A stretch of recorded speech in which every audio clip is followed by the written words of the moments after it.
please. Who? It's blurry. It's blurry. Oh no.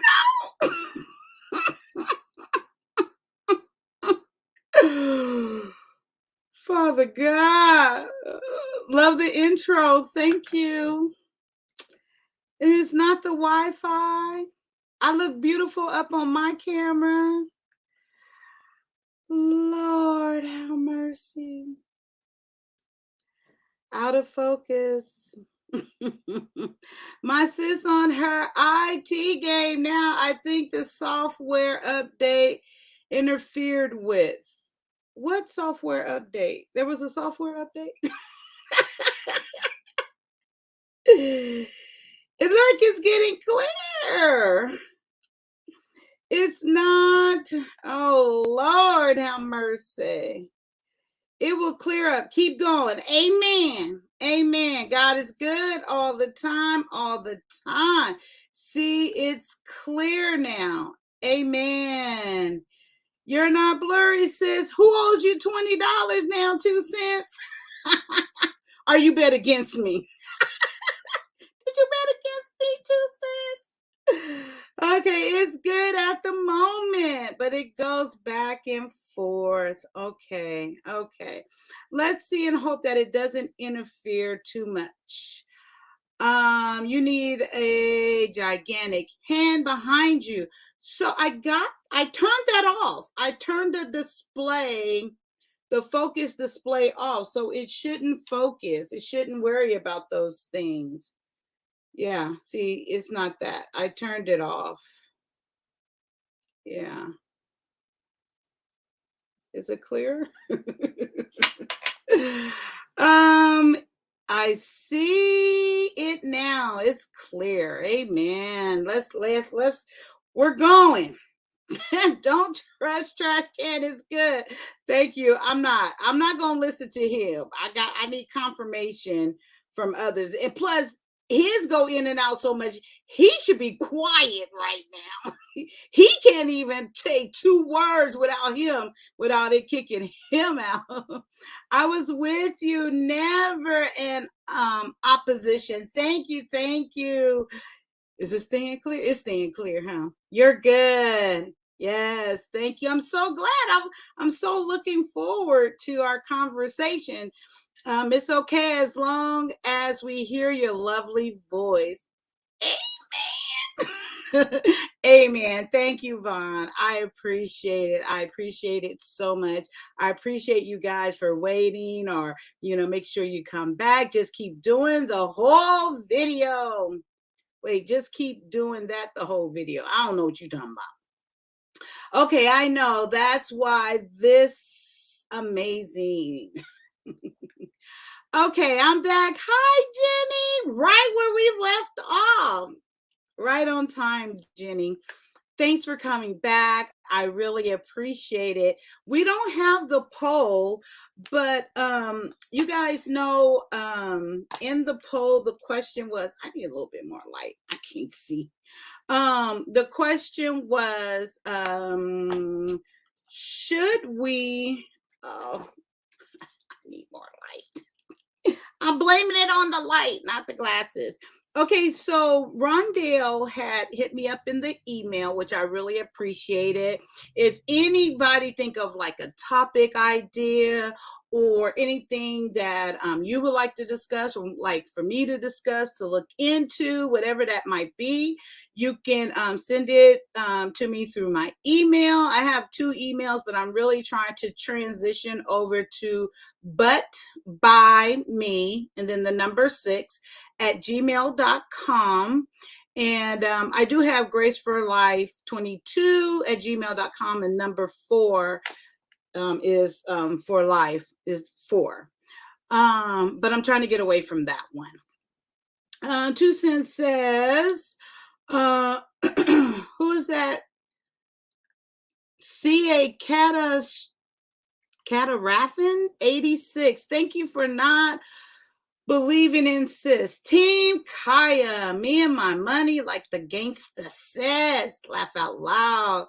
Who went against me? Who is that? 86. Ooh, that's the year I graduated high school. Wow. And then if you reverse it, that's the year I was born. Get the likes up, my family. Amen. Get those likes up. What y'all? I didn't work hard to come back. It's staying clear, right? I'm scared to look down. Like if I look down, it's gonna jinx it. Yes, thank you. Get the likes up, family. Welcome everybody to the show. Thank you for coming back. We appreciate your presence. Absolutely, absolutely, 100%. Like I always say, our time is valuable. You guys can spend it anywhere. I appreciate you so much for choosing to spend this time with me. It is greatly with us. It is greatly appreciated. It truly is.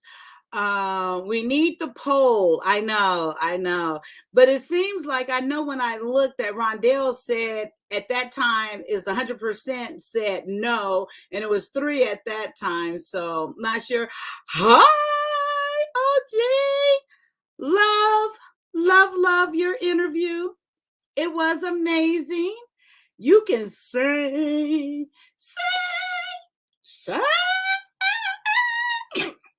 I can't, but you can, girl. You sing better than I thought you was gonna sing. But I appreciate you for sharing that with us. I appreciate Uncle Stu for doing that. Amazing.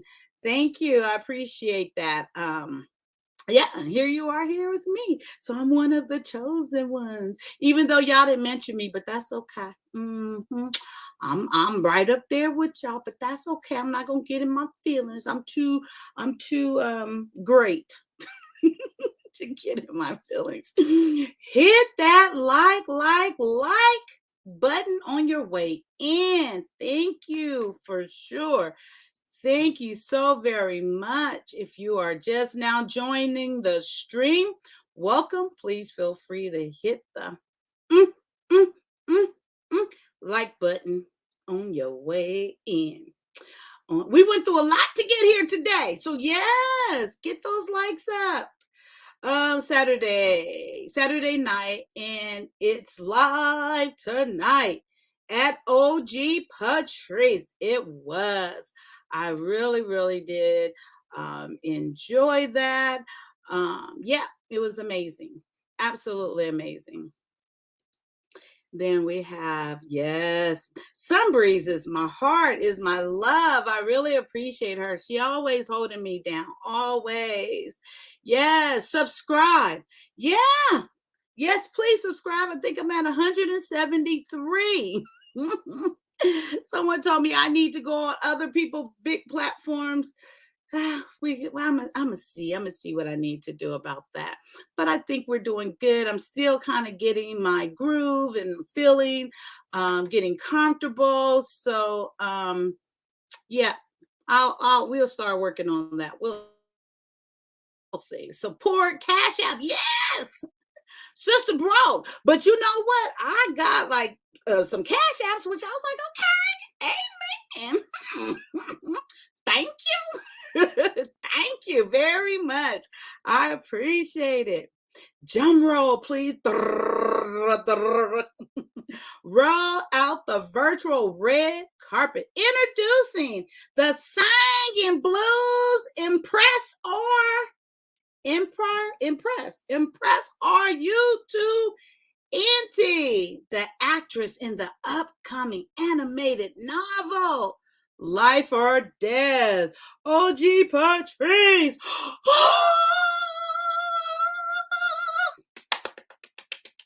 Everybody clapping? Everybody clapping? Yes. I can't wait. I'm so excited to see that. Girl, you can sign. You can sign.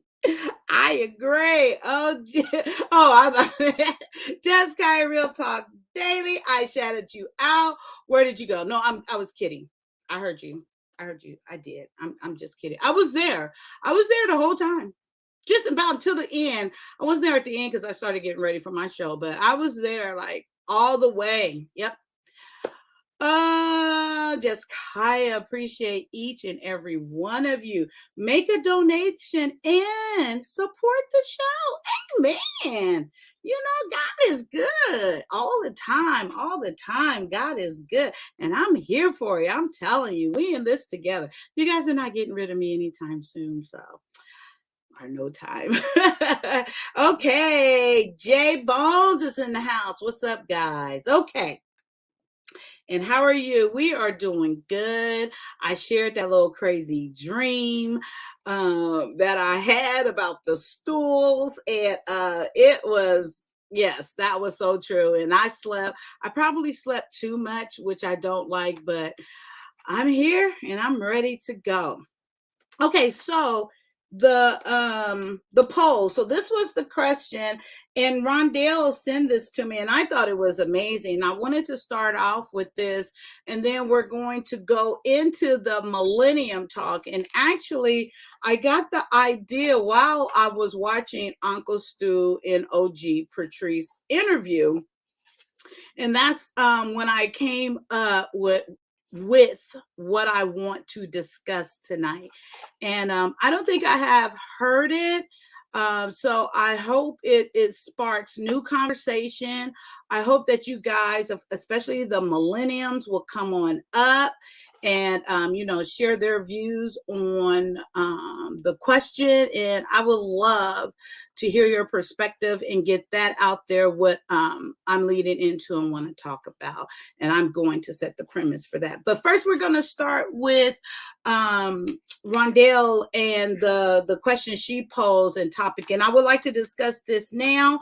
The link is pinned to the top of the chat. So if you want to come on up, I appreciate it. And this is for everyone, anyone. This is not the millennial conversation yet. So whoever would like, please come on up.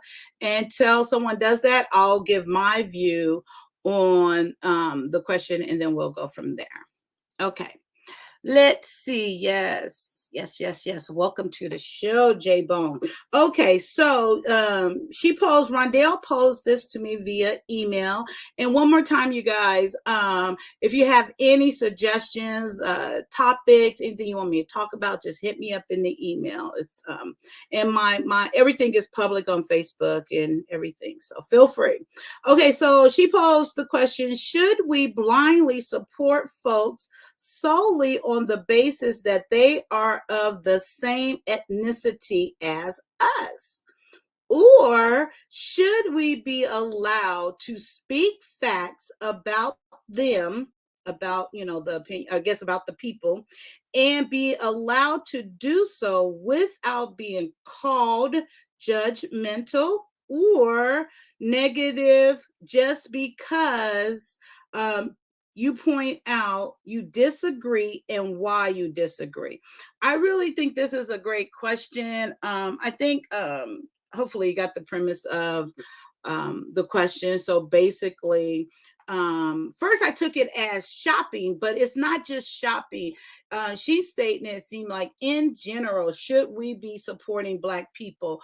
Or well, I took it because that's what I am, or whatever your ethnicity is. Should you be just blindly supporting these people just because they are the same race as you? They're the same ethnicity as you.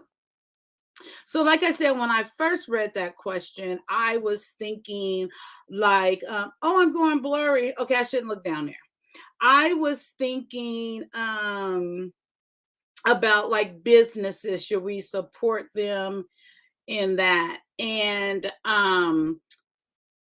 so I was going to say no, but I was going to say yes, because I used to think that way. I really did. I would try to give Black business owners and take specifically or purposely take my business there. And I want to say probably 80% of the time I was disappointed. I really was. At least 80% of the time I was disappointed. It was like a lax environment. It was like when I say lax, it was like they didn't take care in what they were selling to me or presenting to me. And also, hi, beautiful. And also, so they didn't do that. I felt like, and then the service, I felt like they can care less whether I was there or not. It's like, okay, you here, it really was that type of environment. I'm not one. I be trying to say the positive side. And then the quality of what they were selling, I was finding this over and over again because I want to go back maybe, I don't know, maybe 10 years. I purposely was doing that for a while, and then I stopped seeking it out. Really, I kind of stray away from it because I was disappointed. I was very disappointed in the quality, the service, the price. I really didn't, if they felt it was a fair price and I was willing to pay it. So the price didn't bother me. It was the service and the deliverance of that. And even this food place, I just remember this maybe like 5 years ago. This food place, they so it, been there a couple of times. The fish was amazing. It's a Black family, and they've been in the community, and they're the only one, like, fish place down in this area. So I went there a total of 3 times. Two first time, it was good. So the third time when we went, me and my family went and got the food, got it home. My ex-husband, his was totally wrong, which, okay, he's like, nah, no problem. I'm like, oh, okay. I'm like, they wasn't busy, but okay. And then I got mine. My fish was undercooked. The hush puppies were gooey, and it was just all wrong. I was like, no, I'm going back. So I go back up there, and they got an attitude with me. I'm like, I said, I didn't cook it. I said, the only thing I did was pay for this food that, well, the cook, he was late and it was his fault. And she's telling me this, and I'm just here. And I'm like, I just want some fish and some hush puppy. I just want to cook right. And then she kept going. Then this other man came in. So she had already resolved with me. Then this other man came in. He was complaining about his beans and the greens. So he was like, this isn't right or whatever. And I didn't step back. And she's like, well, this never happened before, blah, blah, blah. And I went, I didn't want to say anything, but I went, this ain't never happened yet. You act like I didn't just complain. So I was like, okay, I ain't gonna say nothing, Lord. I'm not, okay. And then she went and came back with the same stuff, and he changed. He's like, this is the same. This is not what I want. I said, see, that's what I'm talking about. And he's like, did you bring some food back? I said, I was waiting for you to ask. So anyway, that was the most recent example. And I used to go to this beauty supply. She's Black owned, and she was here in the area. And I wanted to give her my business. Half the time she wasn't open with her stated hours, and she wasn't that close. And then when I would go there, I started calling first to make sure she got the items. I would get there, she didn't have my items. I was like, this is some bullshit. So, that was a couple of my experience. And then one more thing, and then I'm gonna let Miss Tucson share her stories. So then I started thinking about, like, when you're like in a friendship, or if you're at I don't know, a social gathering, or if you're just hanging out, or if your friend just call you.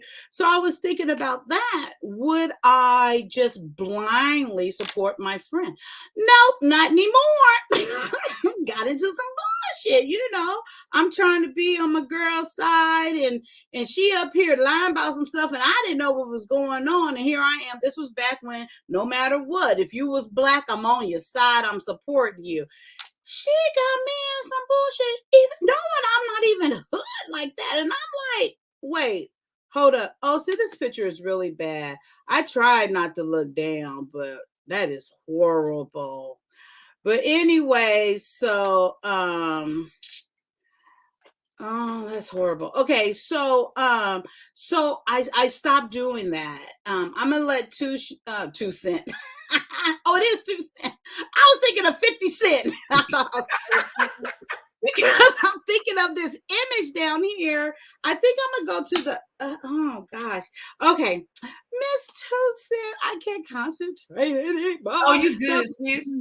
It's You know we horrible. came here for you. You in all your glory. You know this. We wouldn't spend our time with anyone else but you. Okay? Okay. So Thank you. Hey, let's do OG. you good. I Hey, was ladies. hey Thank you. auntie. I appreciate it. What's I appreciate good? Okay, so anyway, so I did I was blindly, and I don't use that word friendship a lot at all. It's I don't I'm very particular in my words and who if I call you a friend, believe me, I am that friend. I'm with you. Like I'm holding you accountable. I expect you to hold me accountable. We're road dogs. We in this together. We are in this together. And if I say I'm gonna do something, I'm there. If I can't do it, I will call you. I don't just leave you hanging and all that stuff. So I said all this to say this young lady had been my friend for 15 years. And she got me into some bullshit because here I am. Well, yeah.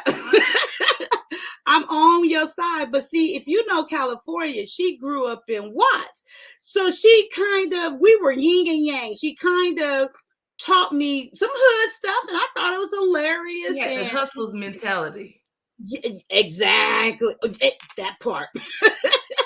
And she was sharing, she said, you got a little hoodie. I said, well, I know this just because I didn't grow up in the hood, you know, whatever. So she, because I used to say, where all these people go? Because we was working at night. I'm like, why they not sleep, getting ready for work tomorrow? She said, girl, they are working, you know, things like that. So come to find out, she was out doing some things she shouldn't have been doing. And she told the friend, now remember when she grew up? She grew up in Watts. She told a male friend that she was somewhere else with me. Oh. So I would see the male friend when I pick her up for work because I didn't like her riding the bus. I said, girl, I'll pass your house. You know, I'll just pick you up. So the male friend saw me. Hi, Kaya. And he didn't really come out, but he was nice. I didn't pay it no attention. He came out to the car. He said, hey. I said, hey. Like, oh, how you know, small talk, whatever. And then here come my friend hustling out the door. When I get back, it's so funny. She should have called me. I don't know. I don't know. She ain't called me. So he there. He's like, dang, you guys got in late the other night. I said, we did. I didn't have no clue what he. I said, what, when we went to work? I said, huh? And then he's like, y'all got in late the other night. And I said, oh. I said, but from where? You know, and then you know, yeah, when you drop, you know, oh girl off. He said her name. And I was like, me? I said, when? Are you talking about from work? I said, I don't know what you're talking about. And then she got in the car. So I'm driving. She was there like, because he hit the window here. And I did it back to her. You are so lost. You didn't even have a clue. You didn't have a clue. You did not have a clue. I had no clue. I never did things like that before. And then he said, see, that's that bullshit. I said, what'd I do? He said, we're going to talk when you get back home. I said, who are you talking to? Because she's still looking at me. And I'm trying to look at him. And I was like, who are you talking to? What you talking? She said, girl, just drive. Just go. I said, okay, thanks. So we started driving. She told me what happened. I said, girl, you know I don't know about that bullshit. I said, girl, you ain't getting he of the streets. I said, you ain't getting me in your bullshit. I said, I'm glad I didn't know because I wouldn't want to be in that. He might come get me, mad at me for covering for you and bring you over. But anyway, I shared that little story because yeah, no, I won't be doing that. But so the answer to the question is no, I won't just blindly cover for my people just because they my people. My people funny, but it be some bullshit sometimes. Okay, welcome Miss OG Patrice, and then we will hear from Miss Tussis, and then from OG Patrice. I don't know how I can follow up with that story. Girl, I got more. So, But go ahead. I was going to say, now when I was younger, I had friends that would lie to their parents, and it was easier because my mom used to always say I had a way about myself, and she was like, "Well, if Sabrina is going to lie, she's not going to lie blatantly. I lie by omission." So a parent would be like, "Hey, so was D with you yesterday? Was she with me yesterday? Mm, yesterday? Well, we're talking about yesterday, like Tuesday, yesterday." Like I would always like change the story or to avoid blatantly lying because I'm not good at lying because my dad used to tell me this, no lie. He used to say, "Listen now, he was an old country guy, so he was like, listen here now, y'all excuse me." He was like, "Listen here, goddamn it, if I tell y'all one thing, y'all do what the hell I say." He said, "If you gotta lie, don't lie to me. You tell me the truth, and I'll come up with a lie for you." And I used to be like, my mama used to say, "No, don't you tell them kids that." But that's what he always said. So we didn't lie. He used to say, "Don't lie and don't steal. Whatever you do, don't lie and steal. You will get far in life." And so that's something that I really held dear and dear to my heart. So I never had to really lie for friends. And then as I got older, the friends that were up to the shenanigans, well, in college, of course, I would lie to a guy because they weren't in serious relationships. But then as I've gotten older, like in marriage and stuff, I tell them from the jump, do not put me in something because I hate to redirect this way, but there's a situation that happened to one of my favorite cousins. Her she was dating a guy that was her actual boyfriend, and then there was a male that she was like getting gifts and money from. The male that she was getting the gifts and money from, he found out about the boyfriend, and he ended up actually murdering her and shot her mom. I know it went drastic, but that story always put so much fear in my heart that I used to say, don't. My dad told me this too. He died in '04, but he taught me some really big lessons. He said, don't you play with a man money, don't play with his pride, and don't play by his woman.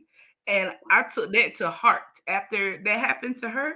So I always tell them, like, listen, if you gotta lie and you're not where you're supposed to be, don't include me because I can't do it.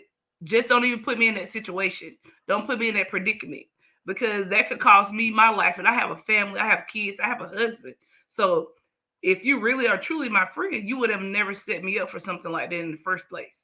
So as an adult, there's no reason why a female friend should be rocking like that. Even if we all have those friends that they do the other stuff, but that means that they wouldn't bring it to you because you shouldn't jeopardize me, my safety, or something like that for the benefit of you and your shenanigans.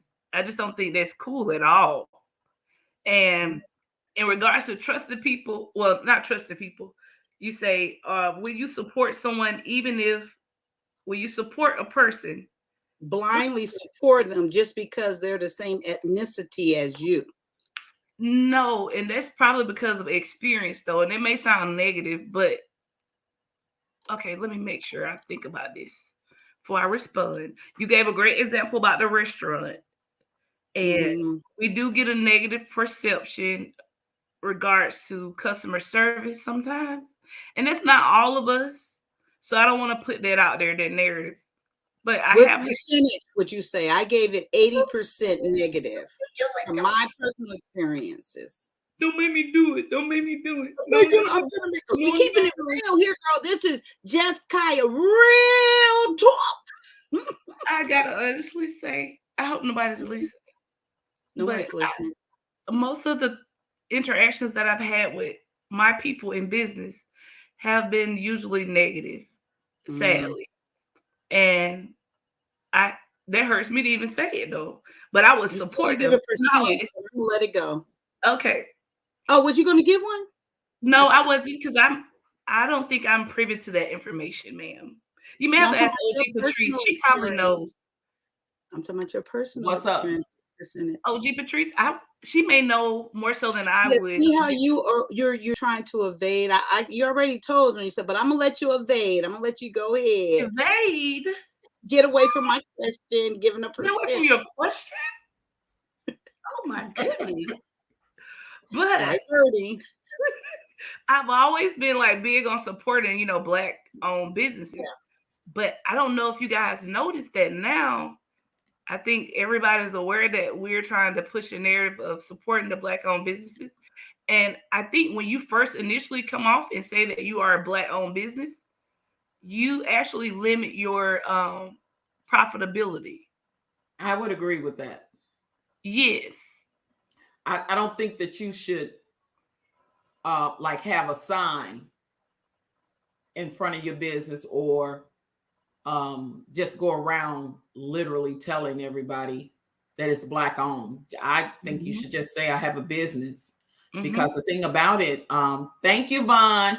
I think the thing about it is I think that that do us more harm, like Miss Toussaint said, than it does good, because we already know that we rarely get the support from each other as it is.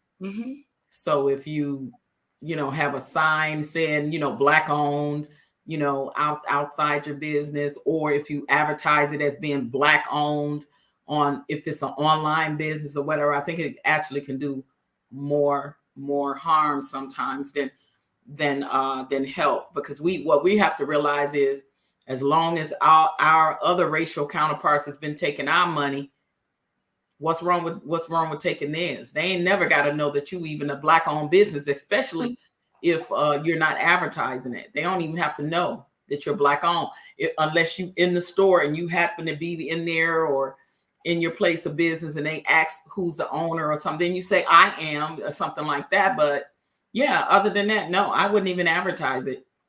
I do support Black owned business. I specifically look for Black owned business. I remember when I first moved here to Arizona, I needed a new barber and I needed a beauty supply store. And I asked my girlfriend, where are the Black owned? She's like, girl, like you probably ain't gonna find no Black owned, beauty salon, over here unless you go in the hood. And I was like, okay, I got a car, I don't mind. I'll run in the hood or whatever. And but just so happens I found one right across the street from me, a new business.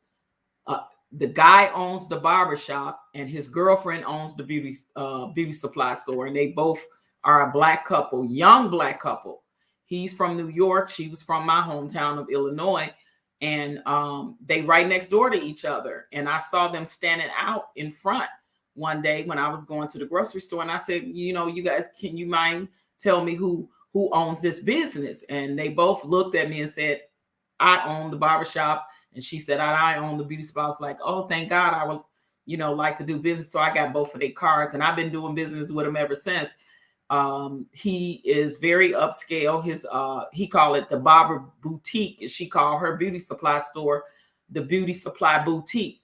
And they're very upscale. I love their service. They got great service. And I've been going there ever since I've been here to get my hair cut.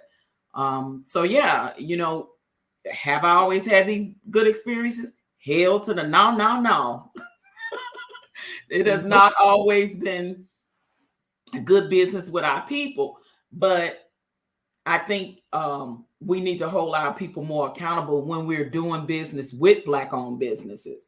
Now, because I do the same thing with any other racial counterpart that has a business. If I'm getting lousy service, I'm going to let you know about your lousy service. So I do it the same way that I would do any other race. I don't, you know what I mean? I'd be like, come on now. If you continuously want me to continue come spend my money with you, I'm going to need you to give me better service.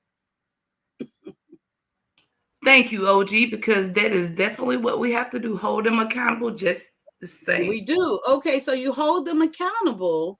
Okay, let's go with my first scenario. I mean, my last one with the fish fry place and how it got snappy at me and she got, basically lied to the other guy.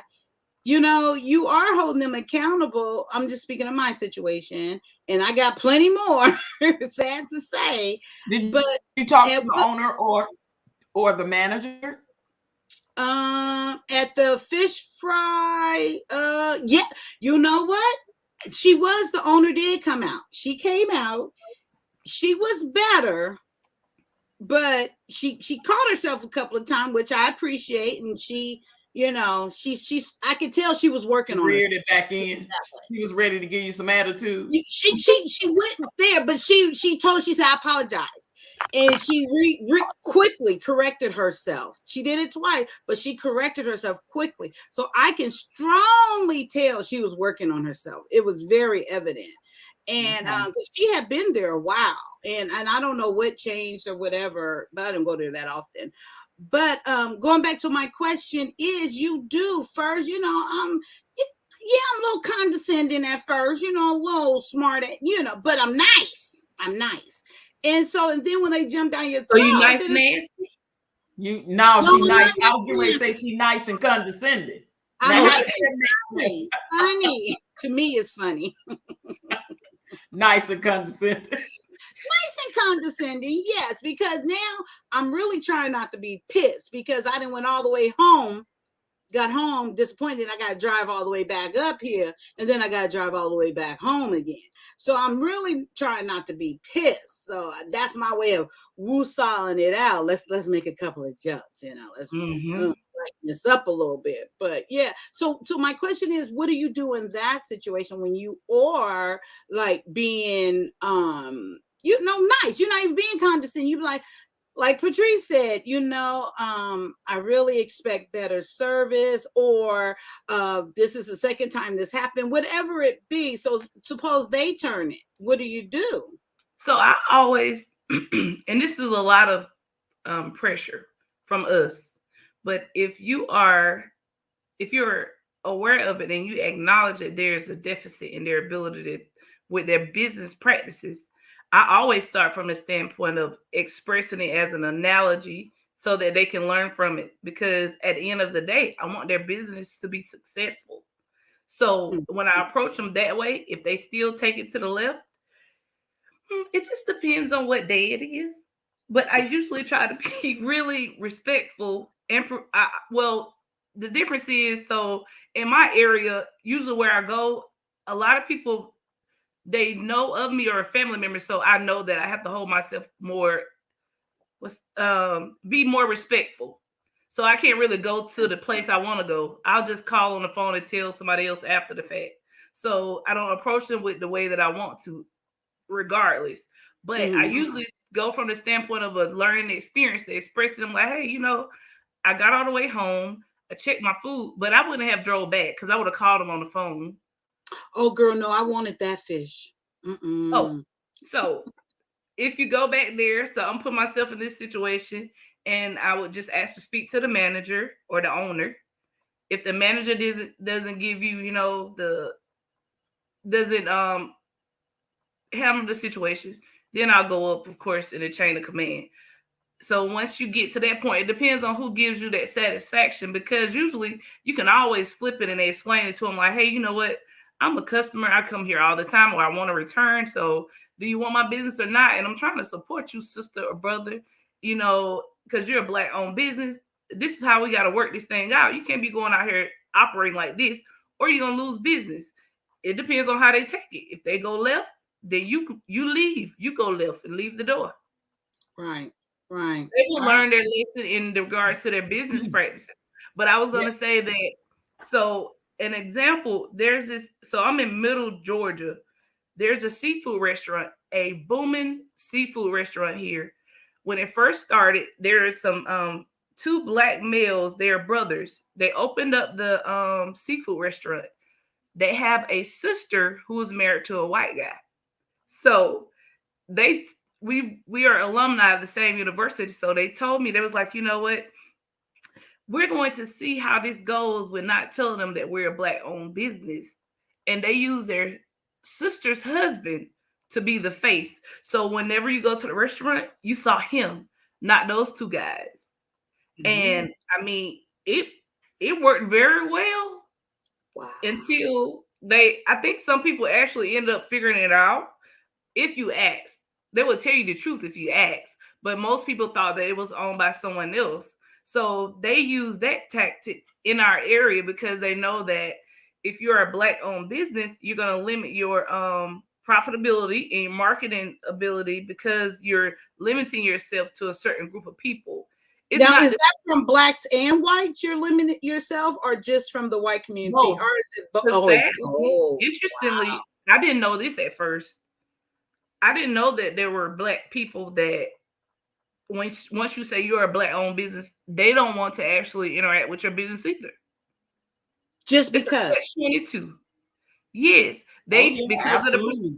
Just because perception you're is black. I don't want to deal with y'all because I know how y'all are. Y'all, you know how I just said that I didn't want the perception to be that we can't handle business. I didn't want to say it out loud because I know that there are some really solid, strong businesses that are black owned that do very well and they're professional. And then we have the other ones that the negative seems to always take over the positive, even with odors and anything. The negative always seems to take over. So black people, I've heard people say, "Well, oh no, I'm not going over there because you know how black people live. You ain't gonna get no customer service.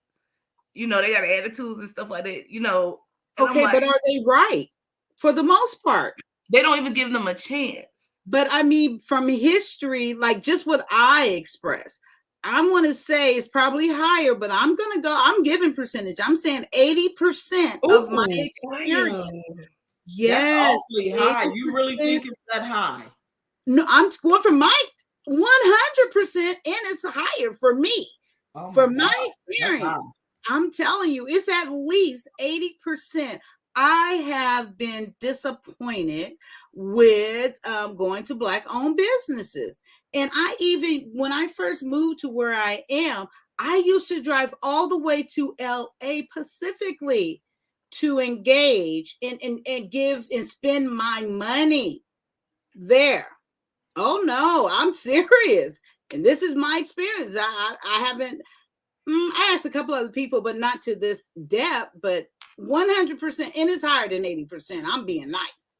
Okay, Yes. so consider this, Kaya. So I know you're saying that your percentage is higher, but I think we also must take into account, you know how statistics sometimes can vary based off the numbers.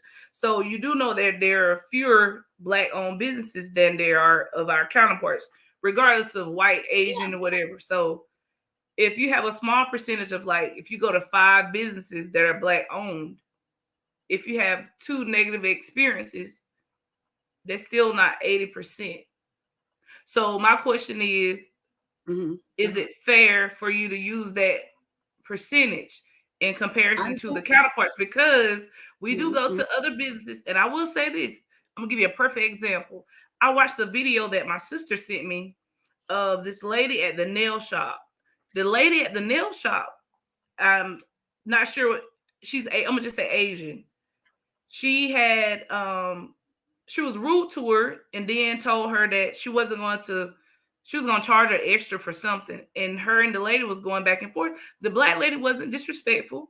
She was just staying her position of why, I don't feel like you need to charge me this because you never told me this and I didn't know the prices. And the Asian lady just went off, just out of character, and started speaking in her native language. But tell me, why did the black lady go to another station and try to explain it in English, and she still sat there and got service? My problem is we'll have so much contempt for ourselves when we're in business, but then we're so much more willing to accept the bad service that we get from others. That's we all of our business are predominantly owned by others. Even Right. with our beauty, our nail salons, our hair shops, we will allow them to disrespect us, but still give them our dollar. But then if That is so true, Miss Susan. So true. We'll I walk right back had up that in there and give my business. I had that exact experience the last time, and I ain't been back, but the last time I went to get a mani-pedi and took my daughter with me, and nope, I stood up right there and told them, I don't care who, I'm not spending all my money here and I'm not getting treated right. And I call them out. Don't be speaking that language while I'm here. I think you're talking about me. I said you because I had been going there a while. And you know, it was cool. And it's kind of it's all inclusive. They do the lashes, the brows. They're very dressed nice, you know, kind of trying to present a upscale, but it's really kind of hood where I live now and stuff. But it's like a downtown area, whatever. No, I called them out too, and I told them no in the middle. I said, stop, I ain't paying you nothing. No, I don't. And I'm just speaking for me. I don't do it on a that. larger I scale, called them though. out right Think then about and it. there. When they try to get over on me with anything and with hair, with anything, thank God I don't have to go to them no more for hair because I do have a black person that I go to for hair. But no, ma'am, I don't sit there and I ain't going to somebody else and gonna spend my hard-earned money there. I would just have some broken toenail feet. I refuse, and I'm not going to another one. No, don't look that at it from no your worry, I'm getting perspective. my money. I know that you probably would. I know I feel it in my spirit that you would check them. But think about on a larger scale when you think about the pushback that African Americans get when they're getting service. They aren't satisfied with the service, but they continue to go back. They'll be rude to you. They'll even accuse you of stealing or just outlandish things, and they still will continue to take them their money in business. But if it's a black person that owns this, so well, I'm not going back over there no more. Because you know how they are. They ghetto. They ratchet over there. Okay, let me tell you why I got 80%. Because after a bad experience, I didn't just stop after a first bad experience. I would go and I would point, okay, here we go again. You know, I did this for no, Kaya, not you. Couple of years and a half. I didn't just stop, but now, you know, it got to the point where it was just too consistent. I wasn't happy with the service. But I tell you for sure, I'm quicker to stop going to another race if they treat me wrong than my own race. I'm quicker to stop. I'm like, you ain't getting my money. Girl, what about from the black experience? No nail polish, broken toe, and dare someone to talk about them. Open up a business and do it for me. No. What about from the general of a black experience, though? Are you aware or acknowledge the fact that our people will continue to patronize places that are disrespectful, rude, and don't respect so true. In general, it is. Okay, but see, that is that person. Okay, so I would really say that I would think that that person or persons would think that they don't deserve better. They would think I don't think they would value money as much or the hard. I work hard for my money, and I'm very, you know, particular because it means something for me to have this relationship where I'm exchanging service for my money, you know. And I would question that person that would continue to go to someone and, as you say, patronize them, and they're getting treated wrong. I'm gonna give you a prime example. I interviewed. Taking your black card. What? Bun say he's gonna revoke your black card.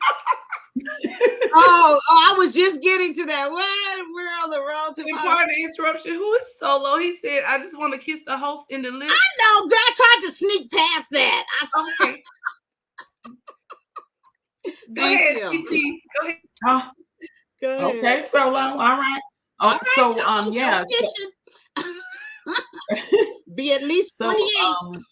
I interviewed Tyrone Muhammad, the brother out of Chicago, Illinois, that went into the nail shop because they were treating and talking to the black women over there like crap.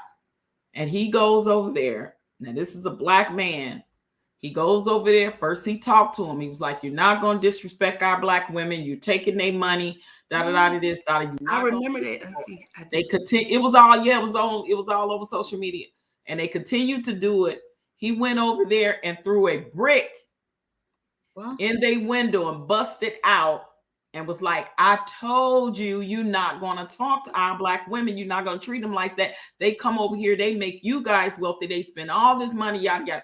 And he waited on the police. He knew he was going to get arrested. He waited on the police and everything. They came, of course, they arrested him. He did all of that.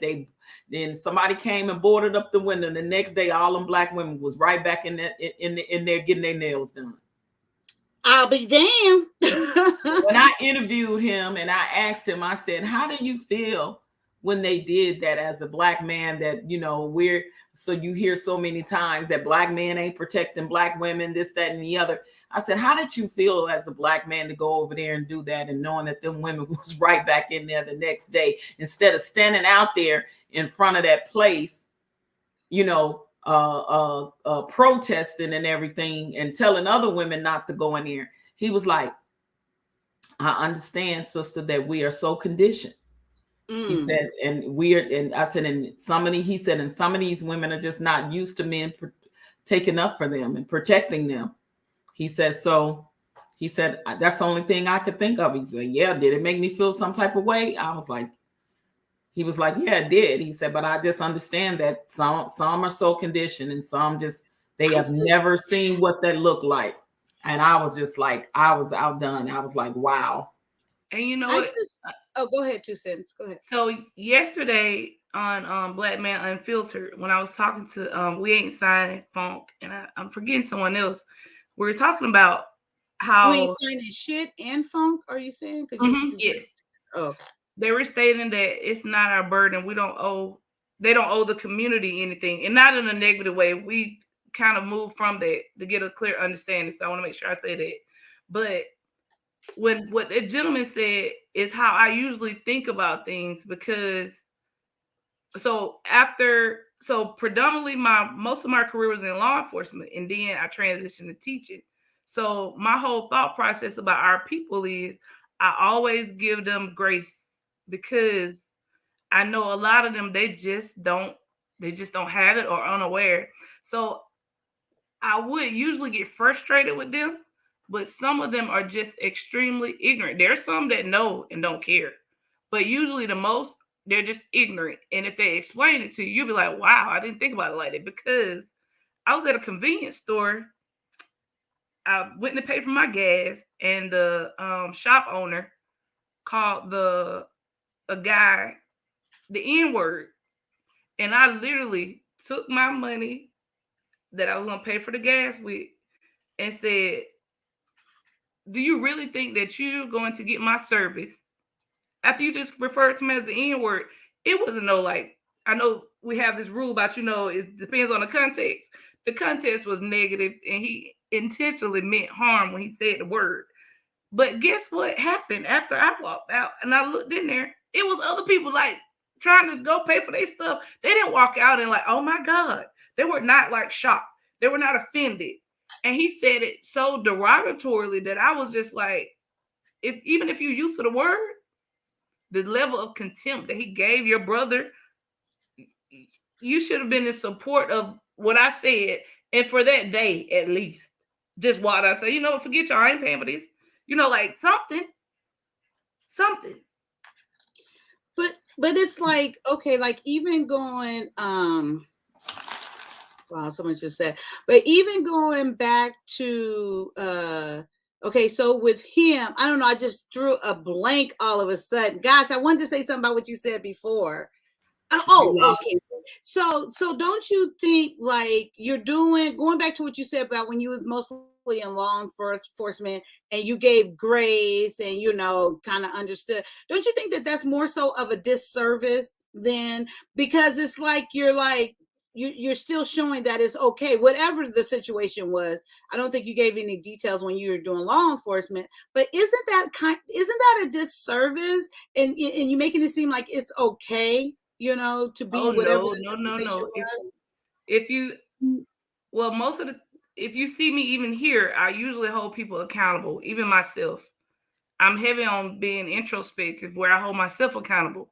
So when I was in law enforcement and I wasn't patrolling, so I worked for the Department of Homeland Security. So most of the places that I worked was in buildings. So the IRS or something like that. So most of the time, I'm the person that would de-escalate. I don't like conflict.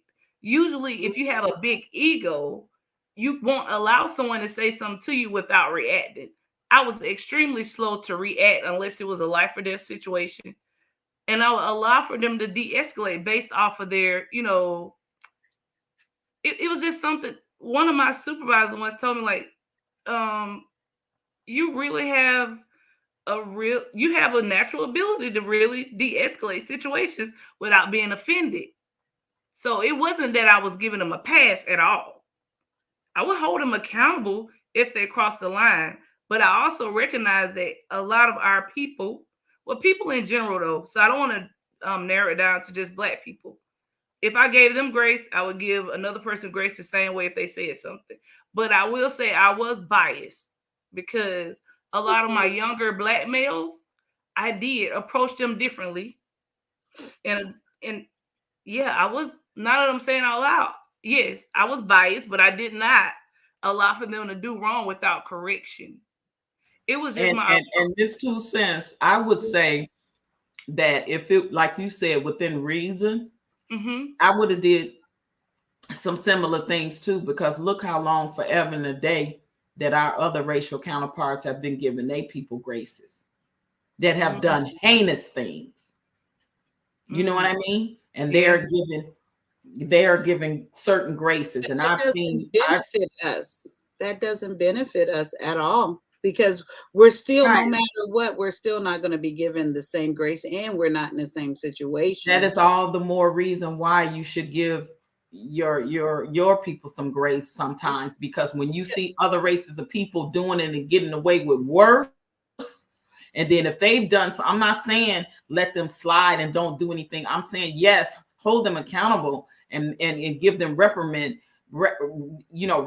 them. But I'm saying if it's not anything that is like a really, really bad crime, I'm not saying don't let it slide. I'm saying anytime you can work in a place for so many years and see other racial counterparts just literally letting them slide with some of the most egregious stuff. I've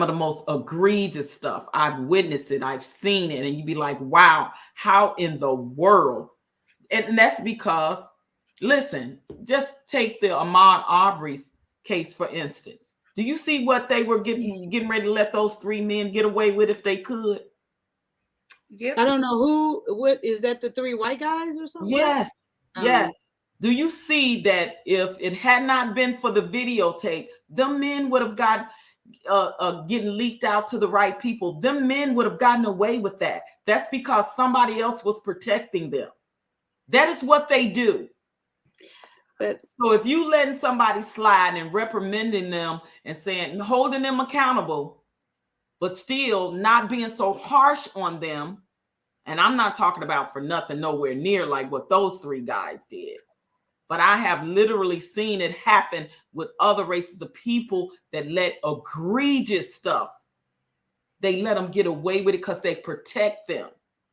But that's what I'm saying, OG Patrice. So we all understand that we don't get, us as Black people don't get treated the same way as Black people. Okay, so we all understand that. That is a given. That is the foundation. That's what it is. So hold on 1 second. I'm gonna give you an example. I was in a grocery store one day, and two little boys come in there, no more than 10 or 11 years old, and they were stealing some candy. And they were about to get caught because I saw the white security guard coming towards them. I walked up to them and I said, go up to the front and put that candy on the thing. I'll pay for it. I said, but don't you be in here stealing before you get locked up. Now, in that case, yeah, I pulled them 2 young men to the side and had a conversation with them. And I paid for it. Or boys or kids? They were boys. Okay. I'm saying young men, but they were boys. Totally different. Totally different. No, I'm speaking. We're speaking in general as to what and when you should let, hold them accountable, but still not let them, fall into some type, because I knew that they would have went to juvie that night. And I had a conversation with them, a stern conversation. I said, don't you know you going to end up in juvie if you keep going down this road? You do not steal. I said, I would rather you stand outside and beg for the money from somebody to give you $1 or a quarter or something. I said, just like I'm paying for this, if you'd have asked me for some money outside, I probably would have gave it to you. I said, but don't be in here stealing, because you're going to end up in jail and you're going to end up in the system. Is that what you want? Where are your parents? I'm having this conversation, holding them accountable at the same time. And they looking at me scared to death. They was like, well, we was hungry. We was hungry. I said, okay, then walk up to someone and say, I'm hungry. If that is the case. I said, but in here stealing, you're not going to do that anymore. And if you do it again, I'm not going to be around to save you. I totally understand that, but about. that's kids. That's a whole different situation. So I'll give you an example for adults. So I guess it's important to realize that outside of it, within even the scope of law enforcement or the judicial system, because I also did probation. Well, when I was in college, I did corrections. After corrections, I did probation, and then I transitioned to the job that I had with the Homeland Security. So I seen the transition of it for the way that we were treated. And you can even ask Officer Daly about this. When you are aware of the system and the way that they mistreat our males, well, our people in general, even some of our white counterparts feel the same way. It's not just us being black. It's not really about black and white. It's just fairness. So usually what I'm saying is, before I jump to a stereotype by saying if a female is inside of the IRS office, she's talking loud and she's just yelling, usually she may get slammed to the ground and arrested for disorderly conduct inside of a federal building. But for me, I'm like, ma'am, calm down. Let's step outside. Explain the situation. Give her a chance to explain it. What I'm saying is I was slow to react because I knew that there are instances where you just need to actually understand what the person is explaining. It's usually not personal. They're trying to destroy you or hurt you or cause harm. They're usually experiencing something, the reason why that they're provoked to be this way or have the propensity to be the stereotype, loud, ratchet, ghetto, all of those things that don't concern me or make me feel unsafe. But for my counterpart, that makes them feel like you are violent. So that's why I said that I approach them differently and respect them in a different way or give them the grace. That's what I was referring to, but not by saying that I don't hold them accountable, because the line is black and white. I don't have any issue with that, but I can make certain decisions where I respect and understand their position and where they're coming from without just jumping to a conclusion. That's all. Right.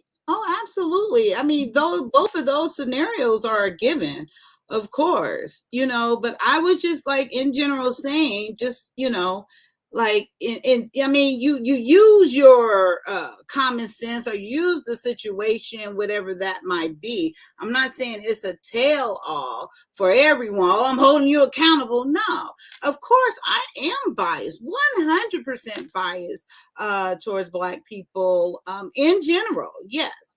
But my question just was like, we could be doing a disservice in certain situations. I'm not per se talking about the two examples that you ladies gave, but in general, but it's good. No, and I 100% agree. I really do.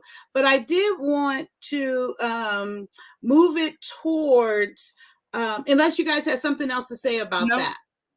No, okay. One more thing before we get to this topic.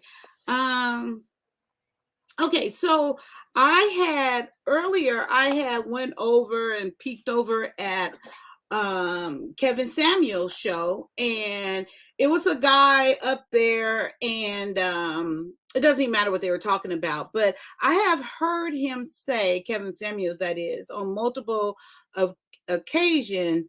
Once, the way I'm taking it, and please correct me if I'm wrong, he used the word imprint on her. And that is the way I took it, is the very first guy that had sex with that woman, his imprint is forever on her. have you guys heard that? And is that what he means by that? Does that refer to anything about this term of soul ties? I'm not very familiar with it, No, but yeah, okay. So I heard him said it before. That means like the minute you have sex, period. So the minute a woman have sex, so it's the first guy. Because originally when I heard him mention this, he said it in the context of she had sex with this guy, and that was the first guy. So that is consummation. That makes they're married. Biblical ways is how he was saying. This is the way I understood it. And that first person has the imprint on her, and she would always think about that, or always go back to that, no matter who she's with after that. Am I the only one who kind of heard that about this imprint? Anyone in the chat? Okay, so you said is this woman a virgin? No, it was yeah, so the way you know what, so I'm going to have to find a film, because to have the conversation I want to have, I don't want to just be saying. I thought maybe this was something you guys have heard before, him saying an imprint. And I always think when he uses that, he's talking about the first time you have sex, the woman has sex, whatever guy you have sex with, he imprints on her.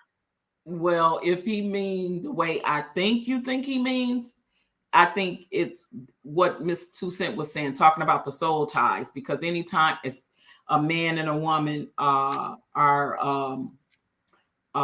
have had sexual intercourse, especially unprotected, and he, has released himself inside of her, that is called a soul tie.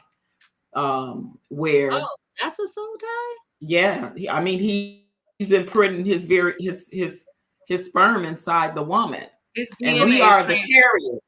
We are the carriers of that, right? Okay, so question about what you just said. So a soul tie is that soul tie with everyone you have sex with? Yes. Or just the first person? No, everyone, because it goes for whoever she's had sex with and whoever that man that just had sex with her have had sex with, at least within the last 6 months.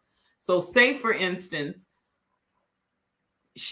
him and her have sexual intercourse, unprotected, but he's been with 2 or 3 women prior to her within the last 6 months. She's been with 2 or 3 men prior to him the last 3. So all of those soul ties are all connected together if they all have had sex with one another, especially unprotected. And the woman is the carrier of things.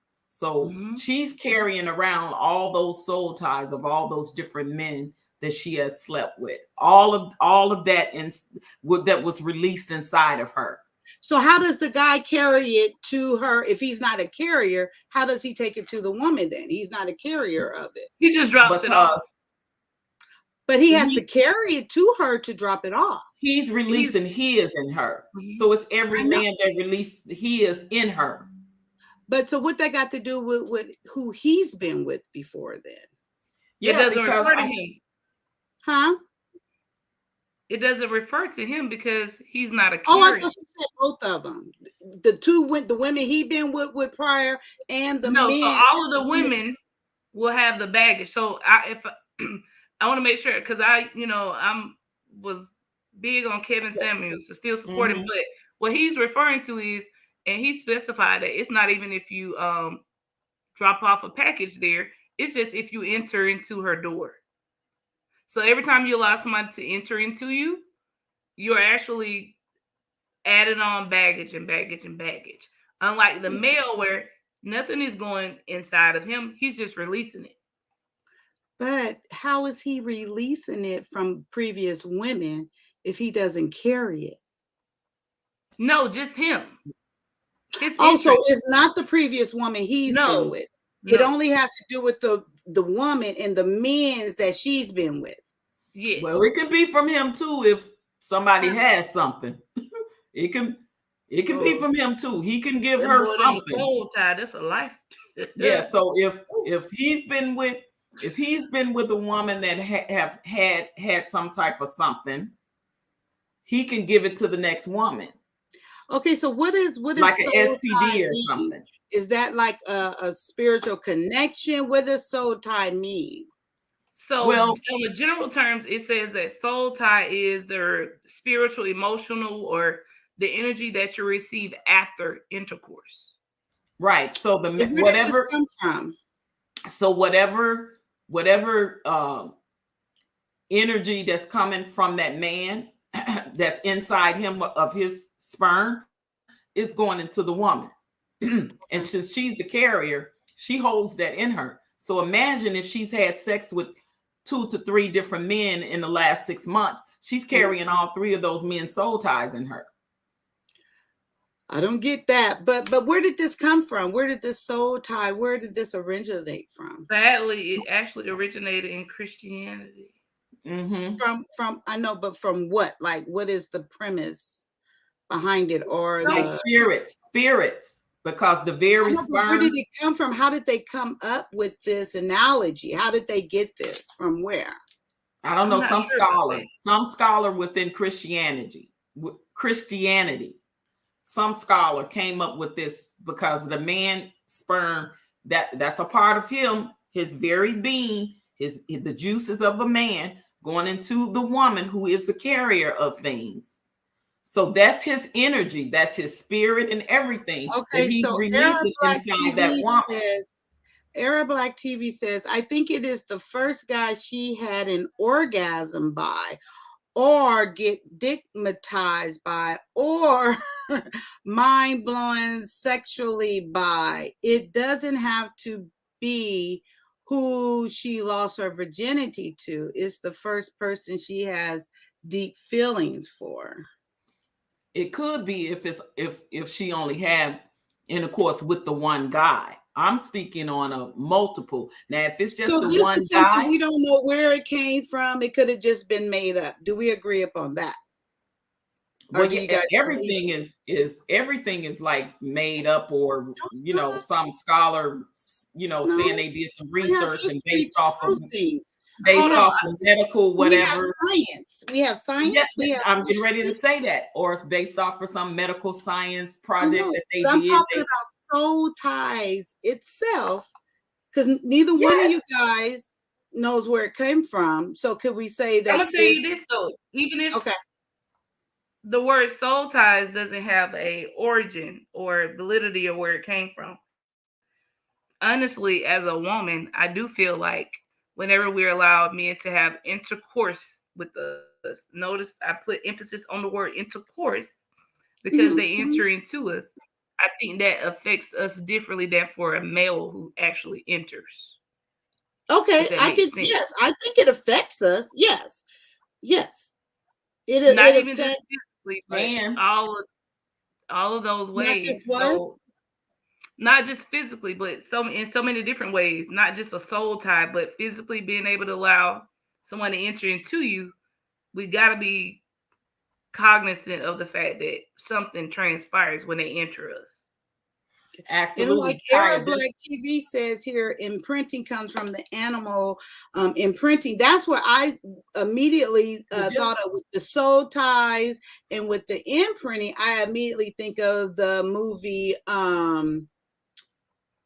It just left me. What is this? 4 of them. With the wolf. With the wolf, and she turns The into the vampire wolf. people, No. blue moon, what are they What is called? it? Um, Oh gosh, I love this movie moon too. something, right? Huh? Moon something Oh, moon. Moonlight is the second movie. What's the first movie? you said, Twilight. Twilight. oh, Twilight. okay. Mhm. I Oh, think Twilight. of Twilight, and which I love that movie. I just think it's nice, whatever. So But when you that's when I think of the imprinting, is because the way they describe it, as far as with the animal, the wolf, and things like that. So imprinting, Hmm. I mean that's like what I'm thinking. Soul tie. That was the first person that's the person you're supposed to be with for the rest of your life, because they imprint it on you. Even if you go to be with someone else, that imprint is on you, and it's not going to be right until you're with that person. That's the way I was taking it from that movie. But then with the soul tie, it sounds like it's the same thing, because he used the word imprinting as well. So Mm. I was just curious. I didn't look at it from a animalistic point of view, but okay.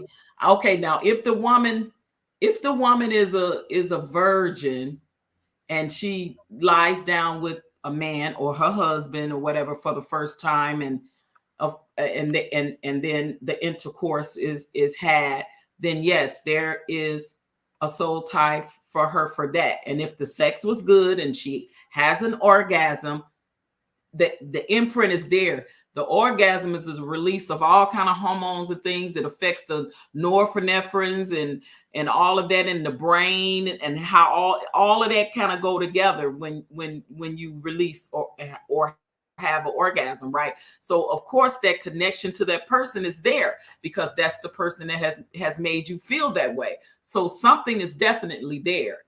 The very emotion of a woman, because we are the carriers of the man's seed, right? From the moment that he released himself inside of her doing intercourse. So it affects us and our endorphins on that level in our brain. You understand? But I'm listening. But Yeah.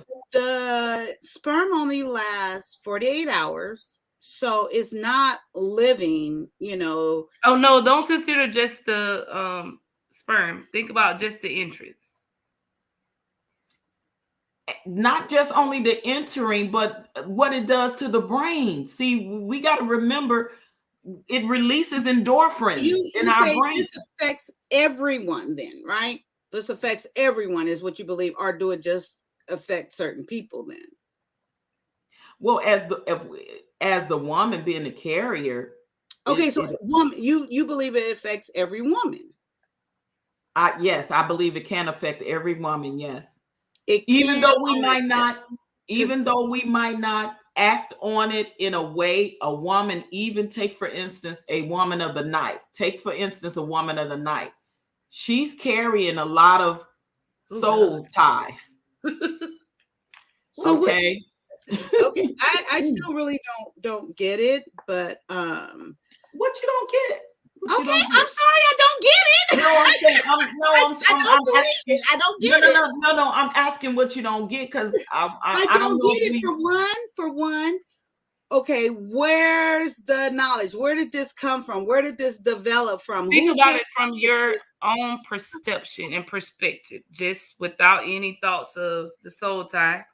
Just imagine, or well, of course, not just imagine. You've had experiences with males, even if you don't have a emotional connection to them. Mm-hmm, Just think of it as if you allowed someone to enter you, that mm-hmm, their spirit actually entered you. I don't see it that way at all. No. That's how So it transfers. not even when they climax inside you. So No, that's just an I don't added see it version as a because spirit. it's just the whole premise of them entering into you, because that's the transfer of the spirit. That's what they mean by the soul ties. It ties you to their soul because they're releasing their spirit into you. So where did this come from? Where did we get educated from this? That's I don't see it that way at all. I don't when So I've I've had never even before they started discussing soul ties, it wasn't something that it was always something that I thought about, because I used to always say women carry the babies, women have Mhm, the mhm. a man enters you, they can they move accordingly. It doesn't affect them. Even if you think about it in the physical term, their penis is still the same. It doesn't change, but they actually enter into you. Even if they don't Yeah. ejaculate, it doesn't affect them, but it affects you because they entered you. Just like if you allow someone into your front door. See, I look at it as if they release themselves into you. I look at it more as that than just not just the entering, just the fact that So when a because man their releases sperm himself, enters, that's their spirit entering. yes, that's an intricate part of a man that's entering inside the woman. And especially if the sex is good and he makes her have a climax, it releases endorphins in your brain. So if the sex is not good and he doesn't climax, you don't have the soul tie. So I look at it So- differently because you think Wait, about wait, your wait, skin. wait. I'm asking, let me see what Patrice is going to say. Say it again. So if you don't come and he does not have a climax, the male, then the soul ties has not been released. Oh, if the man doesn't climax in If you, the man doesn't climax and she doesn't, neither one does. okay. Because you said with the endorphin, the woman climax, and then you also said the man climax. Right? And then because of the sperm is what releases the soul tie, the spirit. Right. As far as the soul ties for me. Now, So is there if neither one of them, right? If neither one of them is still some effect there, but to me, it's not a soul tie. To me, it's not a soul tie unless why? he release again the release of the male sperm. So a pre-cum. Yes, pre-ejaculation. Yes. So in that case, is it soul ties released? Yeah, because that's still, or that way the spirit that's is still but his she juices. doesn't have an orgasm. Right. That's still his juices though going inside you. That's still some sperm going inside, even pre-ejaculation. Absolutely. So that's soul tied. For me, it would be. So it doesn't matter if she comes or not. Correct. Okay, go ahead. 2 cents. So I was going to say, regardless of if he releases his sperm, when he enters into you with his penis, there are skin cells, there are DNAs there's something that is transferred into you as soon as he enters you. I it doesn't agree have to be sperm that creates reproduction. Right. I agree with that. That's what still about something kissing? there. So what about kissing? That's not sexual intercourse. But cells are released. You're exchanging body fluid. Well, that's a good analogy. Didn't think about it as such. Yeah. It's more permeable from the tongue and saliva. It's quicker just from a kiss. Could be. I never felt the explosion so much of a kiss as I have from the intercourse part. So I'll just say that. It's different. It's a different. I don't get a release of from my brain for kissing, and I've had really. Gosh, no, I don't. It's very it's very erotic and it feels good if the lips are nice and soft and a little more. So when he gives you oral sex, then as well, is that part of it too? Well, the woman is releasing. But you said the man is not a carrier. See this, right? I'm saying the woman, he's making the woman release. So right there for me, I wouldn't consider that. Well, yes, I would, because he's making her release. So it's still endorphins in her brain that's going off when she climax. So it's the endorphins is part of. I mean, because when you exercise, you release endorphins. Not those. So I'm not saying endorphins. I never stated that premise. Endorphins, or the things that goes off in the brain, all your endorphins that. So goes off in the you brain. can release that without sex. That's why I said I wasn't using that one now. But to me, but it's a different feeling. It's a different feeling. Everybody knows sex is one of the most awesome feelings there is in the world. Let's be real here. I'm not talking about from exercising. Come on, we grown folks. No, I know.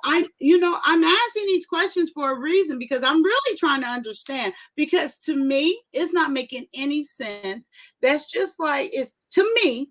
It seemed like, a person, or I can start anything and just say it over and over and keep saying it as though it's factual, because when we're dealing with spirits, that is a perception. And you're saying that from having sex with a guy that that spirit is releasing in you. You But know, if we Kaya, base it off our spirituality as well, it Kaya. doesn't say that kissing is intercourse. Kaya, have Yes. you ever heard of Okay. you ever went to like a liquor So store, can you right? hear me? Big Yes, Unc we Vaughn hear is you, gonna Vaughn. help us Just a out here. little. Big Unc, come on through. So you've heard of a Okay. liquor store, right? And you heard of wine and spirits, right? Yes. So do you know Spirits, that? yes. Do you know alcohol has spirits in it? That's why it's called wine and spirits, right? No, I feel it's called spirits because it makes you act a certain way. No, I do not believe Exactly. alcohol has a spirit No, in I it. don't Okay, mean can like the I alcohols have the spirit in it, but when it gets enters your body, it makes you react a different way, right? Yes. can I interject here for Okay, a that's Yeah. second? all I'm saying. Can Okay. I Go ahead, Vaughn. can How I are interject? you? Good. Thanks for coming up. How's everybody doing? Good. Good. So anyway, I know that Kaya, you like to think of things from a Christian standpoint. Is that correct? Absolutely, especially if you're talking about spirits.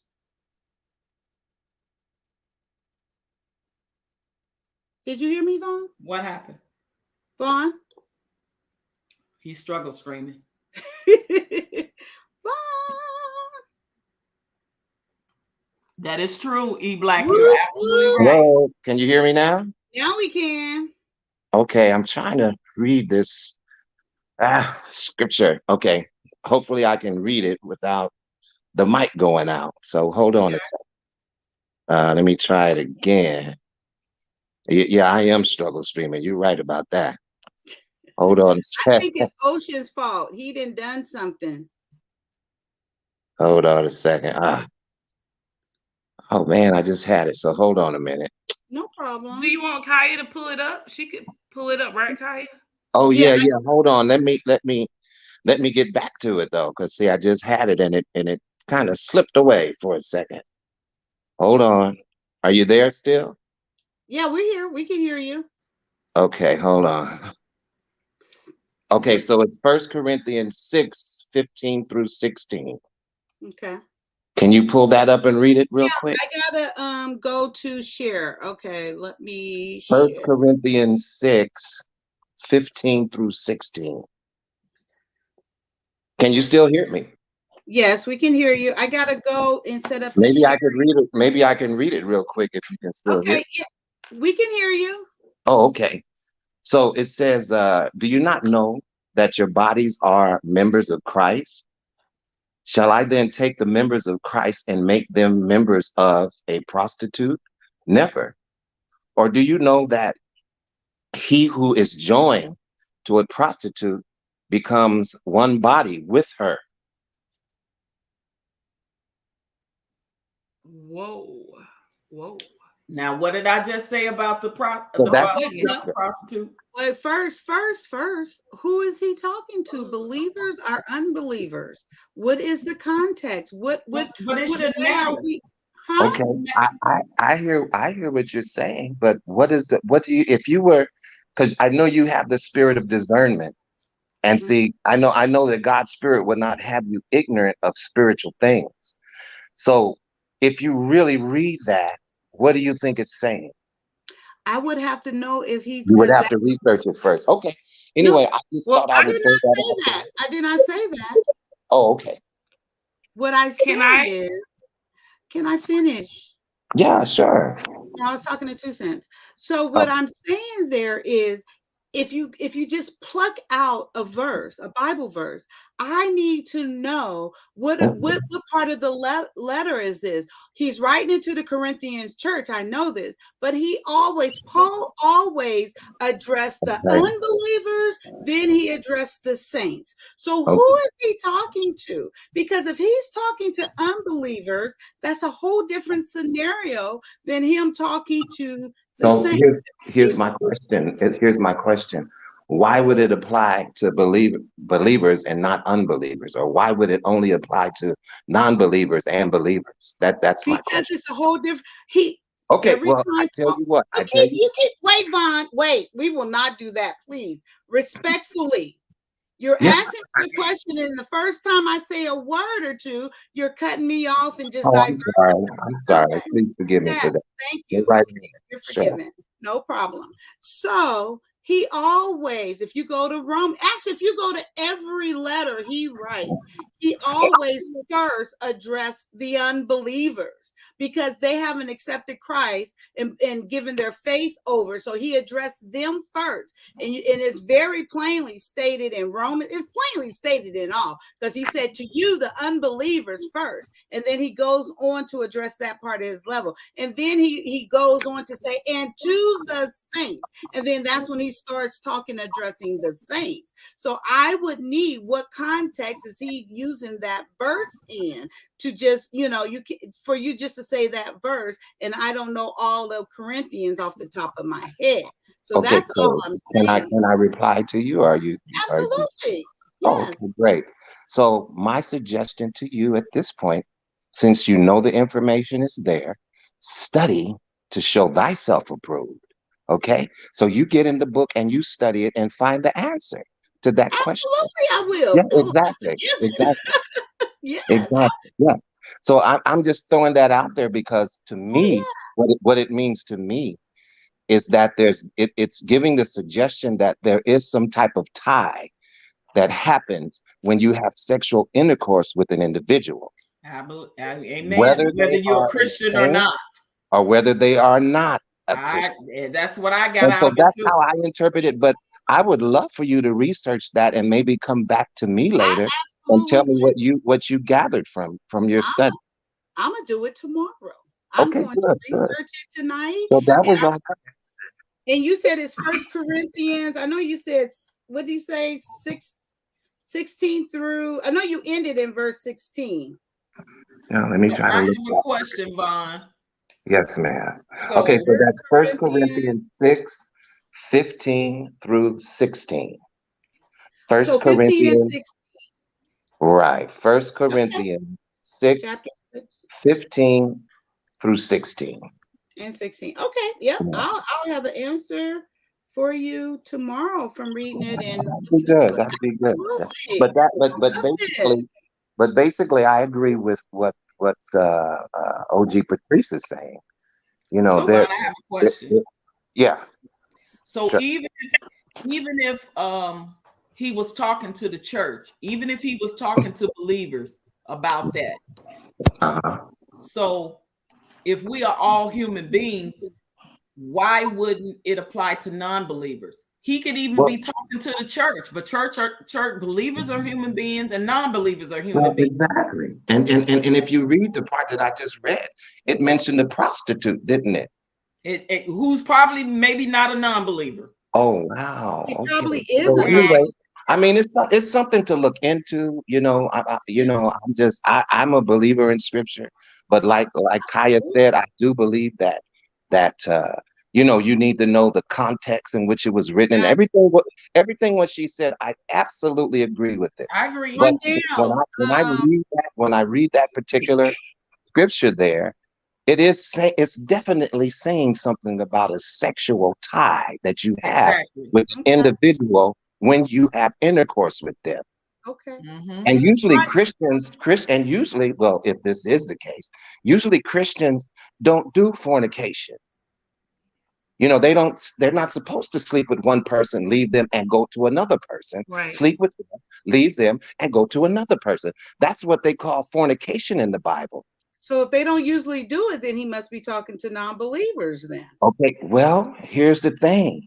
But then you have people in the church, Kaya, let's be real, who are I doing know. these things. Absolutely. You know what I'm saying? And Yeah. they are believers, and they are believers. But okay, But they got, I but don't they want to got keep caught up. speculating because I haven't read it yet. But if No, you no, want no, to it's continue fine. this It's tomorrow, fine. we could. Yeah, We I'm could do it first thing. right. I'm not really, I didn't really get on here to argue the scriptures or We're anything not like that. arguing I this. just thought it was, I'm sorry. Now you cutting me off. See?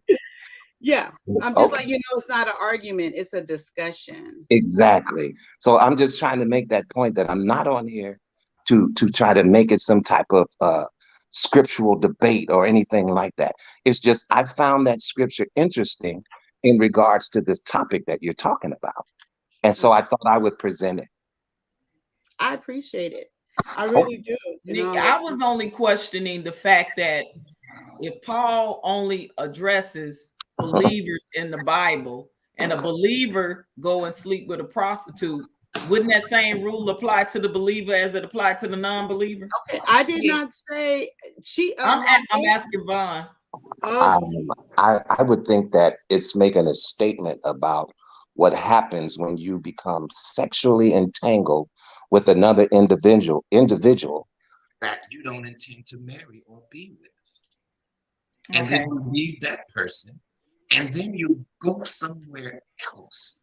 And now you pick up a whole nother spirit, you know? And I heard somebody call it semen demons. And so now by the time you're ready to be married, how many semen demons do you have? How many? Mm-hmm. Okay. Now I ain't got no scripture for semen demons, but I heard a wise man say it.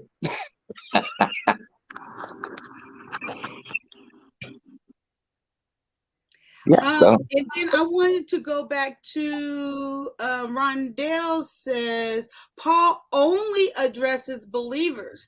This is not true. If you go to Romans chapter 1, when he opens the letter to the Roman church, he specifically addresses the unbeliever first. And then I think it's when you go down to, I don't know, maybe verse, maybe 6 or 7. And then he said, and now to the saints. So he does address non-believers. And I want to say it's in all his letters, but I'm not 100% sure. But I think it's all of them. But he for sure does address unbelievers as well as believers in his letters to the church. Well, you got to understand a lot of the believers. They're in Romans 1, chapter 1. But you would agree with me when it comes to believers that some of them get tripped up in their efforts of trying to do the right thing. Would you say that? I'm not saying anyone's perfect. I'm not exactly. So even though you're a believer, you can still trip up. Yes, but so what's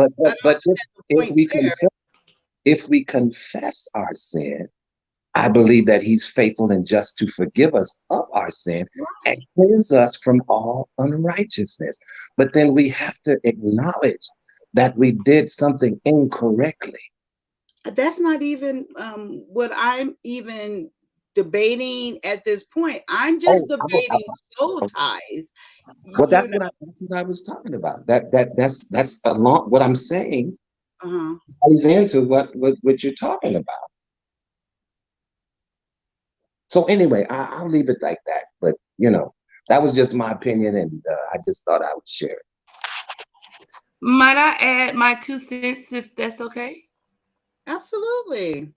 So in 1 Corinthians, in the specific chapter that Vaughn provided us, he is addressing the actual believers. So he says that, right? Yes. And does he say anything about addressing non-believers? I'm just curious. Ooh, my internet is going crazy. Can you guys still hear me? Yeah, we can hear you. Okay, so let's just break down the scripture so we'll understand. He says, do you not know that your bodies are members of Christ?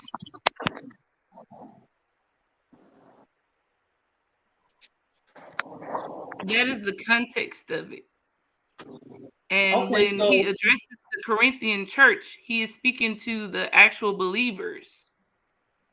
Right. And he advises them that our bodies belong to the body of Christ, the universal church. Okay. So if you take a believer that he's talking to, and that believer go and sleep with a prostitute, wouldn't that soul tie be with that believer?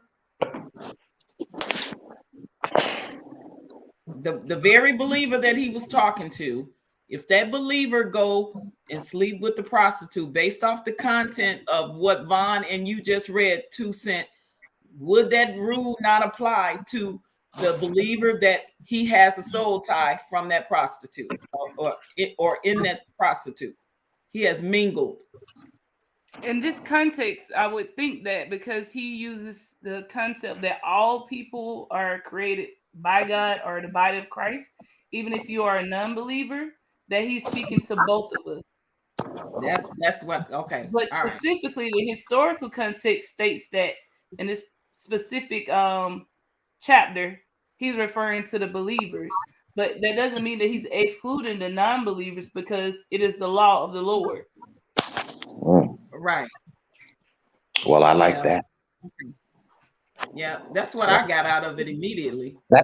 That's what I got out of it also. But, I mean, everybody can, we all have different interpretations of the scripture, apparently, but some things are just point blank, right in your face, right there, what it says. And I think a lot of times what happens with us is we get tripped up because, we don't accept what we are reading or hearing, and we try to deflect away from the truth. It's like, well, I don't know. And well, that's why it says search the scriptures, for in them you think you have life. You know, study to show yourself approved. So in other words, I would have to study the matter and research it and search for the truth in there. And then I could possibly, gain some type of understanding or awareness. That's where I'm at with it. But I just thought that particular scripture was very interesting to share in regards to the subject that Kaya had brought up. Amen. Thank you. Hey, Yella and Clue. Thanks for joining us. Yella, you came up first. So what would you like to add to the conversation? I'm finna say I'm just a lonely believer. I mean, non-believer that don't have nothing to add to this church situation. I just came up to say what's going on. Well, I'm What's good. I'm glad you did because you are a millennium, right? You said what? You're a millennial. Is it millennial or millennium? Okay, so this is what I struggle with. When does millennial start? We're going into that right now. Actually, I didn't intend on spending that much time on. I was just trying to get some clarification, but we're going to pick that up again tomorrow because I'm going to study this scripture and see what my spirit reveals to me. So we're about to go into that topic right now. Clue, did you have anything to add to the topic we were just discussing, or are you a millennial? Millennial? Is it millennial or millennium? I'm Gen X. It's millennial. Millennial? Okay. I'm Generation X. You're Generation X. Okay, yeah. So we got two. Vaughn, are you going to stay up for the millennial conversation? Yeah, I think I got about another good hour and a half in me. Awesome. Okay, so 1, 2, 3. If I can get one more millennial up here, that would be awesome. If I can get one more. Before we get started though, hey, shout out to my TT OG Patrice, man. Y'all go check out her interview on Uncle Stu channel, man. You know what I'm saying? Hey, TT, look, TT, you looking good up in that white dress, wasn't you? Thank you. Boy, y'all better go see my TT in that white dress. She was looking good in a month. She did. I was like, ooh. Hold on. I was like, all right, hold on. She get to singing. Look, they was looking at me crazy as hell at work. I'm over there jamming. They're like, what is you listening to? I'm like, man, don't even worry about it, cuz, you know what I'm saying? This ain't for you right now. Wow, I know. Hey, I gotta show my city some love, man. Chicago got some of the best musicians, and if they ain't from here, they been through here. That's right. That's right. So, stand up, Chi-Town. Yeah. Oh, look, I hate to pivot, but I wanted to give you guys a shout out too, because although I guess I'm a millennial, I don't know what I am. I'm about to see right now. All you guys' music. So growing up, when I was younger. Who says, how old are you? So I'm 35. You're a millennial. Okay, so you're a millennial. Yes, you are. Okay, I just wanted to make sure. Oh, yeah. And Jedi Mike just got on here. He a millennial. Anyone born between 1981 and 1996, hit the panel right now. Okay, Okay, one, two, Tiffany. So I three, got I four, gotta five. admit Oh, something. I look, gotta we admit need something. one more. We need one I'm off more 2 years. millennial. No, we need one more Gen X now. So you're not a No, you're a millennial, Gen Jedi? X. We need one I'm more off 2 years. I'm millennial. born '98. He said '90. The cutoff was '96, so I'm an old 98. I generation graduated from Z. high No, you school in 98. millennial Jedi. Wait, You He not a millennial. millennial. No, he's not. no, It that say make him 81 to 96. He's whatever this generation is now. he a Z. I Yeah, I'm think a is it generation. I'm Z? an Oh, old generation Z. Zillennial. He's a Z. zillennial. what year He's Jedi a for you? Z. 98. 98. I'm off Okay, by that's 2 still years. good. No, that's perfect still. But if I can get one more millennial, that will be. Am I saying yeah, Mhm. millennial? That would be great. Because to be honest Okay, with you, I but don't we'll really get I feel want to give a affiliated with started. my shout out to with my Chi-Town. generation. To be honest with you, Huh? I don't really affiliate with my generation. To be honest with you. He's You That's smarter gonna than be you them. an perfect for old this soul. conversation then. I actually He's wanted smarter than them. more millennial. This is gonna be focused more so on millennials and what they have to say than us Gen X. But I still want us Gen X up here. Please, if I can get one more. Okay, so the reason why I came up with this topic and wanted to have the conversation is because earlier, going back to the interview that OG Patrice had with Uncle Stu, and where the conversation went into like it takes a village, and then was talking about Martin Luther King and Malcolm X and things like that, which we have shared multiple times on different platforms, different scenarios about what we think, bringing up the good old times and what was working and different things like that. So I wanted to really talk to the millennials about uh, do they think that those things would help in today's time and where we're at now with the whole evolution of life and what we're faced with, including everything, the tech, our whole lifestyle now.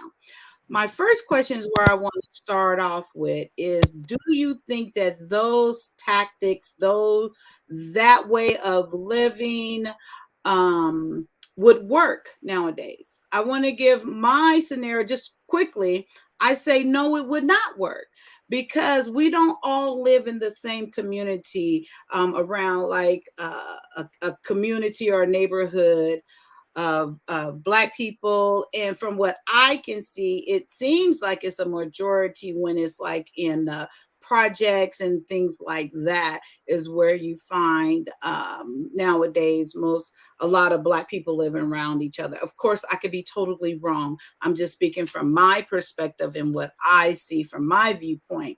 And then first we're going to start there. I don't want to go on to the next one. And I don't want us to get stuck here because I want to go further with this conversation. So I want to start with Jedi Mike. Who left? Oh, Switch. Yella, here back. So Jedi, do you think, because you have heard us Generation X folks and maybe some baby boomers as well, expressing what worked with us before, like it takes a village and everyone was allowed to discipline the kids and just all the things you have heard as us working as a community. What do you think about that? Do you think that we should bring that back? It'll work nowadays? Yes or no? And if your answer is no, what do you think is a possibility that can help with our community from your perspective? So to answer your short question, no, because unfortunately we become too individualistic as a culture, even within our own household. What I mean by that is like we always kind of think of that. Well, we take away duty and responsibility in terms of what parents to children. Therefore, parents, so mama or dad, always think, oh, I gotta focus on me, not instead of focus on the child. Half the time, you don't even know what they're doing on their phones, and yet almost the phone's almost raising the child and the parent at home. Um, and we talk about discipline, right? Well, unfortunately, we became too soft as a culture.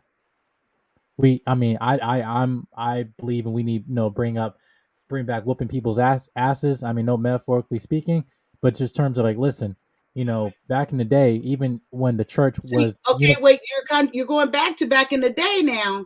Yeah, You no. realize You asked like why I'm saying that would not work. I'm giving my explanation why it wouldn't, because with the whooping, okay. during the times, discipline, you didn't have respect for people in that household. You just had a respect for people on the elders in generation in general. Like you have folks, because the whole thing was about image.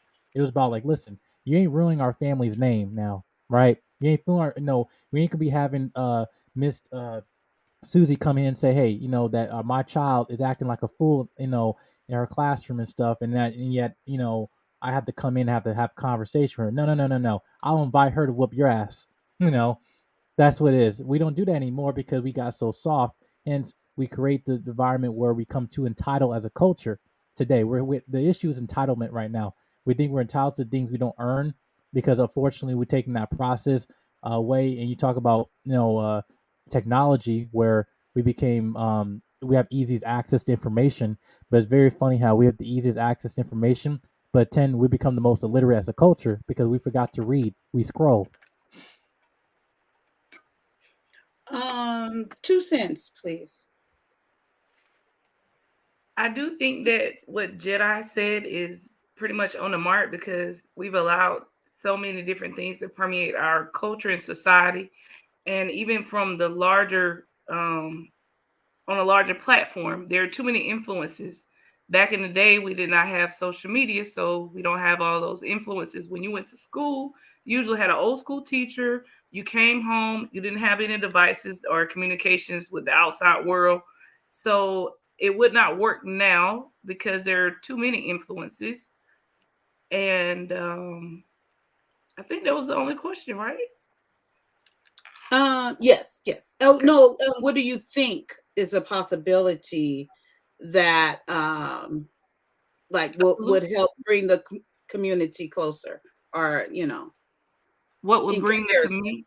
So what? Yes, like what would like in comparison? What would be a suggestion that you would have that can help bring us more united as a community? Yes. We need to have a platform, I guess, comparable to the church, but not necessarily church and religion and spirituality, because I do know that that is a turnoff for so many people. So some type of that's right place to fellowship with one another without it being so focused and driven on religion. So we need something to replace the church. Amen. That's a good one. I like that. Yella. Okay.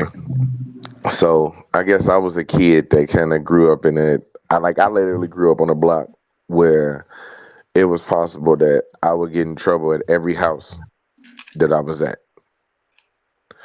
You know what I'm saying? Like to that point to where like I'm 34. I'll be 35 in April. Thank you. Okay.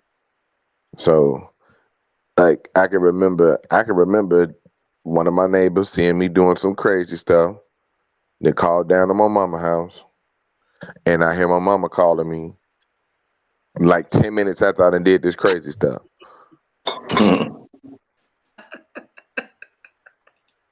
I'm like, what the hell? So I go down to the house, and she like, yeah, Christina mama then called me and said she seen you out there on the street. I'm like, oh no, they snitching. They ain't snitching no more. You didn't know that word, baby. I ain't know no better because we wasn't connected like that. Kids wasn't connected to the adults like that, like they are now. See, kids know the ins and outs of the adult network now because they sit up under the grown folks while we give away the secrets and shit. See, back then you was told to go outside and play. Get off that game, go outside and play. I was just talking to my boy, and I had a Sega when I was growing up. Get off that game and go outside and play. Now, trying to pry kids off their game now. Telling the kids they can't play Fortnite, they gonna have a nuclear meltdown. It's war. So are you for it or against it then, Yella? You didn't answer. I didn't hear your. I know. I had to go into my little rant. And my Ford, and my Ford, like, is it going? Like, would it work today? Yeah. Yes. Oh, no, only because there's nobody trusts each other no more. I look at it like that. People stopped Mm. trusting each other a long time ago for some reason. Like, don't nobody trust nobody. You know what I mean? You look at like social media posts and it's always talking about some I got me because if ain't nobody got me, I got me, or you know what I'm saying? I don't, you know what I'm saying? Just always something like that. Like, damn, you need a friend, dog. Me, myself, and I. Me, myself, and I. Hold on. Who said it? Who said haters? Me. Oh my God, I want to throw this phone again. I'm going to throw this damn phone against the wall.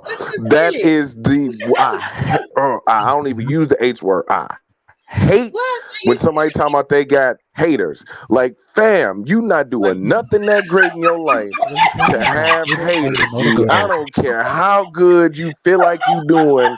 I don't care how good I don't care how good them filters made you look, baby girl. Ain't nobody hating on you. Imaginary haters. They keep themselves motivated though. Like I put a post up on my Facebook the other day. I was like, it's some chick right now lip syncing into a phone about how somebody hating on her to a sound stream of a TikTok. It's a chick right now making a TikTok about somebody who don't exist, talking about they hating on her. Come on. Don't do me. Come on, man. Don't do me. Right. Don't do Right. me. Look. Don't do me. Ain't nobody hating on y'all. Ain't nobody hating on y'all. I just got my new 2000 Honda Accord. I got my 2000 Y'all done got TT to cam up. Y'all done got TT to cam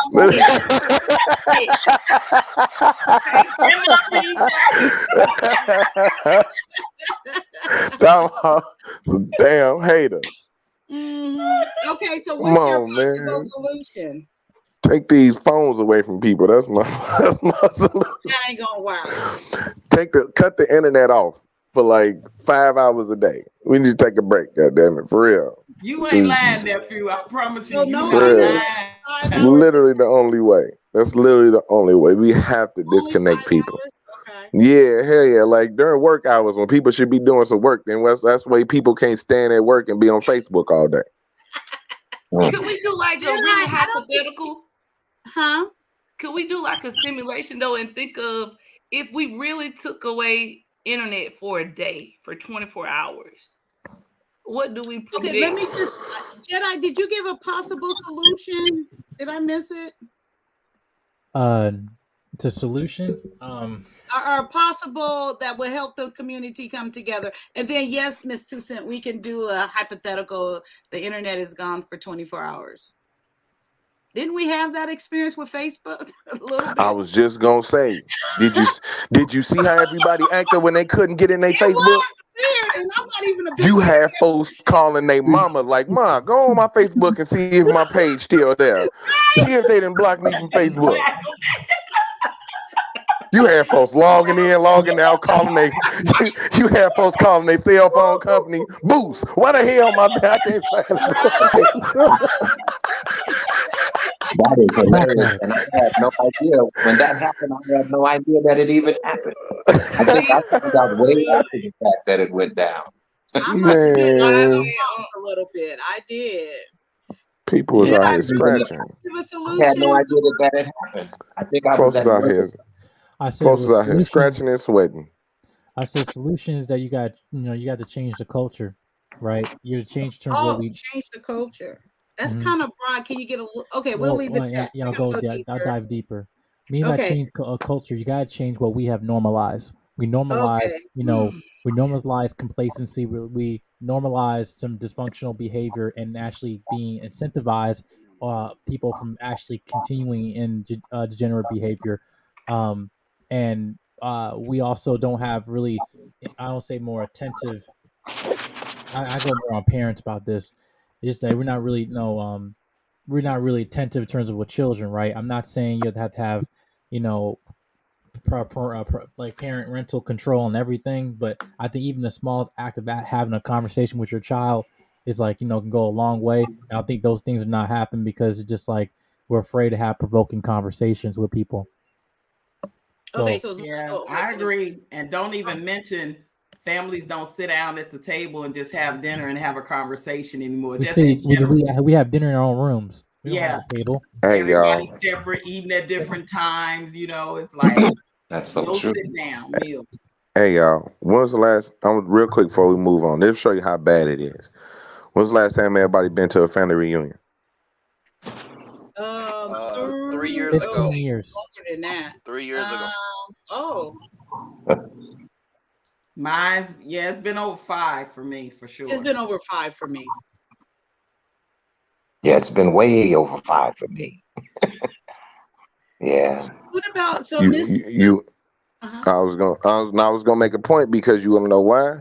Because the millennials, like at my age, ain't take over the control like that. They didn't But properly step up for like the aunties and the uncles and they mama and daddy. Because once was Big Mama, like I'm gonna tell you right now, my part of my family right now, once my grandma was like, I'm not planning it no more, we ain't had it in like 6 years. That's That's what how we happened in go. my family too. Yeah, That's my just it how uncle, it passed down like my that? Was it uncle, passed That's down? Was exactly someone how it bred it's to supposed take to be over? passed down, to the next generation. And my uncle, Mm-hmm. which was my father's brother, he was the one that had. I mean, he was wealthy, and he would always throw it. And all he would ask us to do is just come. And when we realized that he had cancer and was sick, and he was like, "I'm passing the torch. You guys got to keep this going." Yada yada. He been dead a long time. I think we had 2 after he died, and he'd been dead over 20 years. We might have had 2. And he was like, this has to pass down from generation to generation so y'all can keep it going, so we can always know who our family members is, and we get together every so often and have these. But it stopped. And the younger generation ain't studying it. They ain't even thinking about a family reunion. They ain't even Because trying to it get to know wasn't. who their other family members are.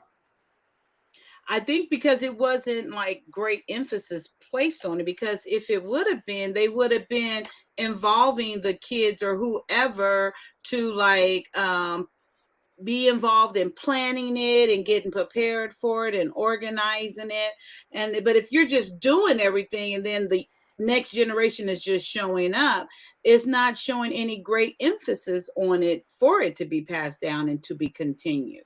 But I wanted to get back to 2 cents question of, and we'll start with Whoa, whoa, OG whoa, and whoa. then Well, hold up. go. I didn't Clue answer. didn't get Wait, Clue didn't I say didn't. it. Yeah. You It skipped wasn't a over question me. for he's a Gen Oh, it's for X, right? Or is he a It's for millennial? million. Oh, okay. Go You're a ahead. I'm sorry. millennial? Yeah. I haven't got to us Gen X yet, as far Okay, as the original my bad. question, because I haven't asked OG or Vaughn. I'm going to OG about the 24 hours without internet. Miss 2 cents wanted to dive into that. Do you want to put some context on it, 2 cents? Yes.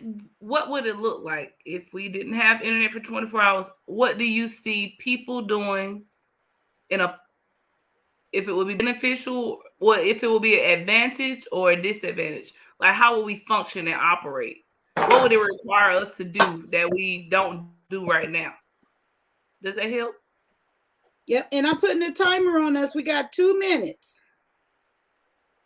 Whenever OG goes first. Oh, I think if we do that, it's not going to serve much purpose. I'm pretty sure the younger generation probably might lose their minds for a minute, and then they probably just go to sleep and sleep it off and wake up and hope it's a dream and get up the next day and be like, first thing they check is their phone or their computer, any kind of tablet that they own, to say, oh my God, it's not on yet. When is it coming on? It's been 23 hours, 30 seconds, 42 minutes, and like it. Yeah, for me, Maybe I should up the ante. Maybe I should say Yeah, if the 24 hours internet was is not long enough. eliminated. No, What maybe if say for a month or 2 Okay. weeks. Damn, Okay. A month. How for a about month. this? I got For a one. month. I got one. I got one a little more reasonable. How about Okay. if the internet closed every Sunday? No. that's once a week. One day a No, It week. wouldn't because be much of They a no, big stopped because serving deal. alcohol on Sunday, then and the you'll bootleggers still were making it. see it coming. No, that doesn't. You'll see it I coming. Yeah, think for like Be 2 prepared weeks for it. straight. 2 2 weeks weeks straight straight? of vacation. 2 weeks straight. the hospital, Ooh. the hospital, the mental institutes, they'll all be full because the other generation will lose their I know that's right, Patrice. Rondell said she would die. She said she gonna die. Yeah. Look, I would probably have Fuck to it. go to I'm urgent dead. care too. Nope. Internet gone. I'm dead. We just said 2 weeks. I would Right definitely be in urgent care right about then. Oh, so Patrice, you didn't even need 2 minutes to answer it. Huh? Nope, not at all. Boom, Okay, that's what it. about you, Vaughn? Like I said, I would probably be in urgent care somewhere. You 2 weeks. would. Yeah, because it's a lot that I do that I rely on that connection. You know what I'm Okay. saying? So, So you can't I think mean, of any not alternate that I ways would die. of To be, fulfilling no, that? to be serious about it. You know, Yeah, if it happens, you're gonna have to deal with it anyway. So you would right. just find things to occupy your time. You know what I'm saying? And figure some things out. Now, would it be missed? Gravely. So how long do you think it could go? Like you could go how many days before okay, you settle in and now you're trying to come up with solution and figure out things or something? I don't know. I would have to go to rehab and just see how they could help me. Even Vaughn said he Damn got to bad. read. Now I'm surprised Down Vaughn bad. saying that me and Me Vaughn grew too. up in the era where we But know how to listen, improvise listen. because we didn't have all this Right. stuff. So I I'm did really not say. surprised Vaughn is saying that. Look, I didn't say I would not be able to survive. I would, of course, definitely I could survive. You just figure out something else to do. But Yeah. yeah, it would be very trying and it would be very testing for me. We can catch up on some sleep, Vaughn. Well, I get enough sleep now. Man. Catch What up about on the some sleep. benefits though, Vaughn? I You think what we would do, I truly think, especially as Generation X, I think we would what I would do is bring out like the old school games, have my kids interact with me with those. I probably would reminisce a lot and bring out like the rotary phone and have some fun with Where you that. gonna get a rotary phone? You can I go to a mean, thrift store, a collection store. There's I seen it. I even seen the old phones where you pick up the handle and you put it to your ear, Yeah, but things who like has a that. landline? Who has a Maybe landline though? I have a landline right I have now. a landline. Yeah, but who you gonna Everyone Yep. has talk a to? landline in Who you case gonna talk something to who has a going on. You know The what? Listen, 17, listen. right? I The have 17 people that still got a landline. I have a well, listen. I Which have will a probably be landline, but mama it's or hooked to my. grandma. It's I yeah, got a landline, but it's yeah. hooked to my fax machine. I don't use it for anything but yeah, and the exactly. scanner and all that. So I do have a landline because Then we could put sometimes when there's together an emergency and these cell 5,000 phones puzzle go out, pieces. Mm-hmm. There's so many you get, things you can introduce to your child to show them how to occupy your time. And then maybe someone would develop or create something new for the generation now. Just saying. It's true. It could well, be it's very definitely productive. possible. I mean, we could definitely work our way through that if something like that should happen. I mean, you just No, figure you out what was to just in do. the mental institution, Vaughn. No, well, no, Right, I'm joking, but at the same time, hey, if it's just like if the power goes out for a week, what are we gonna do? What are we Somebody gonna better do? have a backup generator. Y'all better buy But some see, that's what I'm generators. saying. A lot of us don't Look, have a backup generator. So and a how weapon. would we deal with that? We would have to And the deal with weapon, it because you're right. we wouldn't have a The choice same with what to that do. movie for 20 the Purge. That's Yeah, my Mm-hmm. favorite. That's It's exactly 3 what it's movies. gonna be like. Let that the would be. electricity go out on planet Earth for 24 hours. You better get it back to take your kids and just hope to survive. Well, I think I would do That's better one. at it than my 16-year-old because I know he would be like climbing the wall. So Yeah. we would definitely have to, counsel him throughout that. I don't know if the internet went out. If the internet went out, it'll be like I don't know. I think I'd go outside and probably do more of the stuff that I used to do. Like probably go play some ball or something. I had to take it easy because my knees be hurting now. That's the bad part of being a millennial. That's not a good feeling. But yeah, probably be outside some more, depending on what time of the year. Because in Chicago, I'm definitely not going outside right now. Oh, I know that. I ain't even there, but I've been there, so I know. Okay, It, I wouldn't be it, outside either, it brother. be some it be some frozen little nigglets outside. We be How cold is it? Cold and snowing there now, Yella? it's supposed to be snowing now. They talking about 5 inches of snow coming. Mm. okay, Yeah, Clue, your yeah. Man, turn. you can't even go outside to get no heralds. I don't miss that. Okay, Man. Clue, go ahead. Actually, no, well, not recently, but sometime last year, I did 24 hours without internet because before I went to Verizon, I'm on Verizon right now. Before I had Verizon, I had Metro, and I'm a truck driver, and you can't get Metro in the entire state of West Virginia. So I had to be overnight in West Virginia, and I had no internet. So what I started doing is I started walking around talking to people that were around me. So I think when the internet goes down, you're gonna start getting to know your neighbors. You're gonna start getting to know the people that are around you, your community, your city, zip code. I think that's what's gonna happen. You're gonna come out of the house, maybe for the first time. I think that's Yeah, what's because gonna happen. Because Clue, I you don't know go what's gonna outside. happen, Clue? Your neighbor that you didn't know for all them years gonna Didn't knock know. on your door and be like, "Is your internet out too? My internet is out." Y'all been living together for 5 years. That's the first thing you ever said to is Hey your man, internet out. hey man, my name Cliff. I've been living next door to you for 15 years. I know this the first time we But I the know it's the internet first cool. time we talk. But that's it. That's how it is. That's just how it Okay, is. Mrs. Toussaint, your famous question. What you come up with? So, in my perfect utopia, I see that more families will have to sit down and actually eat. If they go out to eat, they got to actually talk to each other without a cell phone. The kids, well, parents may actually lose their mind more than the kids because it will require parents to interact with their children more. That part. The devices would not be able to babysit your children.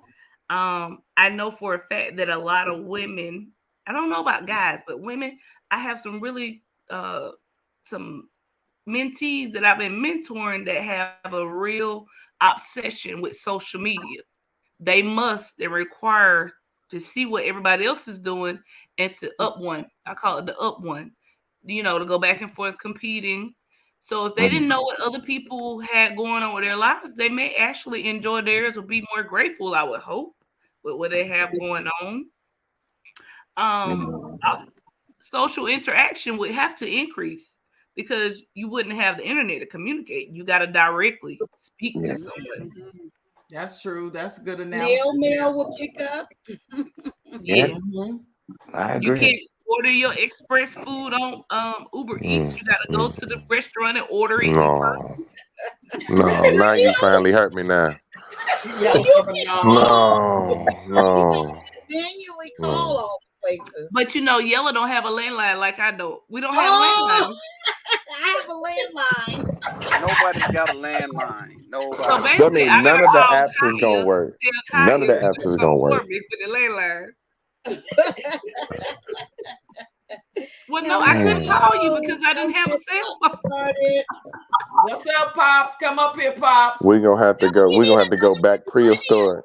Jedi went out. We need a millennium to come up. How old is Sun Wait a minute. Green? Where's Wait a minute. Wait Mimsy a at? minute. Where's Hey, Mimsy? wait a minute. Pops can still come up. Pops Hey, is a boomer like me. hey, listen. I just discovered something.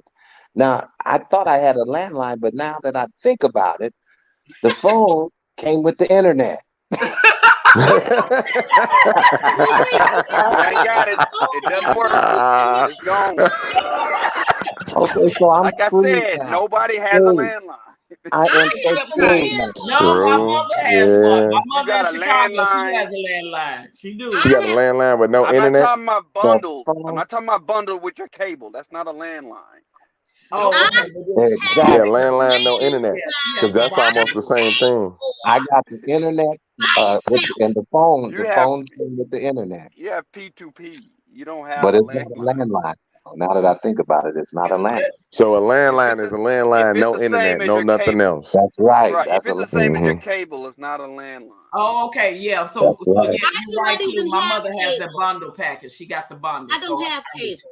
You mean So just wait a a minute. landline by Shit, itself I with can't no believe it. internet and no I cable? have a landline. Kaya, not Kaya. You got internet? Where you get to go? I even have, You got internet, right? huh? You got I have internet though, right? internet. Yeah, I have that's internet. that's Yes. probably connected to your internet. It's probably a bundle, Kaya. It's bundled, so you ain't Kaya. got no Yeah. landline. It's You okay. ain't Mine got no is Okay. phone You mine system. guys is know what I'm thank you. different. Okay. You're So right. No, You're I'm right. just You saying. the I'm last just saying. hope, Kaya. Tell them that it's not connected. It's not. Please. I don't know what else to Thank do. you.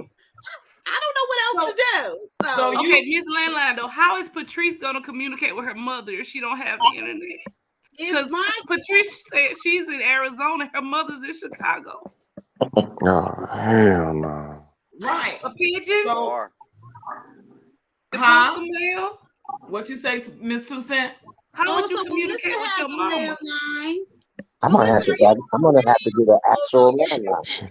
She said I haven't. She said I haven't had a landline in over 15 years. Oh Lord. Yo, another let me see. Kaya, do you have a VCR? Hey, Kaya, you got Pop. a VCR? Huh? Do you have a VCR? I have no. I have a Blu-ray. I have a Blu-ray. I do not Okay. have It's a a blue VCR. one. I might have one in my garage though. I might. You know what though? There is some hope. Still There is taping some the hope. stories.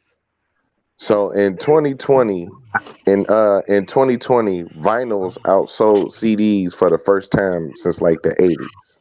I didn't know it was Really? but I Vinyl didn't is Yeah. know coming Because back, of the yo. Is that collection. right? Vinyl is Wow. coming back. Yeah. Vinyl is coming Yeah. back. It's coming Love back. vinyl. people go Vinyls? to Yeah. to I got a collection Beatles. of 33s and 45s. I got a collection of Let's vinyls. see. What? Oh, come up CDs. here, Watch. You're a millennial. I need a millennial up here, please, so I can CDs. Watch. finish He, with the topic. Watch CDs said when the don't last time capture y'all used the that vinyl payphone. sound. They don't even have Man. There are Yo, last time CDs I don't capture that remember a vinyl payphone. sound. Bro, last time I remember a payphone I was haven't seen it. outside the White Hand Pantry in like 97. They still got white hand pantries, first of And all. no. White Hand Pantry. No. No. 1-800 I think that went. I think they closed that White Hand Pantry and took the phone with them. Like What's the pantry?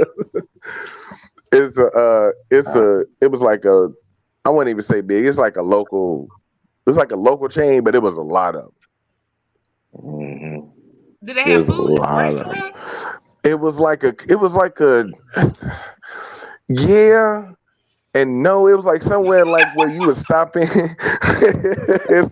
They're laughing because they know what I'm saying. It was like, all right, it was like a place where you could stop in, get your coffee, get some donuts, you know what I'm saying, grab a paper, you know what I'm saying. But if you needed some it was a neighborhood store too. So if you needed to go in there and get like some dishwashing liquid or some detergent or some house stuff or something like that, Convenience.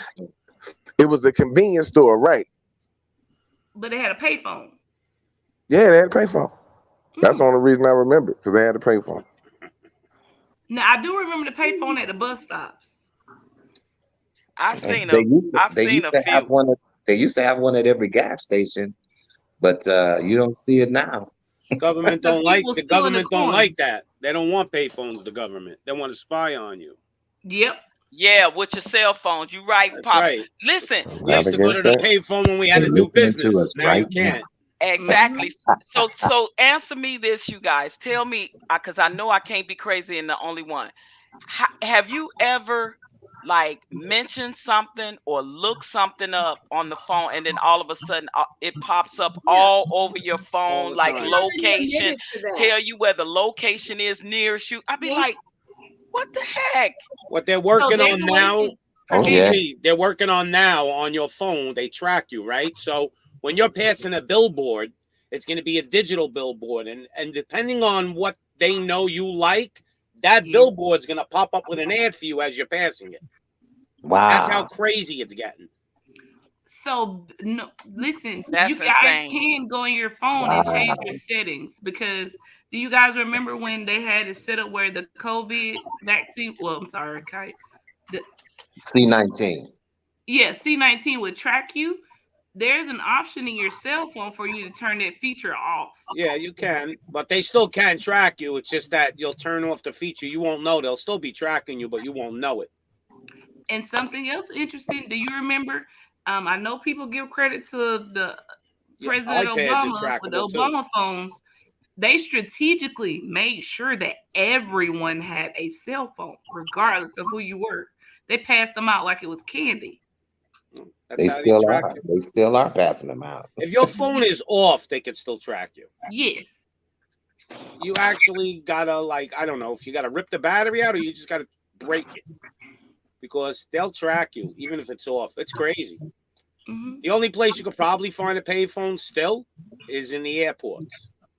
I They haven't still have seen them. Mm. I went Yeah, over and that's asked true. a cop one day in That's the true. airport, "Excuse me, officer, you know where the payphones are?" He looked at me. I thought he was going to throw me on the ground and search and frisk me. thought you I was was like, delusional. I just gave this cop like a reason to like bother me. And you know, it was funny. I had like 5 cartons of cigarettes from the other country I was in. So like legally, you're only allowed to like bring in 2 or whatever. I was like, oh, this guy's. And what they'll do is they'll search your suitcase, find the cigarettes, and tax you on them. They won't arrest you, but they want their money. So I'm like, Pops, oh, this you guy's gonna looking search my really suitcase suspicious. now. You can't even go up to a cop and ask him a question. They think they're suspicious of you. They Mm. are. Like it's insane. They Insane. are. They're out of control. Out of I do control. see a lot of them at the airports, though. You're right, Pops. I see them at the I mean, airport. back in the day, like in the 80s, if you went up to a cop and asked them, officer, do you know how to get to this place? They would be nice. They were like, yeah, you go here. They would tell you. Now Yes, they're they looking would. at you, backing up with their hand on their gun, like, what do you need? Directions?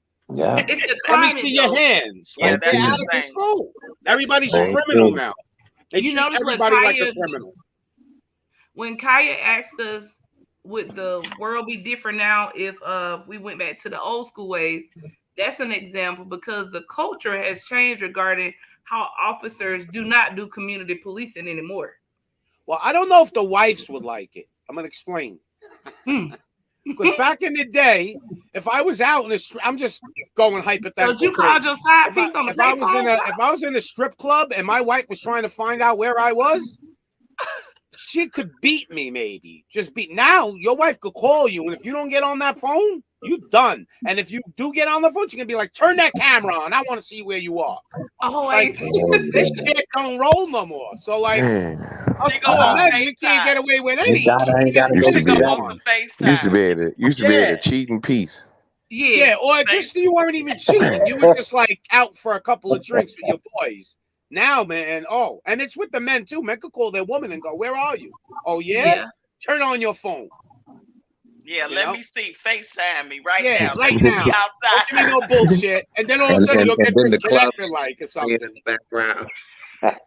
I So love when you I know had a what? They beeper. The increased too beeper much was of the a best. convenience too. That created a dependency because with the guy when you guys regard the payphone, you had to wait till a person get to the destination in order to call you. So you had to practice patience, a lesson of patience.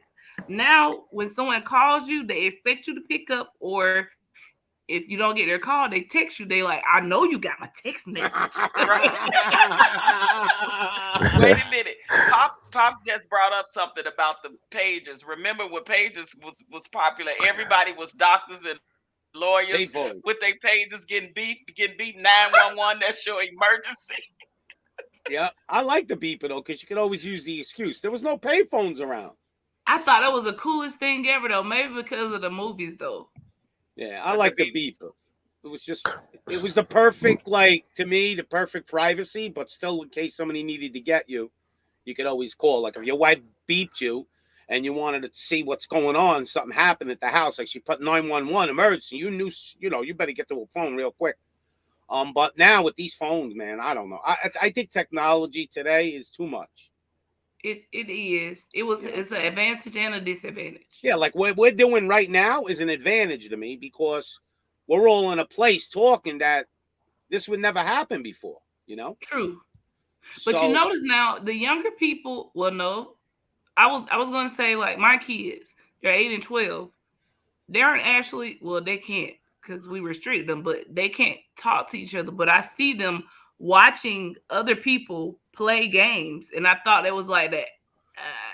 Just the ridiculous thing ever. Like, so you watching him play the video Two, game on the yeah, video game? I play two video cents. I games. I know would have that's more That's what I. views. That's what I do.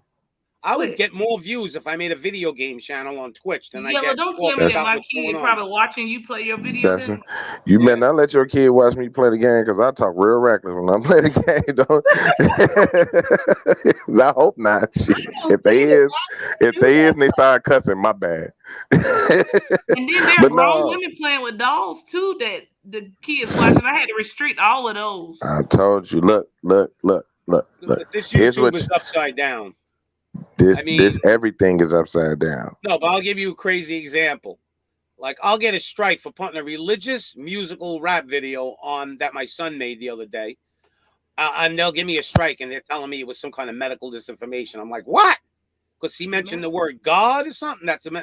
But I could go around, and this is no lie. There's a guy in Texas, in Houston, and all he does is drive around and film hookers on the street.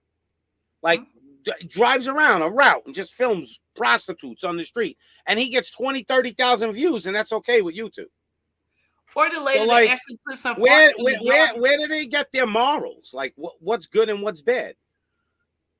Yeah. Could you imagine that? You're driving around filming prostitutes on the street and you're getting 30,000 views, and YouTube's like okay with it? So do you guys think if we go back to the media, because didn't also the media change as we evolved, or did the media evolve and then we followed behind the media? Well, I think the biggest problem is they don't give us the illusion like they used to, that they were separate. Now the illusion is no illusion. It's they're together. You ever hear the news channels? They all say the exact same thing. Like, it's like a scripted line. Like, at the end of their story, they say, and this was like in the January 6th or whatever, like they'll say, like, this was the worst tragic incident in history of mankind. And then the next news channel will say, this was the worst tragic event in history of mankind. And they all say the same exact narrative. They don't even Pops, care you saw anymore. that video? You saw that video? Which one? I think that's the video. It's a video where it's a bunch of news reports. It's a bunch of channels. It's like a compilation, and they all giving the same report, word for word, from Yeah. start to finish. What? And they're comparing. Yeah, I'm gonna find it. I'm gonna see if I can find it. I'm not. I'm Well, shocked. if you watch my intro on my channel, I show you the news, and they all say the same thing, and it's going across like 60 of them, boom, boom, boom. And as it's going, and they all say the same exact thing at the end, and you'll hear it. It's amazing. It's like they're all in cahoots. They don't even try to hide that they're in bed together now. It used to be they used to try to, it used to be like they used to try to make us feel like we were a little free. Now they don't want to make us feel like we're free no more. Now they want to make us feel like they're the masters and we're the slaves. That's true. And that's we're how all, it's and they're going on. programming us, and they're programming us. Programming They're us like hyping up, crazy. they're hyping up the numbers with everything, with the pandemic, with the numbers and Yes. the vaccines, the jabs, the C-19. And they got people all split, panicking. Over here, over there. It's propaganda. It's propaganda. It's crazy. It's crazy. For example, So do you guys, the older school, you guys are the baby boomers. So do you guys watch the news every day? No, not at all. No, I hardly ever watch. I'll get a headache if I watch it because it's all. I'm sick of it. It's all. I think 95% of it's a lie. But you see the drastic change though, because I know for a fact, like most of the elders in my family, they religiously watch the news or got a newspaper to stay up on current events. Yes, because they used to trust the news, and they still do, which is the problem. My mom watched the news. That's my news. Yeah. She's still one of them. Yeah. She my mom too. She's 71. Oh wow, you Here's the trick. Here's the trick to watching the news. whatever they're saying, most of the time it's the opposite. For instance, if they say Russia's starting a war with the United States and we're going to have to go in there and protect Ukraine, no, it's we're starting a war with Russia and we're going there using Ukraine as the excuse. Like, it's always now the opposite of what they're saying most of the time. If they tell you, get this, the magic, whatever you want to call it, I don't get it. If they say this, I don't. Whatever they say, I do the opposite. Whatever they say, you do that. Whatever they say, and no matter what it is. Oh, that's safe? No, it isn't safe. Oh, that's bad for you? No, it's good for you. Yeah. I do the opposite. And you'll be way ahead of the game. You know, that goes back to what Jedi said, that we don't trust each other. We don't trust people anymore. I don't trust the elites, the globalists, whatever you want to call them, the top 1%, whatever. Here, I had a show. I'm going to throw this at you real quick. So they're so worried about how many people are dying right now, right? Over the, whatever you want to call it, what's going on out there. Over the pandemic. You could say that word. Oh, thank God you could say something. So anyway, they're worried about all these people dying. On my show, I brought it up. It's on my other channel. I show statistics. Oh, so you're worried about all these people dying now, but yet to end world hunger, to end it, you need anywhere from 7 billion to 265 billion. And how they came up with that figure is based on crops and what's, all kinds of transportation increases, oil. So I said, okay, let's take the top number, $265 billion. And we end world hunger. Now, the United States spent $4.7 trillion last year. I'm sure they could have shaved off $265 billion, not to study the flow of ketchup. They study birds doing cocaine if they get sexually aroused. There's a study. Yeah. They spent $400,000 on it. So you can look this all up. It's not crazy. I'm sure they could have took some of that money and fed the world, right? But instead, more people are dying from world hunger than anything, and they don't give a shit. But yet they care about everybody going out and getting that magic potion. I said that it's not profitable to feed the world. I said exactly. I said there's no way we live in one of the most richest countries in the world, and it's still hunger and poverty. Here, 38 million people in America. The word they use, they changed the wording. So I'm going to look it up real quick. I'm going to tell you this wording, and you're going to go, they sugarcoat everything. Here. Let me see if I got it.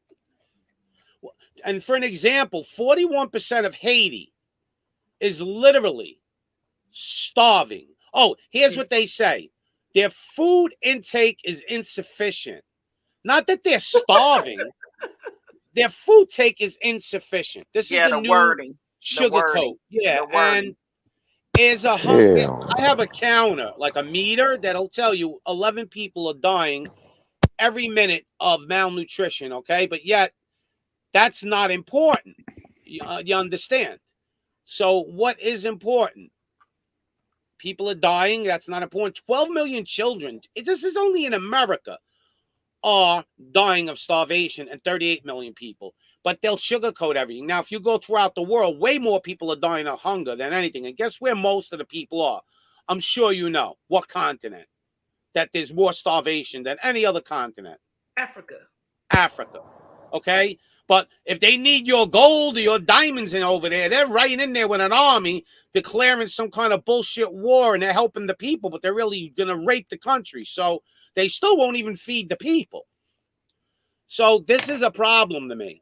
You got 2,755 billionaires throughout the world. I have all these numbers up. So 2,755 billionaires. Okay.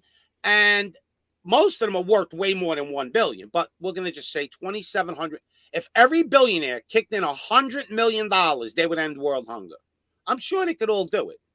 So where are the good people? Where are the people that if I was a billionaire, people would know my name all over the planet? I would hire like a security force, and fly into the worst countries in the world that are starving and feed the people and teach them how to grow their own food, I wouldn't be able to do the whole planet, but I'll tell you what, I'll save millions of people.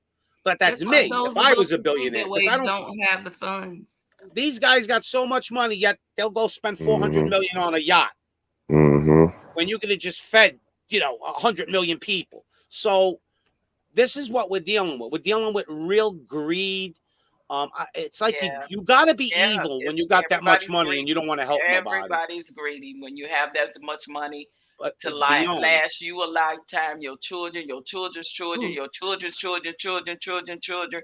Like, come on, how much money? How much How money much do money you do you need? need? Has Like for real. anybody, right? Has anybody been in, like, let's say, a $5 million house in this room?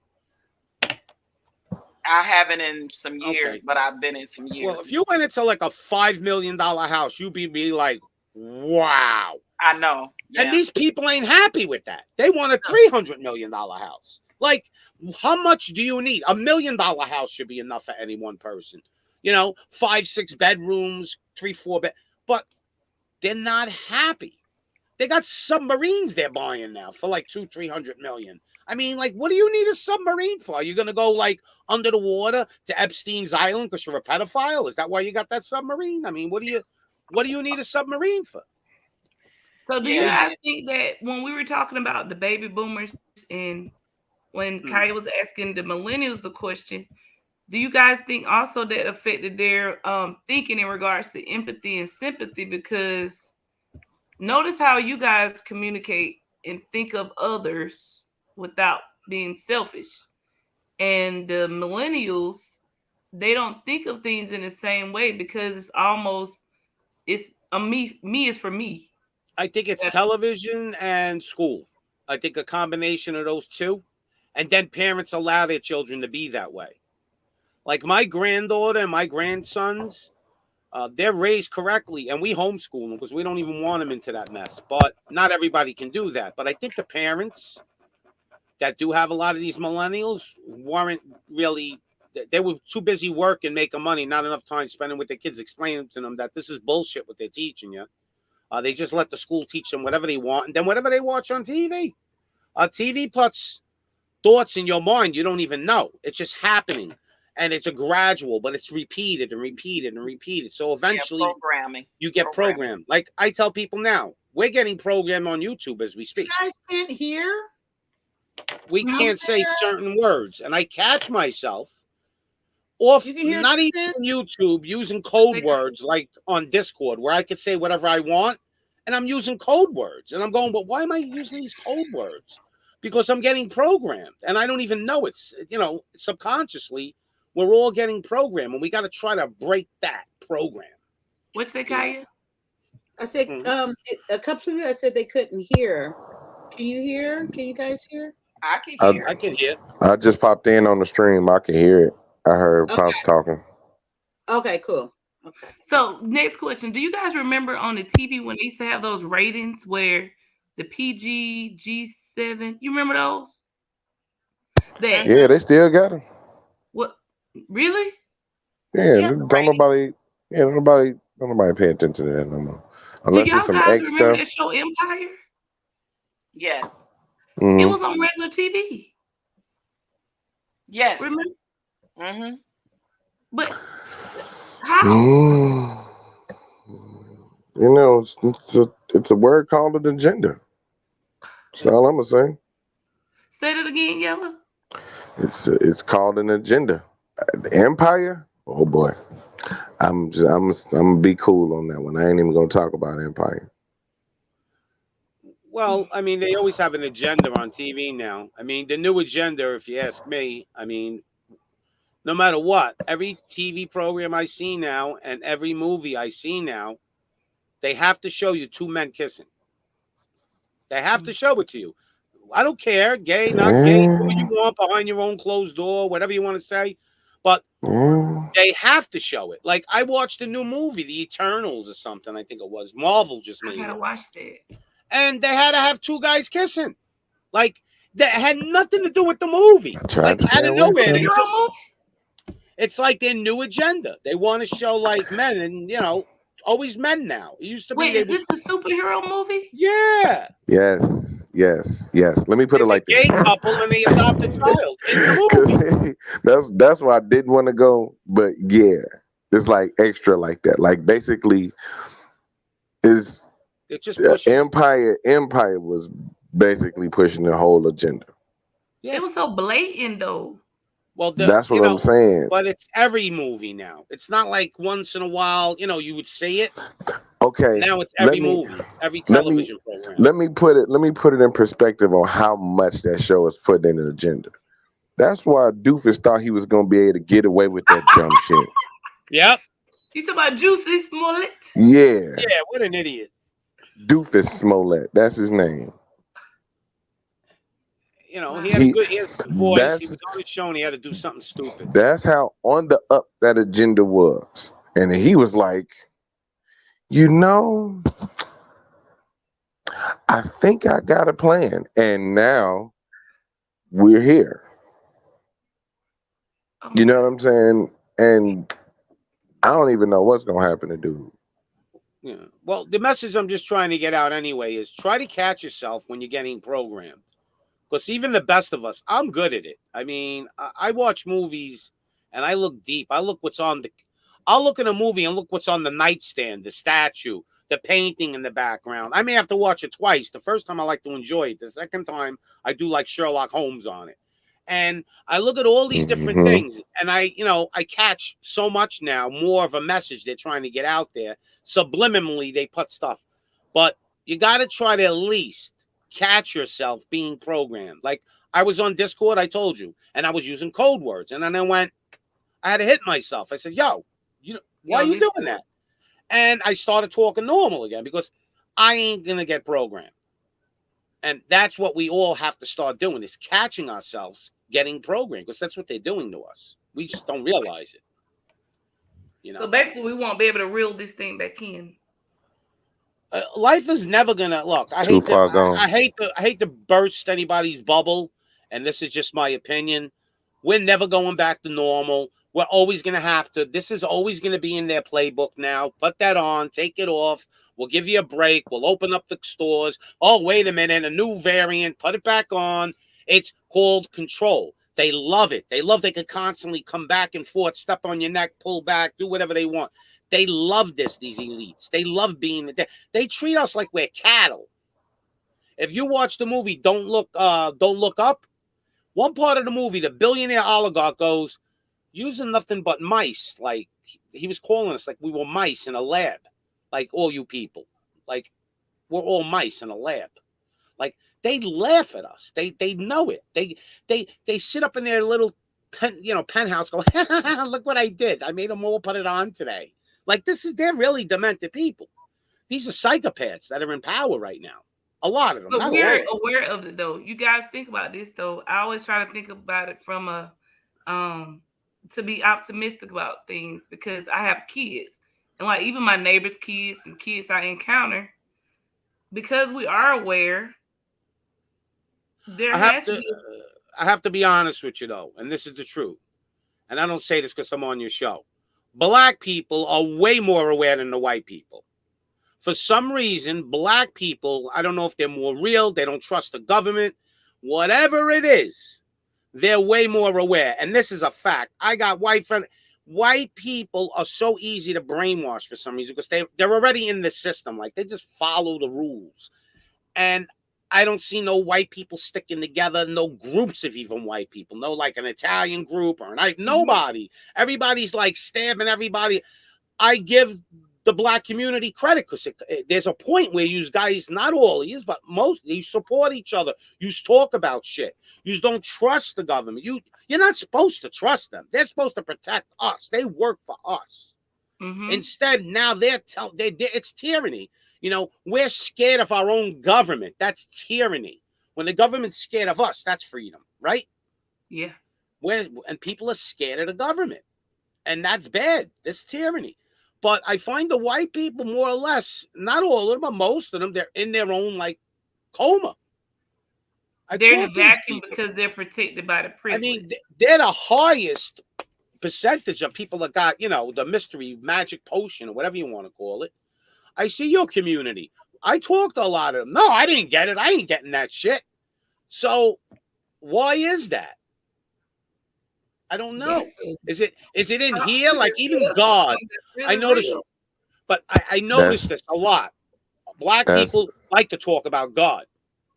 White people, half of them don't even want to talk about it. They're atheists. It's like I'm mind boggled. Mind boggled. Like again, it's the privilege though. Once you don't need them as much, if you're able to acquire and to Yeah, be successful and you have so many things that work in your favor, you don't really need them.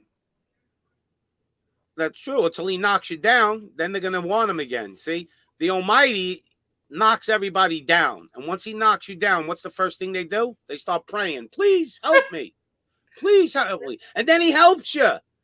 And then you forget about him again.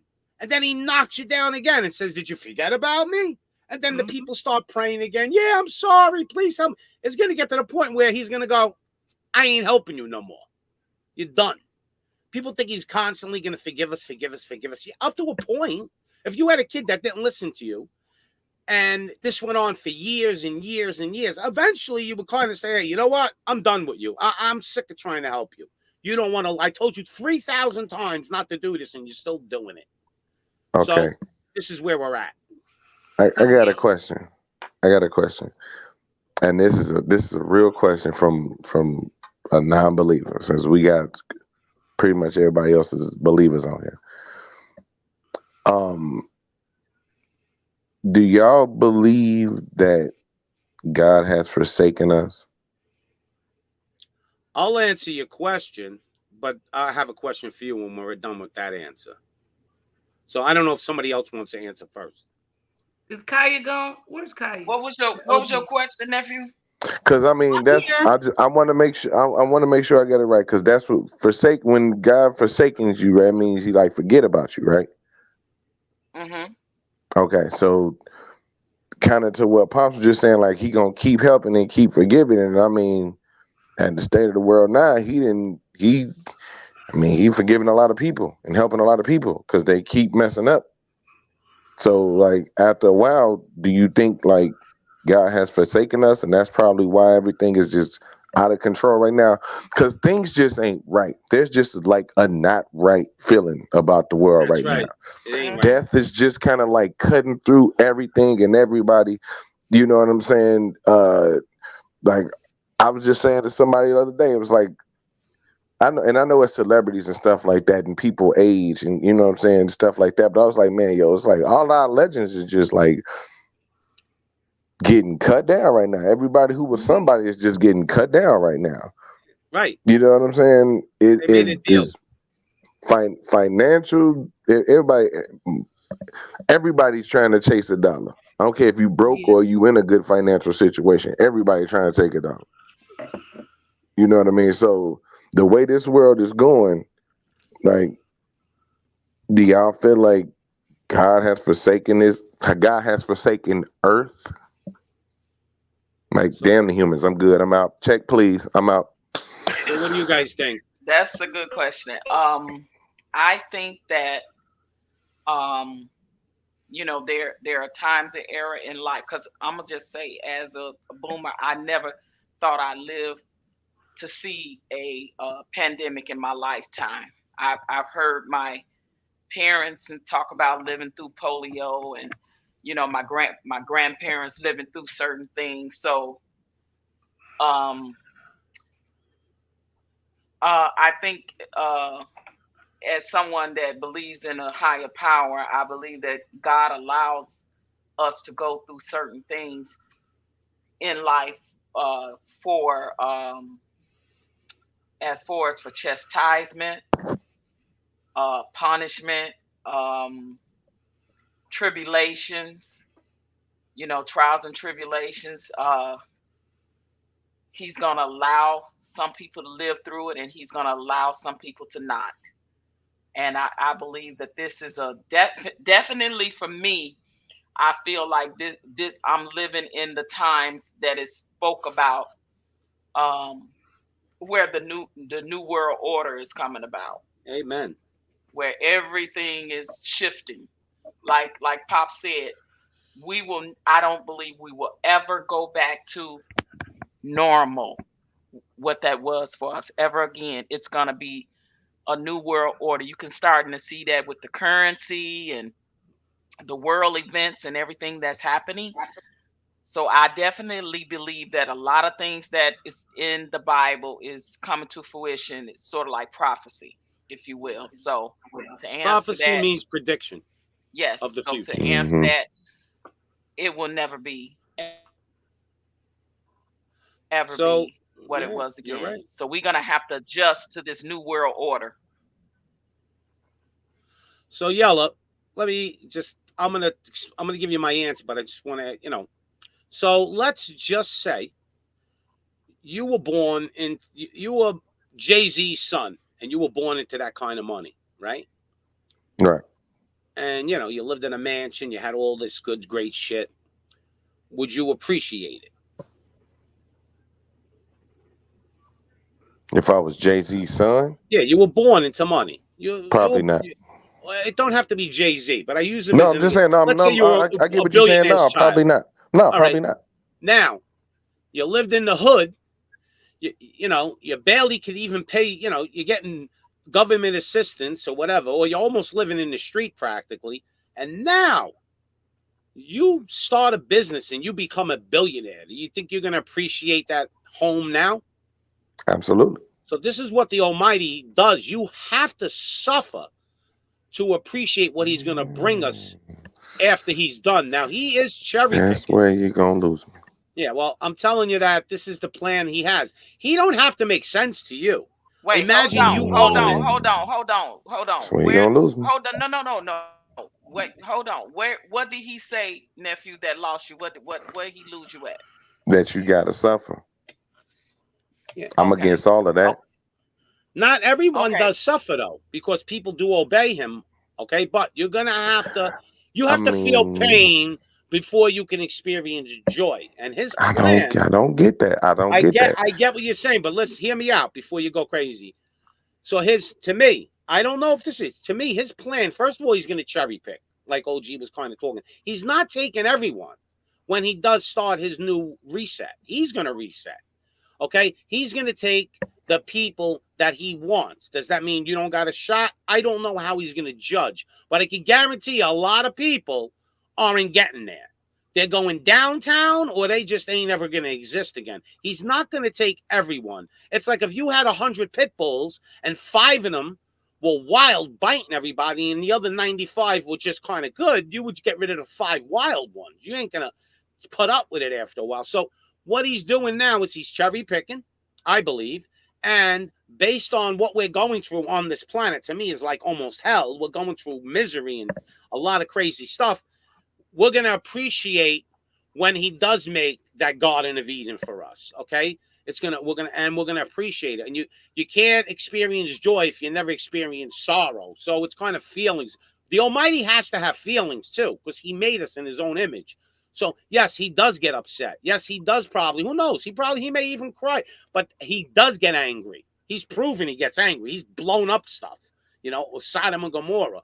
But here's my question to you though. Why don't you believe in there's a creator or an almighty one? Or why do you believe He's forsaken us and you still do believe in Him? What is it? You're a non-believer, or you believe He does exist, but He kind of like just said, you know what? I'm done with this planet. Okay. So that was a lot to unpack. So Just the last let's question. start with the Forget about the questions. rest. Yeah, let's start with the last questions. No, because it's kind of part of why I don't really subscribe to any religion or anything based with any of that. Now, my thing is this, and we discussed it the other day. I believe in a higher power. Okay. I believe in somebody controlling it. Okay. It might not necessarily be Okay. me, because Okay. at some point, I think it's all a simulation. But then that's my So deal. you think we're in a matrix? Yeah, Kind of. All I right, can so believe this is a simulation. all But right, hold on, wait, hold on. with a physical 'Cause- body. Yeah. Okay. All we doing is touching this. Only reason we know it exists is because we can touch it. Right. You can't see you unless you see a reflection of you, or have somebody tell you what they think about you. Right. I can't step outside of me and look at me. Now, do you have any evidence to prove in your mind, like Revelation? We're in the prelude. We're not in tribulation yet. But you see how the world is going, right? Yeah. And if you read the Bible and you broke it down like a detective, you would see everything he said, the prophet, all these people said, is actually lining up. This has never happened before, where the whole world was in a lockdown. Like this stuff has never happened. You always had Rome, you had World War II, you had all kinds of crazy, I call him Charlie Chaplin from Germany, so you know who I'm talking about. So we always had a lot of craziness, but we never had something like you see now. And like you said, you feel it in your gut. There's something wrong. You don't know, you can't even pinpoint it, but you know there's something wrong. Nothing is, it's like every day, nothing's normal anymore. It changed like this, like from 2018, boom, all of a sudden they snapped their finger and life was like totally upside down. And it's getting worse. You want to know why? You want to know why I feel like that? Because nobody's in control now. Right. But if you read the Bible, it tells you it tells you there's going to be lawlessness, unjustness. It tells you. I'm talking about the head of the game, the GM, the head coach, the man in charge, the big homie on high. Oh, he's totally Big Chief in control. GOG. He's totally in control. God. He told you he was going to let this happen in the Bible. No way. So my thing is this. Hold on, wait a minute. Hold on, Pops. Hold on. Because I understand where you're coming from, right? Mm-hmm. But here's the thing, right? You want me to subscribe to a lifetime of servitude for a 50-50 chance at paradise? I'm good. I got you. I'm gonna suffer 100 years of pain down here to maybe get a chance. That ain't good enough. That's like me playing the lottery. Might as well go throw some on the Powerball if that's the option you add, if that's the option you giving me. But what I'm saying is this: you got a lot of pain to get to happiness. I don't believe it. I'd rather have the ignorance of happiness. Bro, you don't even understand. I'm trying to tell you. Hold on. So if something, hold on. My thing is this: I would rather we didn't have to go through slavery. Guess how better? Hold on. Guess how better in a mindset that black people would have been if we didn't have to go through slavery. That's generations of pain. Well, wait a minute. Hold on. Because I'll let you go. Basically, basically to me, that's what religion is. And if y'all talk about religion and all the things I've heard about the Bible, when I've heard that the Bible was connected to controlling the black people during slavery, why do I need to buy into that? It's too many variables that go into this not working out for me. My thing is this: I take too many risks in the real world, the tangible world that I can feel. I take too many risks to take another risk for something that I don't know is even going to happen.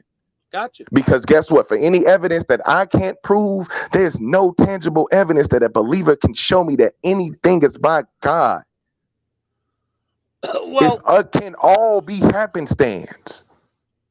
I don't know how you could look out your door and look at nature and think that just happened by itself, but that's another story for another day. Anything could happen. That's my thing about it. You can't tell me that it was some one person that did it, though.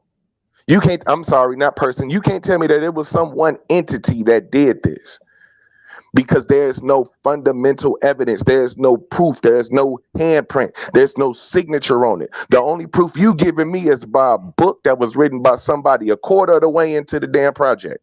There is proof, but they're hiding it from you. Then why is it called a faith then? If there's proof, why is it called faith? Wait, I'm not done. Hold on, I asked you a question. I'm asking a question. You said it's proof. So if it's proof of a God, and the word that I need to hear is walk by faith, not by sight, son, then how is it proof if I need to walk by faith that this exists? Well, he does want you to believe in him, even though you can't see him. I understand. That's faith. I'm believing in a lot of stuff that I can't see right now, Pop. I'm believing in a lot of stuff that I can't see. I'm believing in freedom. I'm believing in financial security and generational wealth and the fact that people don't have to suffer. You're not finna tell me that I have to believe in something else that I don't see. I need to deal with what I'm dealing with down here. If it's something up there, if it's somebody up there that I need to check in with, then we'll deal with that when I get to the gates. But I can't devote part of my existence down here. I don't know how long I'm gonna be down here. I can't devote part of my existence down here to to praising something that I can't see. Do I choose to believe that it don't exist? No, but I can't put a tangible finger on it. I can't touch it. I can't feel it. And in my life and in my head and my brain, it's not going to work for me. I got you. But like I'm trying to say, it is fate, but there is proof. They're hiding some of it to like kind of maybe clear your mind up. But here's the key. What You proof? maybe What proof haven't though? had it, but you haven't had an experience that you said there's no way this could have happened other than some other divine intervention where something happened to you in your life that you knew was impossible and it happened. It happened to me 2 or 3 times. So you never had that experience. So Like what? Give me I some. get Give me you. something to reference from. Well, I can't. I don't want to. I could talk Because about wait a my minute, own personal hold on. stories. Because my thing is this. My thing is this, and I ain't trying to minimize no story, but if you talking about something that was impossible to happen, I could have just tell you about $100 that I found one day when I was, you know what I'm saying? Hold on. Well, let's not say impossible. Let's say almost No, I'm saying, impossible. hold on. That's what I'm saying. I have a date. Let's see, because this is the type of thing that somebody would be like, look at God. I had a date one night. I was like 16, worked at Foot Action. I met this sweet looking chick. I mean, she was bad, bro. And my thing is this. I went as far as to even slap the I simped for her. I put the shoe on and everything, like Al Bundy style. Tied it up for a bam. Got a number, set up the date for that night. I was broke as hell, Pops. Broke as hell. And guess what happened? Cleaning up the store, I found $100 up under this jersey, right? Man, you know, I was good. I went and took that $100. I was 16. Found $100 at 16. Boy, you good. Like you feeling good, especially in my day and age. Now $16, 16 with $100 ain't really like that. But my thing is this. That isn't an intervention. Wait, I'm talking Pops. life. Wait, Pops. I'm Let talking him life finish. and death. Let Go ahead. Pops. Let him finish. Yep, I'm you're saying right. you're talking about things that was impossible or improbable or things that just happened to you. Now I get what you're saying, and I don't want. Here's the thing: I don't take nobody faith from them because somebody got to believe in something.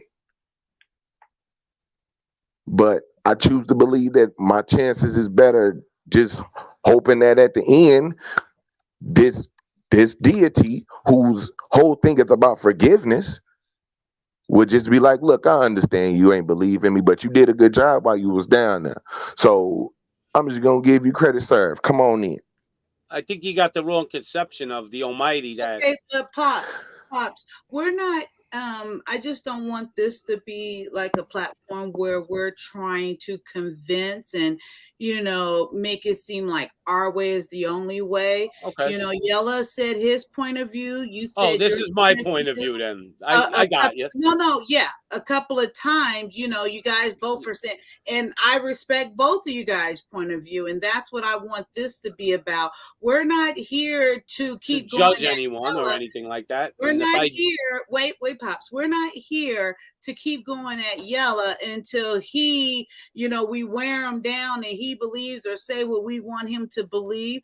This is his point of view, and amen, and yours, amen. Okay.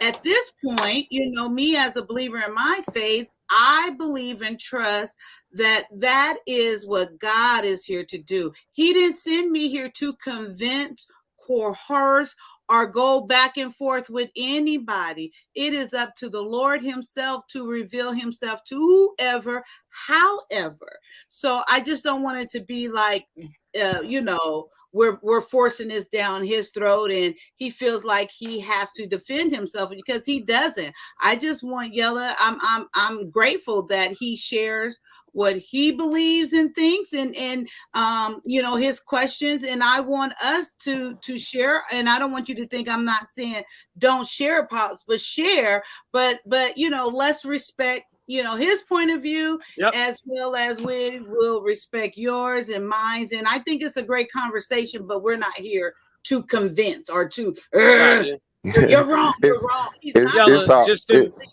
It's all let you love, know, Pops. Virtual fist bump. Bang. I've been where you've been, and I can play the devil's advocate on it. I've been where you've been, and I'm going to tell you just my opinion. So I've been where you've been. I used to say, like, my brother was much more religious than I was at one point, and I said, well, how could the Almighty let 3 million children die in Germany during all them days? How could he do it? They're kids. They're innocent. They don't know, and nobody really has the answer. Okay, and I've been where you've been. But what I feel is the Almighty, first of all, is not this all forgiving, good Christianity type of Almighty God. This is my opinion. I believe he is a forgiving Almighty, but he also has the God of war on him too, where he is a little, he has a hammer too. So when I'm, in my opinion, I don't want him to think I'm trying to convince. I believe he's both sides of the coin. I don't only think he's just this like cupcake that's going to forgive everybody. I don't believe that. I believe he's going to cherry pick. I believe he wants people that obey him. And I know it's well, now I'm a slave to him. Well, you know what? In my opinion, I'll be a slave to the Almighty, because mostly everything he teaches is good. And if most of the people followed what he teaches, the world will be a lot better place. I don't see him teaching anything that's bad, but why does he allow evil? I can't explain that, because Okay, that is the mystery. We're gonna leave that Yep. there. We can Yella, leave it there. if you're okay with that, unless you want to say one quick thing, but I would like to leave I'm that. I'm gonna address the question that I asked, because no, I understand where Pop's going. I understand where Pop's going, and I'm you know what I'm saying. Like I said, that's why I said it ain't never no hard feelings with that. You know what I'm saying? Because when you know what I'm saying, religion it is what it is. So I respect everybody thing on that. But I would say two things though. I just want to address two things. Because one, I seen the comment come up that say I'll be praying for my brother. So Yeah. I don't know what that's about. But Well, so what? And Princess can come up and say it for herself. But I like to say this though. See, that's why, wait. That's why I want to say. Patrice. Wait, Patrice, please. Okay, Yella. So go ahead and finish, Yella, what you were saying. Okay, so like outside of that, I'll just answer the original question, right? And I answer not to Pop's thing, but just kind of to relate to Pop's. Pop, you say you play video games, right? Yeah. You play online? Yeah. All right. So when you playing online or whatever, you on GTA, right? Or you on Call of Duty or something like that? I don't play. I play like RPGs, like World of Warcraft, Okay. New World, things like say that. Say you were one of your buddies in your guild, right? And y'all finna go handle y'all business, and y'all get out in the battlefield, right? And you notice that you the only one running around, but he's still sitting back there. What we call that? Coward. No, AFK, right? Like he AFK, Yeah. right? Oh, okay. Yeah, okay. I don't. Now you got it. Yeah, AFK. Right. Right. AFK. That means away from keyboard, or away from controller. Mm-hmm. That's what I feel like the situation is going on right now. I get it. Whoever in charge, whoever, whether it's you know what I'm saying, the believers people, or whether I think it's the person who's ever controlling the simulation, they away from the keyboard right now. They AFK. Okay. All I could finish off. Pops, wait, please. 2 Cents has something to say, and then OG Patrice has something to say. Go ahead. I wanted to say that I think we should move the conversation forward, and I respectfully appreciate you, Yella, because I know that you have a really clear understanding of what you believe in your thoughts and stuff. And I promise you, as a believer, I definitely know what you're talking about. Those are questions that are logical, and all of us have those questions, even some of us that say we are believers. So, hey, I don't never try to push nothing upon you, no judgment at all. And Pops, I respect your place. You're farther down the road than some of us. So I think we can agree to disagree, but I've been where he's been though, so just to set this straight, I've been there. Believe me, I've been worse than Yella. He's doing it nicely. OG, you have something to say? Yeah, no, I was just gonna say I think that's why I got away from the whole religion and Christianity aspect of it. I'm just a person that has indoctrinated my spirituality into my very culture. I don't subscribe to it as a religion. I don't subscribe to it as Christianity for me. I subscribe to it as a part of my very being, as my culture, as I know my ancestor did. It was not considered a religion. It was considered a part of our culture, and that's how I look at my spirituality and belief and walk. And it's a personal one. I don't subscribe to Christianity. I don't subscribe to church. or none of that. Me too. I indoctrinate my belief in a higher power in my culture. Period. I'm the same way, OG. I'm not part of any religion or any church. The only thing I will leave off with is for all the non-believers and believers. I do read the Bible, and if you read tribulation, you will see the signs, and they're starting. And if you see the signs are coming into play right now, and they keep coming, then I guess you at least know the book is true, and then you could put your own thoughts together and figure out what you want to believe. Because I basically want to believe only what I could see with my own eyes. But if you read the book and you see it happening, I agree with that part, Pops. then you got to kind of say, "Whoa, how did they predict it 2,000 years ago? What's happening now?" And it was said it was going to happen around 2,000 years later. So I try to be logical with it too, like a lot of people have been saying here. I've been where he's been. I've been deeper down the rabbit hole than him, trying to say there can't be a creator. How could So I've been there, but I finally came to peace with myself and figured it all out and went deep down the rabbit hole and found him. And that's where I stand now. So, hey, Black Man Unfiltered. Did we wake you up in this house? You're on mute. Yep, you did. Whenever you're ready for me to talk, I'll talk. Oh Lord, wait. Do we have are we in a good mood? Are we okay? I'm in a more focused mood right now. I need to. Okay, the more focused mood. Amen. Yeah. The floor is yours. So I think that the reason a lot of people, like my brother Yella, is confused is because we have a lot of people that claim to be something. And when you claim to be something, you have to know what you claim to be. If you go to Chicago, if you go to California, if you go to Louisiana, if you go to these different places that have real bad gang activity, and you ask them what are the Crips, they're gonna tell you. That you ask them what the Bloods is, they're gonna tell you. They're gonna tell you what they set means, what it is, who founded it. Right? They're gonna tell you. You ask anybody about basketball, stats, Kobe, Shaq, Kareem, Dwayne Wade, LeBron James, they'll tell you stats, when he started playing, how old he was. They're gonna know about it. The thing, I don't blame Yella for feeling the way he feels because he's around believers that don't know nothing about what they believe. I'm just sitting here listening, and can't nobody explain nothing to this man. Can't nobody give him anything. We sit and say we believe, but how many of us reading, right? How many of us have the word probably 2 feet away from us, right? 3 feet away from us. This in our daily walk. I know we joke, we play, we get it in, we laugh, but how many people can really explain that? How many people can say, hey, Yella, come on. And then the bad thing is, as believers, we seem to misquote the very scriptures that help the situation. We misquote the very scriptures that help the situation. We just said, we're not going to sit up here and this is what Miss Kaya said, we're not going to sit up here and try to convince nobody or we're not going to sit up here and do this. But the Bible clearly states that this is what you do to in the presence of people that are not believers. I can give you scripture. You can read it out loud. Okay, let me just real quick, and I'm gonna give the floor right back to you, Black Man. Right there, the Bible does not. That's not what?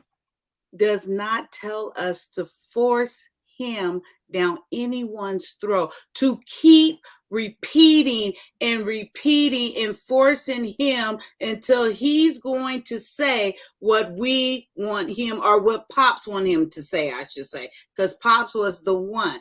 The Lord, if it is for him to have his heart softened, to be able to accept what we believe, the Lord will reveal himself to him. That's what I believe. You know, if it's in your heart that you just have to try to convince me wrong, that's fine, black man. But this is not a competition. This is It not really it's it's not. not No, I'm a not. I wasn't trying to force I'm nothing not. on you. No, no, that's no, not no, what it no. is. I know you wasn't, and I don't want this to It's turn. okay. Right? No, It's no. okay. It's Okay. okay. Let me I was just talk It's trying to be okay. logical. Can you guys please? It's okay. You're It's right. It okay. is okay. But what I'm saying is, for my platform, I'm saying it that way. I don't want anyone to feel uncomfortable coming here expressing how they feel and what they believe and thinking that it's going to be forced down their throat that they have to believe the way I believe. I will share my faith every time with no problem, but I'm not going to go into no debate. I'm not going to argue and go back and forth, even though I don't even want to call it an argument. It's a conversation. That wasn't Right. even an argument between Yella and Pops, but I didn't want that evolving circle to keep going. That's all I'm saying, and that's my belief, black man. Yeah, and that's the thing, and that's it right there. That's what you just said is amazing, because that's why Yella is where he is. Okay, so you don't agree because- with me, and that's fine, but don't no. pass judgment upon me. I'm not okay. Because Listen. now you're saying I don't know the word, or I don't, I know what I believe. Okay. So now Where- you're gonna sit here and When pass did I say any of that? When did I say because any you of that? said, because when I had you on the big screen by yourself, you said that is the problem. Don't know your word. You misquote scripture, and you were just I didn't shaking say your that to head you. when I didn't say am that to now. you. No, what? Okay, go ahead, black man. Go Yeah, ahead, I didn't say that to you. Amen. Okay, Amen. we can't assume. Because you were shaking your head knowing you said I can take you to scripture in the middle when I was talking. That's why I said that. Okay, so what I mean is this. Let me specifically speak to Yella. Yella, you believe what you believe. It is not about me taking you by the throat and punching you down the throat, because I have conversations with people like my boy Brian on my platform. He's not a believer, but we have the conversation, right? And it's not, and I'm a true believer because I listen to the wise, the older people, the 80-year-olds, the 90-year-olds, right? So when they say, my grandmother said, you don't force anything down somebody's throat, but you plant a seed and watch the flower grow with them. And so what I'm saying to Yella, what I'm saying to Yella is this: Yella don't have to believe anything. It's not what you say; it's how you say it. Yella, delivering it very good. Yella, doing an amazing job. Yella, this is what I believe. Yella, I believe in God. I believe in the man that came on earth, and he sat here for 33 years and he died. They hung him up on the cross. He died for our sins. I believe that in that spirituality, because I don't believe in religion either, Yella, whether you know it or not. Religion is an organization. When it comes to God, it's not about religion, because religion can be the weave association of America. Everybody can put on wigs tomorrow and be a part of that religion. It's not about the religion, it's about the relationship. I have a relationship with God, not a religion with God. Right? Because religion causes division. Religion is Baptist, Methodist, Protestant, Catholic, you know what I'm saying? Presbyterian. Those are religions. Religions cause separation. There's different beliefs. So how can you have different beliefs and different teachings, but you're serving the same God? You see how I'm walking down the street right here? So I don't believe in the religion part of it. I believe in the relationship. And when it comes to why does evil stuff happen? Why does bad stuff happen? Because we are all here for something to happen. And there have been things, and if just imagine this, Yellow, if you can just imagine this. Imagine being in a world where you never had to experience anything bad. How could you grow? How could you become the man that you are today? If you didn't go through nothing, how could you be the strong as you are today, Yella? And so something must have happened to you. Say, for instance, just for an example, something happened to you when you were 15 that made you a stronger man at 30. And you seen that same thing coming to you, and it changed the perception of your life forever. But guess what? That thing that you went through, that evil thing that you went through, made you who you are. But imagine if you didn't. You'll be like a little spoiled, entitled child that don't know. And then when something hits you, and then you go take your own life, or you go take somebody else's. But now you become that man because of what happened to you. So yes, sometimes evil things, sometimes bad things are necessary. But in the end, those things make you a stronger person. They make you a better man. That's why. And we talk about the evidence. Faith is the evidence. Faith is the substance of things hoped for and the evidence of things not seen. Right? So my grandmother, I'll make it anecdotal. My grandmother, breast cancer, ravaging her body. She says, you know what? I'm not even gonna worry about it. I'm gonna pray about it. I'm like, Grandma, this is bad. They said your cancer is spreading. This is bad. She said, I'm not worrying about it. I'm going to pray about it. The doctor says we can do all we can do. When it gets bad, we'll make you comfortable as possible. If you choose to be in the hospice, that's fine. If you choose to be at your home, you're fine. 6 weeks later, she goes back in just to see how, the doctor got to check up again. 6 weeks later, there's no cancer. I'm standing right there with my mama and my aunts. Everybody's crying, hitting the floor. You know why? Because they believe that a higher power, God and his son Jesus, had something to do with it. And watch this. Well, watch this. Even the doctor said, ma'am, Miss Willer, ma'am, this is what your breast cancer looked like 6 weeks ago. He said, now look at it now. We can't find any signs of cancer. That wasn't something something that just happened coincidentally. That's something that showed the evidence. Faith is my grandmother left the hospital not knowing, not seeing herself being cured from cancer naturally. Faith, the substance of things hoped for, she hoped that she would be healed. But the evidence was not seen until God revealed it to her through the doctor. And now she's healed and she's cancer free. This is the evidence. This is why I want to hold your hand, Yellow, and say, look at this. Explain this, because sometimes God can do things that are unexplainable. Absolutely. Amen. And I totally wait, please. And Black Man, I totally agree with everything you just said. And if you are whoever, and I'm sure Sunbreeze, whoever listens to my platform all the time, I have shared and discussed that very thing multiple times.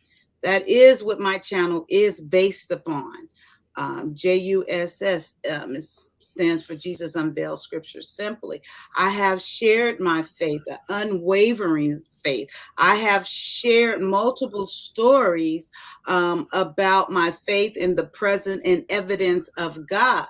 However, tonight, I chose not to because I was respected, and Pops was, he was fine with what he was sharing. So I don't want you to think that that is not what's expressed over here. 100% the foundation of my channel. 100%. I just made a decision tonight. I plant plenty of seeds. Yellow was very comfortable in what he was saying. Pops was responding appropriately as far as what he had been through and relating to Yella. We was trying to move on from that. But amen, I do appreciate you coming up, sharing the word, and you did it 100%. I agree with 100% of everything you just said, 100%. And I thank you for once again planting a seed on my channel. I really, really do. And I don't want you, to think that I'm not appreciative of that. I am. I just didn't feel the desire, the longing to go into that tonight for me myself. But I do appreciate you for doing it, because evidently I totally believe in God, and I totally believe he brought you here purposely for that, because I wasn't going to go into it, but I do want it known. That is my belief and faith and foundation of this Right. channel. And even at that, I really do want to move on in our conversation at this time. Because can I say something to OG Patrice? Yeah, you sure can. So even with OG Patrice, I admire the fact that OG Patrice said, I don't do the religion. I agree, right? I agree. Then she said, I want to be attached to what it is I come from. I agree, because it's a horrible thing to be living in a country that has given so much, but hasn't received anything back. We don't have a year. Let me say it in terms that we can understand. We don't have a yearbook of our ancestors like everybody else does. Right? You can look back and see George Washington and his I don't people. want to go into. I know, but I'm not gonna do that. I'm not gonna do that because I know it. I'm not gonna do that. I'm But kind of tired. I'm over. I had this beautiful. That's why I just took myself off camera for a while, because everyone was enjoying the conversation that was going on. But I had a whole thing I wanted to talk about today, and I got literally one question out. Well, well, what is it? I'll say this, and I'll let it be. I'll say this, and I'm done. What I initially wanted to say when I came on was that when we were talking about the whole defending thing, the one thing I want to say, and I'm done. One of the things, the scriptures that peek out to me in my head right now, 2 Peter 3:15, I think it is 2 Peter 3:15. It says, "Always be ready to give a defense in the faith that is in you." That's what it says. Amen. Always be ready to defend it. And I totally agree with that. But it was repetitive. It was being said over and over and over again. That's what I mean by you're not 1 minute, Yella. I'm gonna come to you next. I promise. It just like we don't need to keep saying it over and over again. Yella said what he felt. Pop, I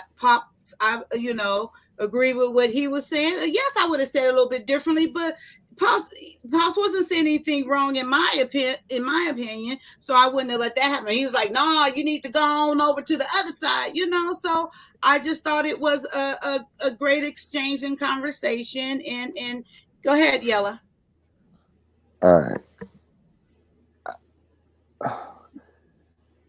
I'm trying to say it again because this whole entire thing just started from me asking the believers a question. But I mean, I hear you, Kaya, but there's some questions that I just gotta ask. Absolutely, go for it. So it's two things, and I'm gonna kind of say the major question for last. Can you address who you want to answer? Because I don't want everybody just. No. I mean, me and Pops are kind of talking, but Black Man Unfiltered had he said a lot. And like I said, I'm not taking. Believe me, I'm not taking offense to none of this because honestly, this is a conversation that don't happen a lot. It happens a lot just here. To be honest. You know what I mean? But no, it's okay. So my first question is this. You said that, okay, you asked me where would I be, basically it's like, would I be better off if I didn't suffer? Right? You was like, the suffering that I went through made me the man that I am, right? Mm-hmm. Yes. All right. So you basically said, and this is how you said it, because you said, what would happen if you didn't? If you had a life of happiness and you be out here and you take somebody's life in it. No. What if I have a life of happiness and I just live my life happy? Mm-hmm. Because that indeterminately means that me not believing in God is going to automatically cause me to not live a life that's going to be okay. More suffering. I'm sorry, not to believe in God, but if I don't suffer, then my life is not going to be okay. I would much rather not suffer. There is no trauma in happiness. Love does not require trauma. I tell that to Black women all the time. Love does not require trauma.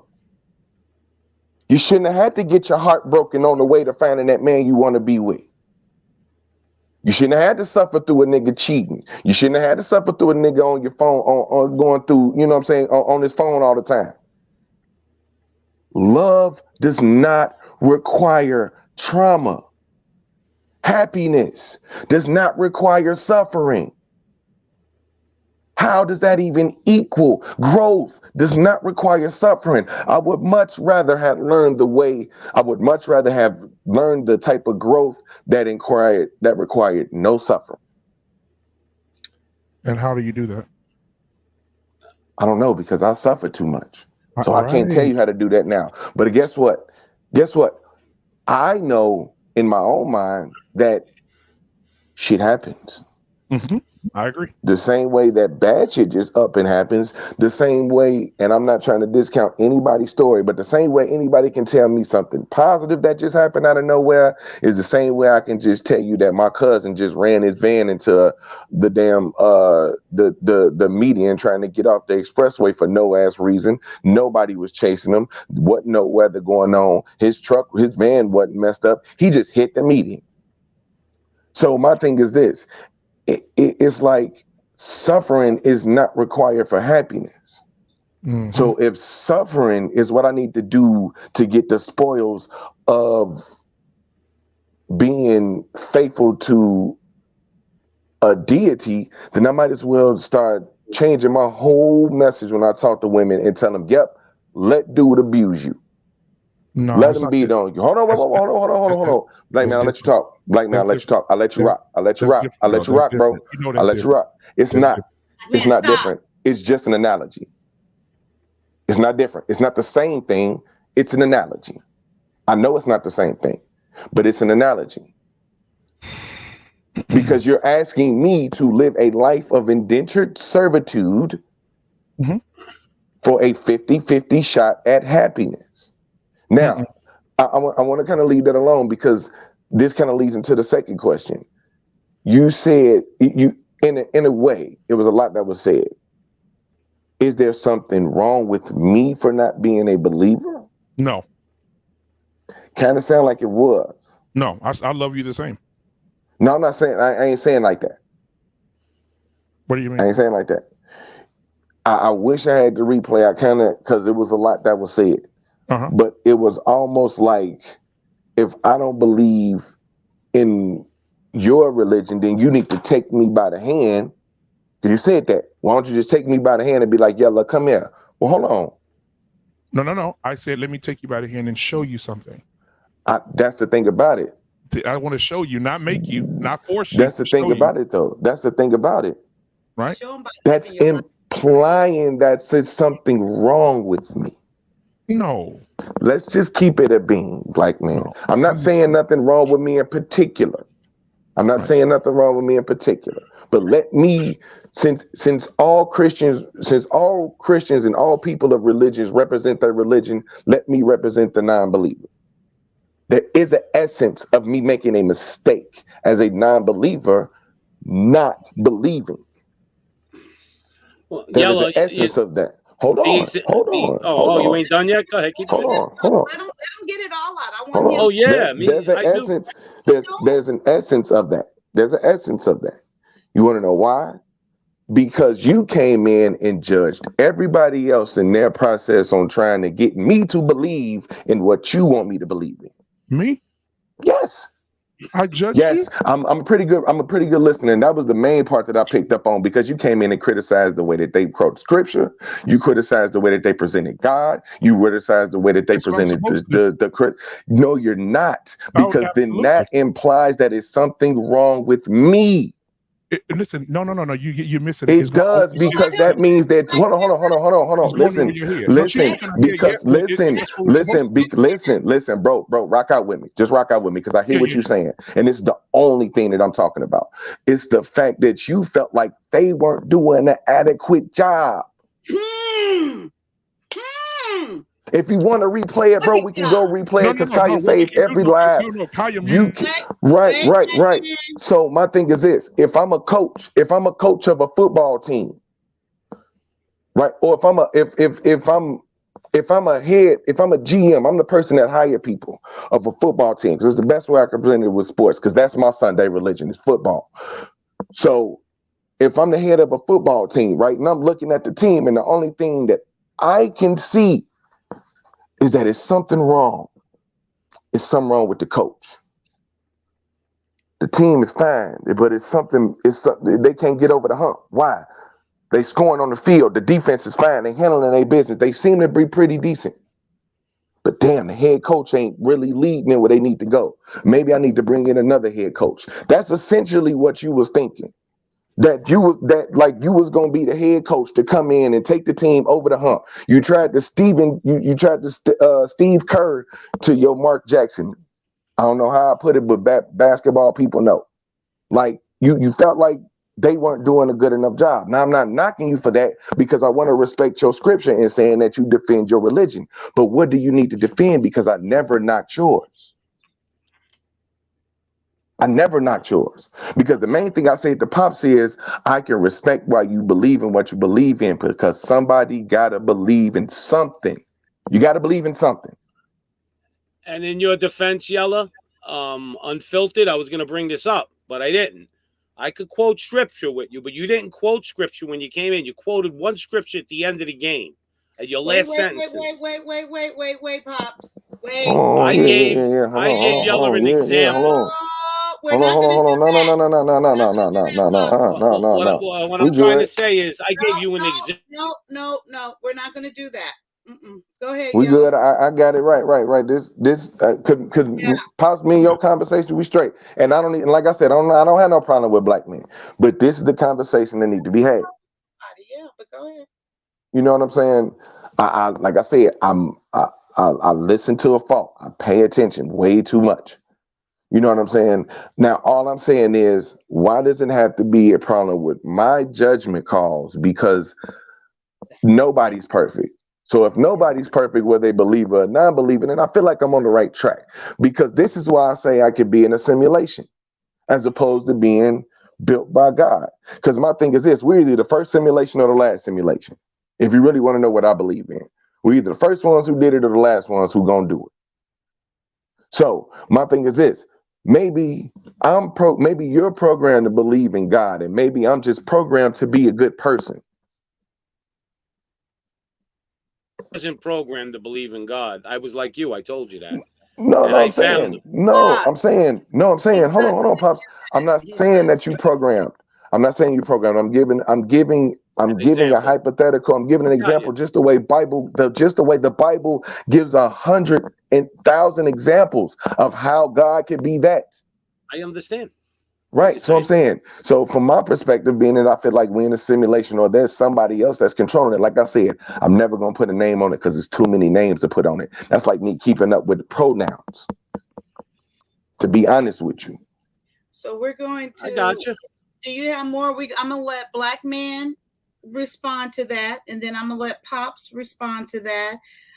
And then I think it would be fair to say we can move on now. Yeah, we.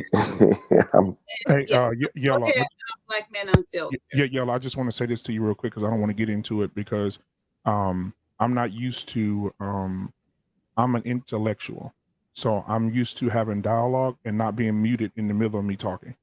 Well, so you wasn't respecting me asking you to hush. It's okay. It's okay. Well, I know it's okay. You can ask Black me. Man, you do that all the time. You can ask and me. I asked you to to give them a chance. I agree. And so I did that respectfully because I wanted him to finish. Okay, I get tired of everybody getting interrupted. That's why I did it respectfully. Okay, that's fine. Respectfully. You say you told me to hush. You do, and I do let you go, and you go and go and go. Okay, don't do that, Black Man. But go ahead. Okay, that's fine. I'll say this. Hey, Yellow, again.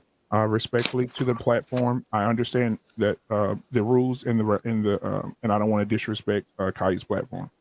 So I do have some things I would like to say to you, but I would like to say them to you on a different way on a different day. We can have a dialogue and we can talk uninterrupted and have a conversation because you're my brother and there's no reason. I will say this: if I've said anything to offend you in what I was defending, then I apologize. However, the conversation, I wrote down some bullet points here. I would love to have the conversation with you when you're available. And we can have the conversation. However, I can even open it up and create a thumbnail tonight when I get off with you. And we could even do a show about it and have a whole lot of people come in on it and have different walks of life and different people. So I appreciate you, Yellow Man. I appreciate the conversation we did have up until this point. You know, we good, man. You know that. Yeah. No, Yeah, no, absolutely, no absolutely. personal. No personal, nothing taken. No, No we all personal. good. Yeah, we all good. Absolutely, brother. Yeah, Absolutely. we good. Thank And Absolutely, you. I'm down with that. I'm with that. Okay, Yellow. so Okay, Black Man Unfiltered. Thank you. I'll let you Pops, know, go Peace, man. ahead. Go And ahead, Pops. peace, peace bro. and love, You family. know, I Forever. like Yeah. to just say to everybody, You keep doing that, but that's okay, brother. I keep whether Bye-bye. doing. I keep doing whether what? it be Bye, Yella, Black Man. No, I'm saying Appreciate I you, keep brother. doing Go what? ahead, You Pops. muted me. I'd like to say Bye, just Black that Man. Thank everybody you. I that told you why I muted you. You kept Right. interrupting. But a Okay. dialogue is two people having a conversation, Kaya. Yes, but you let one person finish if I'm asking you to let them finish. Have you ever seen a That's a debate before dialogue. or dialogue Huh? like that before? Have you ever seen discourse before, like two people having a Yes, conversation? but I didn't want that on my platform right now at this very moment. That's what I said. I respect your platform and what you want everybody to do one at a time and do. That's your platform. I don't want to disrespect that. Okay, thank you. So I'll be able to build it. I'll do it. Yellow, Thank we'll get together. Amen. All right. Thank you. Yes, sir. Bye. Bye.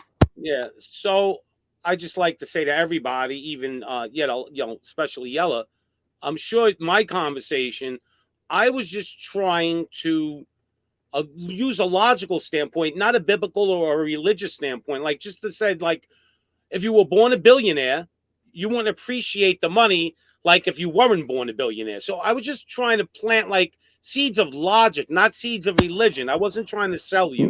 No, I got you. I got you, and that's why You know, logically I would. That's why I You say said that, logically but I I would don't just I would understand. in life right now I would yearn for and the I don't judge ignorance you of at all. happiness.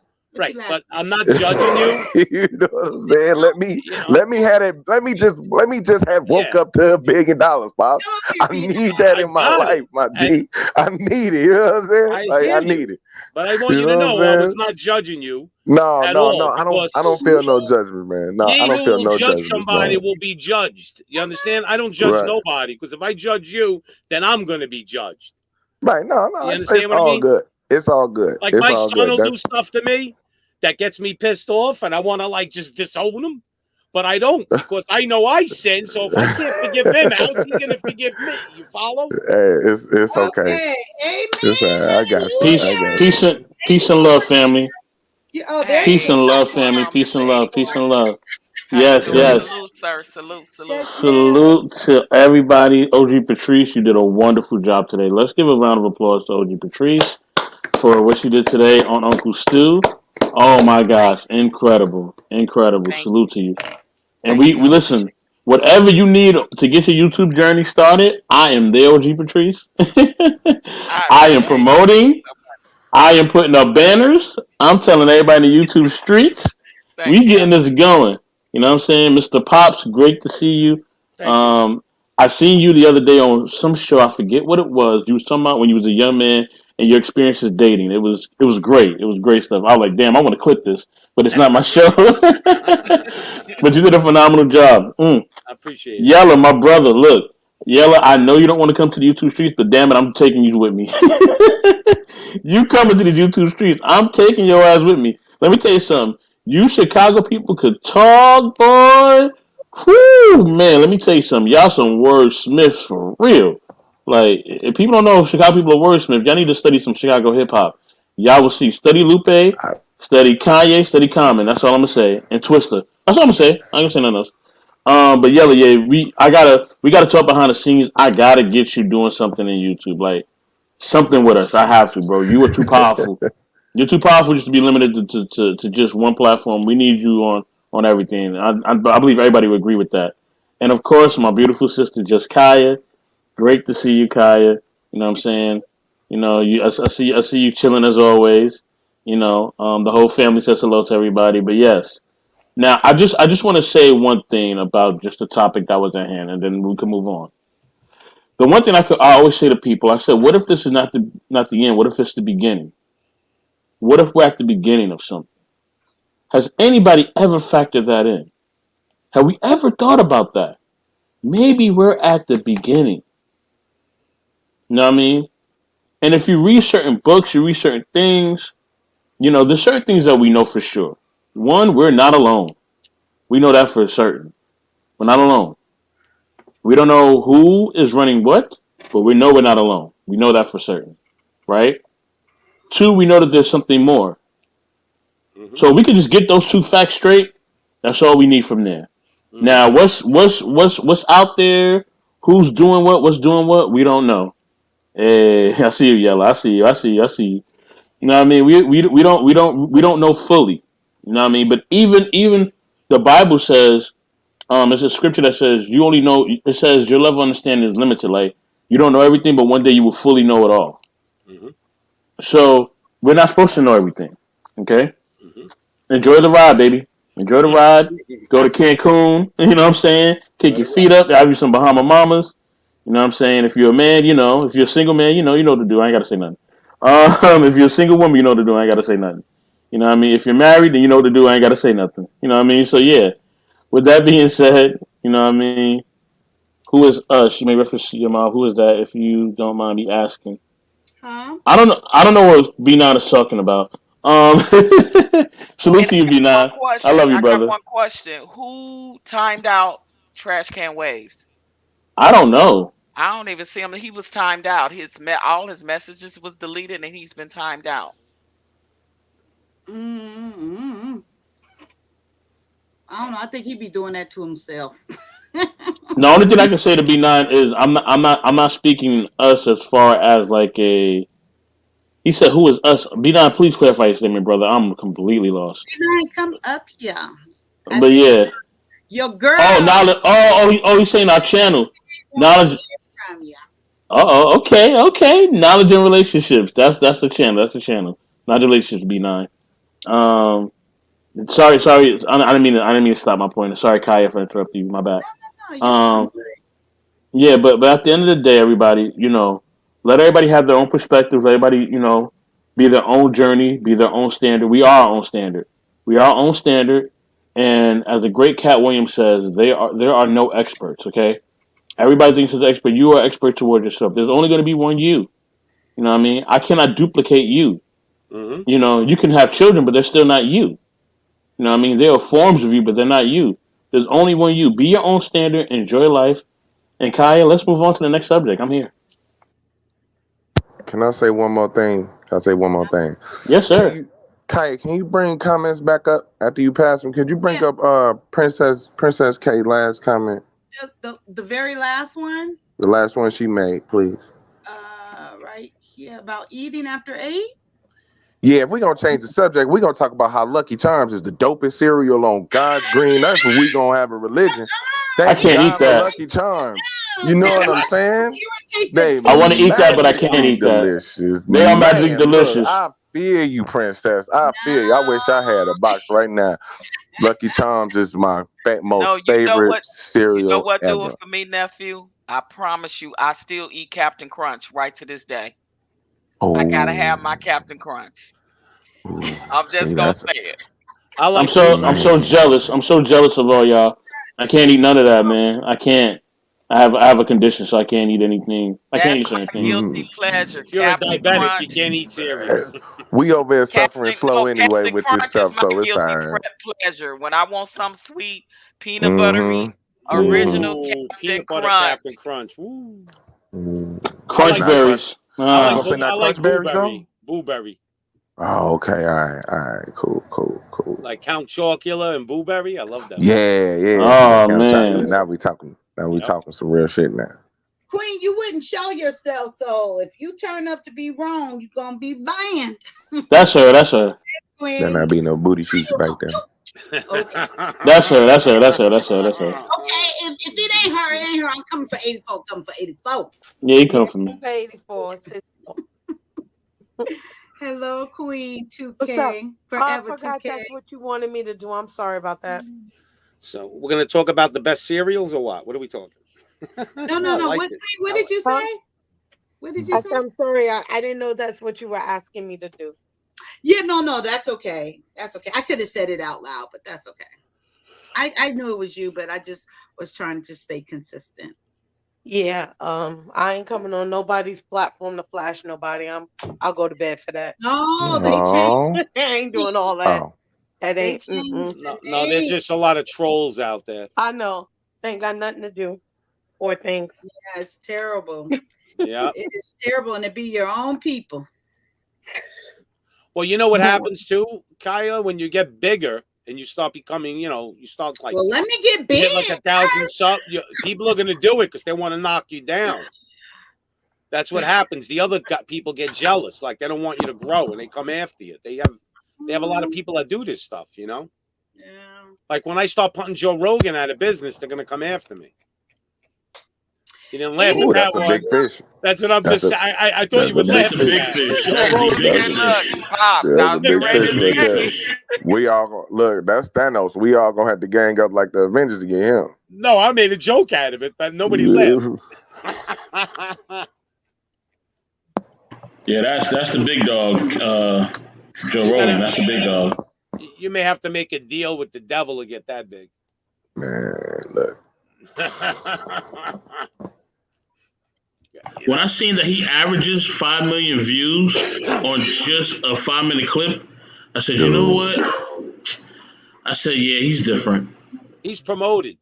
He's got What does he he do? got $150 million contract. There's money behind him. Money talks. So What does he do? so Who is he? Joe Rogan is basically the top podcast in the world. Let's just call it what it is. Yeah. I mean, In the you know what I'm world. saying? Yeah, let's just call it what it is. He's like a commentator for UFC. He been on like he a stand-up comedian type stuff like this, but he been doing podcasts before Mhm. UFC. That's football. anybody.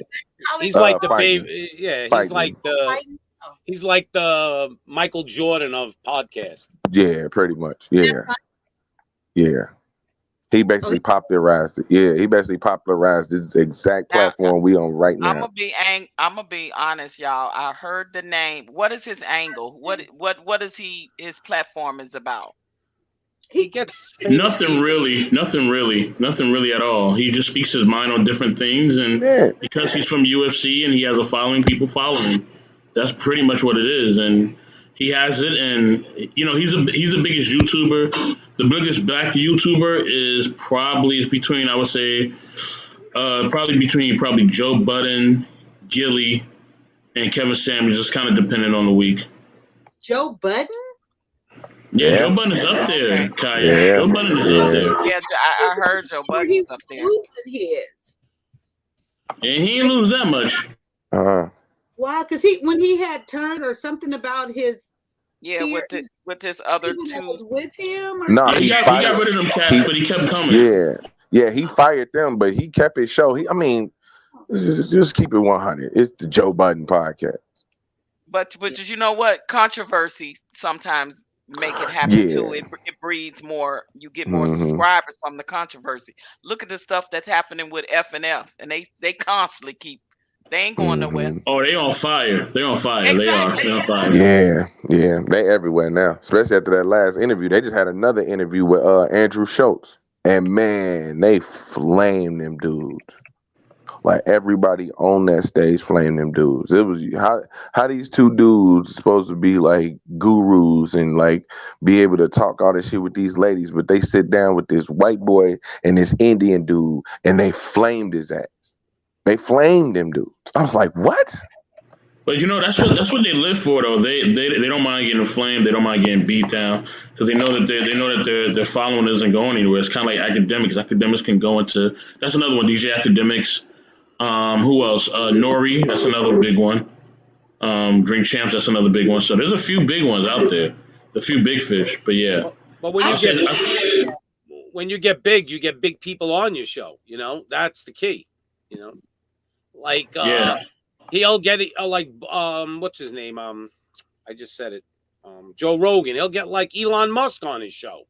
Like Yeah, with these, Yeah, he these got the guys they're connections. getting he's got all the connects. So if let's just say I could get Michael Jordan on my show, I would blow up. I mean, you get anybody that's big on your show, that big person's got a lot of following to begin with. So that helps. That's all I'm trying to say. When you get big and now you got all the big boys playing with you, it helps. When you can All right, interview some so big shots. what do y'all think as big as Tasha K's platform is with this case going on? What do y'all think is gonna happen with her platform? Do you think it's gonna make it get better or get worse? I think Tasha K seen an opening and she took it. That's what I think. And I think she's using Cardi B as her meal ticket, honestly. In respect to both those sisters, but she know Cardi B is probably the hottest female rapper. Not probably, I think she is the hottest female rapper, period, right now. So But if she lose to Cardi B, you think that's still gonna help her platform? Yep. yeah, because she's riding that gravy train. She's riding the gravy train, OG Patrice. That's why. Why do you think? Even negative publicity is good publicity. Yeah, why do you think Fresh and Fit is still hot? Those guys are not going nowhere. If everybody hates you, you become famous. Badass, like she keeps her word, like she's a real like bitch, because she went in there like, yeah, I said it, and yeah, I said this. Dog, you got this wrong. This is what I really said. Shoot, that's gonna get her more. Be like, damn, Tasha. So yeah, she's not holding back at all. Right, Yeah, all the she lies, really all did. the buffoonery, like all of that is gonna make her even bigger Yeah, because she just got I came don't out of give this a fuck this big attitude. case Like, I don't with give such a a big fuck. rapper, and even if she lose, she's still gonna win. So losing is winning, y'all. Well, I mean, people don't she's care going. about the truth. They care about what they want to hear. Exactly, Pop. She's going at a Grammy Award-winning artist. You know, there's really no higher honor for a musician than a Grammy, really, honestly. So, you know, like, if you're going against a Grammy Award-winning artist, you are going to you're gonna make it poppin'. I mean, that's just what it is. And the thing is that Cardi B responded. If Cardi B wouldn't have said anything, it would have just died off. But she responded. She should have never said nothing back to her. If I was Cardi B, I wouldn't even say anything back. I'm like, who is this woman? I ain't even gonna say nothing to her. But for some reason, she hit a sore spot, and Cardi responded. Yeah, it's like I think I'm going to start calling out Joe Rogan, and maybe I'll take off because You There might. you go, Hey, Pops. why not? I'm beefs, going to start calling him out on his I'm laughing bullshit. at that, Pops. beefs rule the world. I got you. I'm a stand for you, pops. I Yeah. watch Joe Do it. Rogan every other day, but I'ma just act like I don't even know who he is. You I'ma got stand for you, pop. to look. I I got your love back. it. Joe who? Right. Well, I'm going to what? start calling Joe Rogan out because a lot of stuff he says is bullshit. I'm going to unsubscribe Does he right now, wear a pop. tie, or does he wear like sports gear, sports stuff? He's been bought. That's the problem. Yeah, he What wears does whatever he wear? wants, honestly. They bought him. They gave him Yeah, dude. 150 million and told him what to say. Dude done did a podcast in a spacesuit before, like a literal spacesuit. So Yeah. You know, think about it. If you got a platform as big as him, he can make statements out there like to help us, you know, what's going on, and he ain't doing it.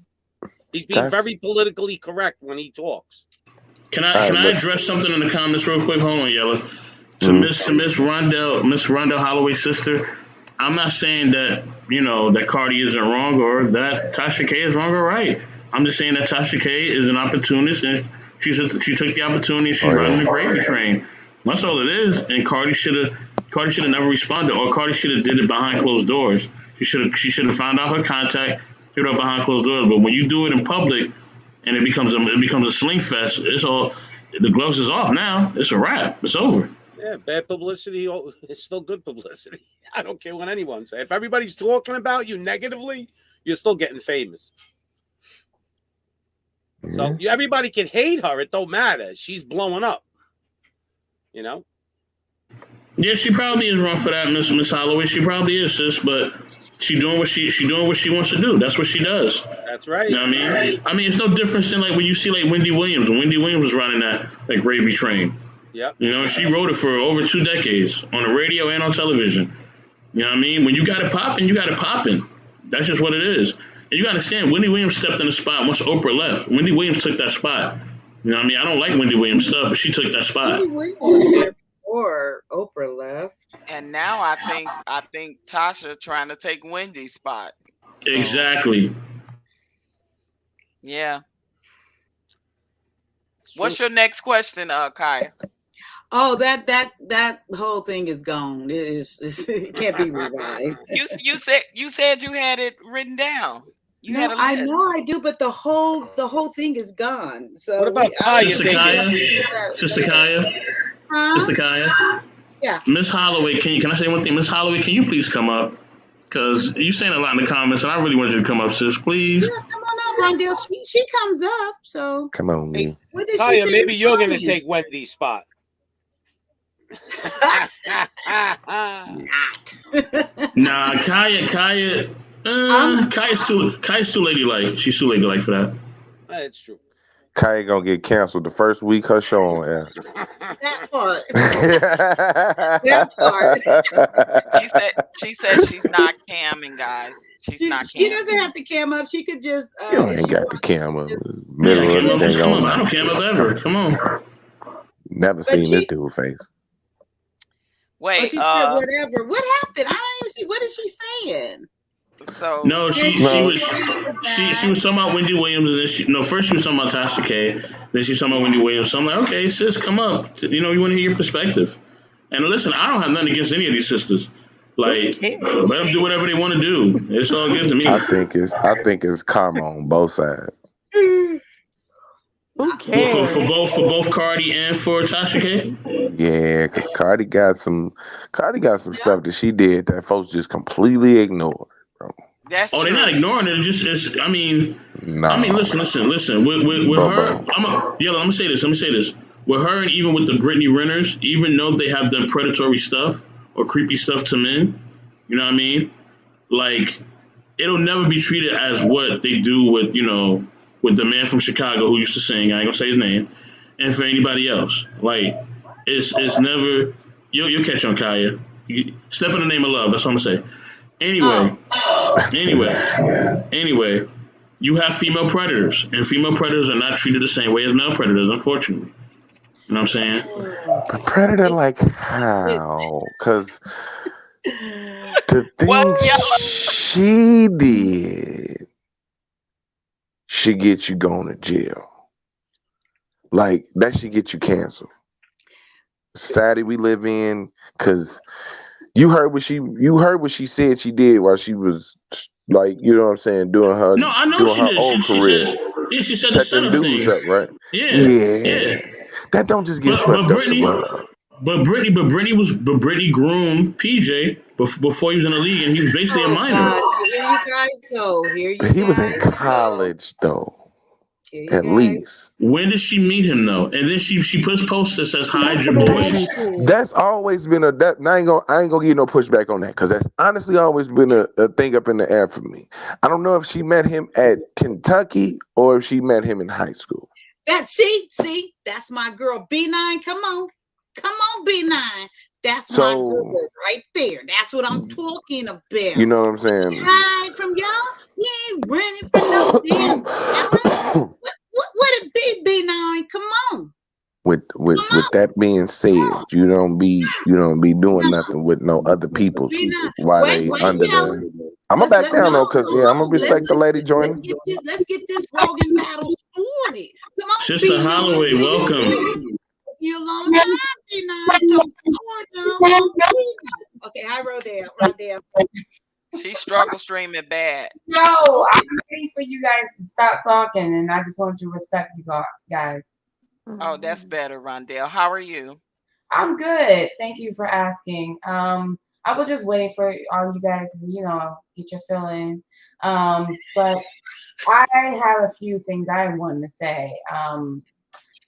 I understand, Yella, that Cardi has her own situation going on, and I understand she has done bad things, but it has nothing to do with this case. Whatever she's done has nothing to do with this case. So bringing that up is not.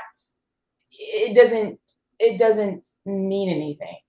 And I feel like if the other people, Did you hear the first part that I said though? what did you say? I said it's karma on both sides. Oh, That was well, the very first part I said. my bad. I was actually Okay.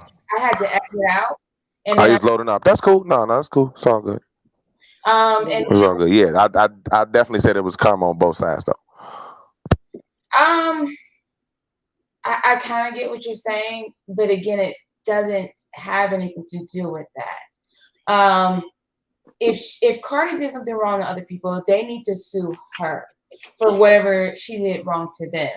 Again, this is a separate entity, and that's why I don't even know if the judge is even going to hear what she's done to other people, because it has nothing to do with it.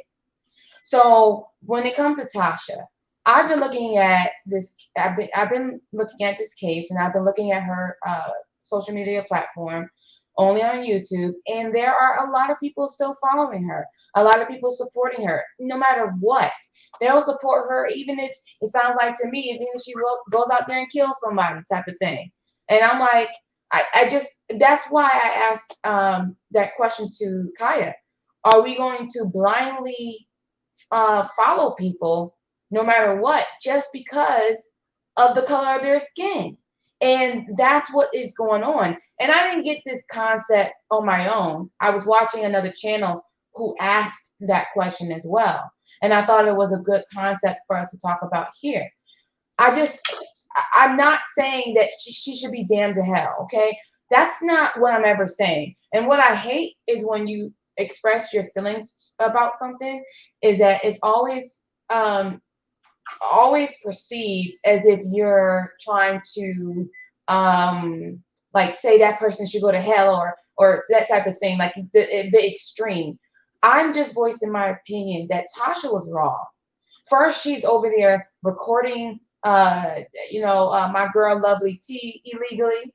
If Lovely T lives in a two-party consent state, she shouldn't have recorded her.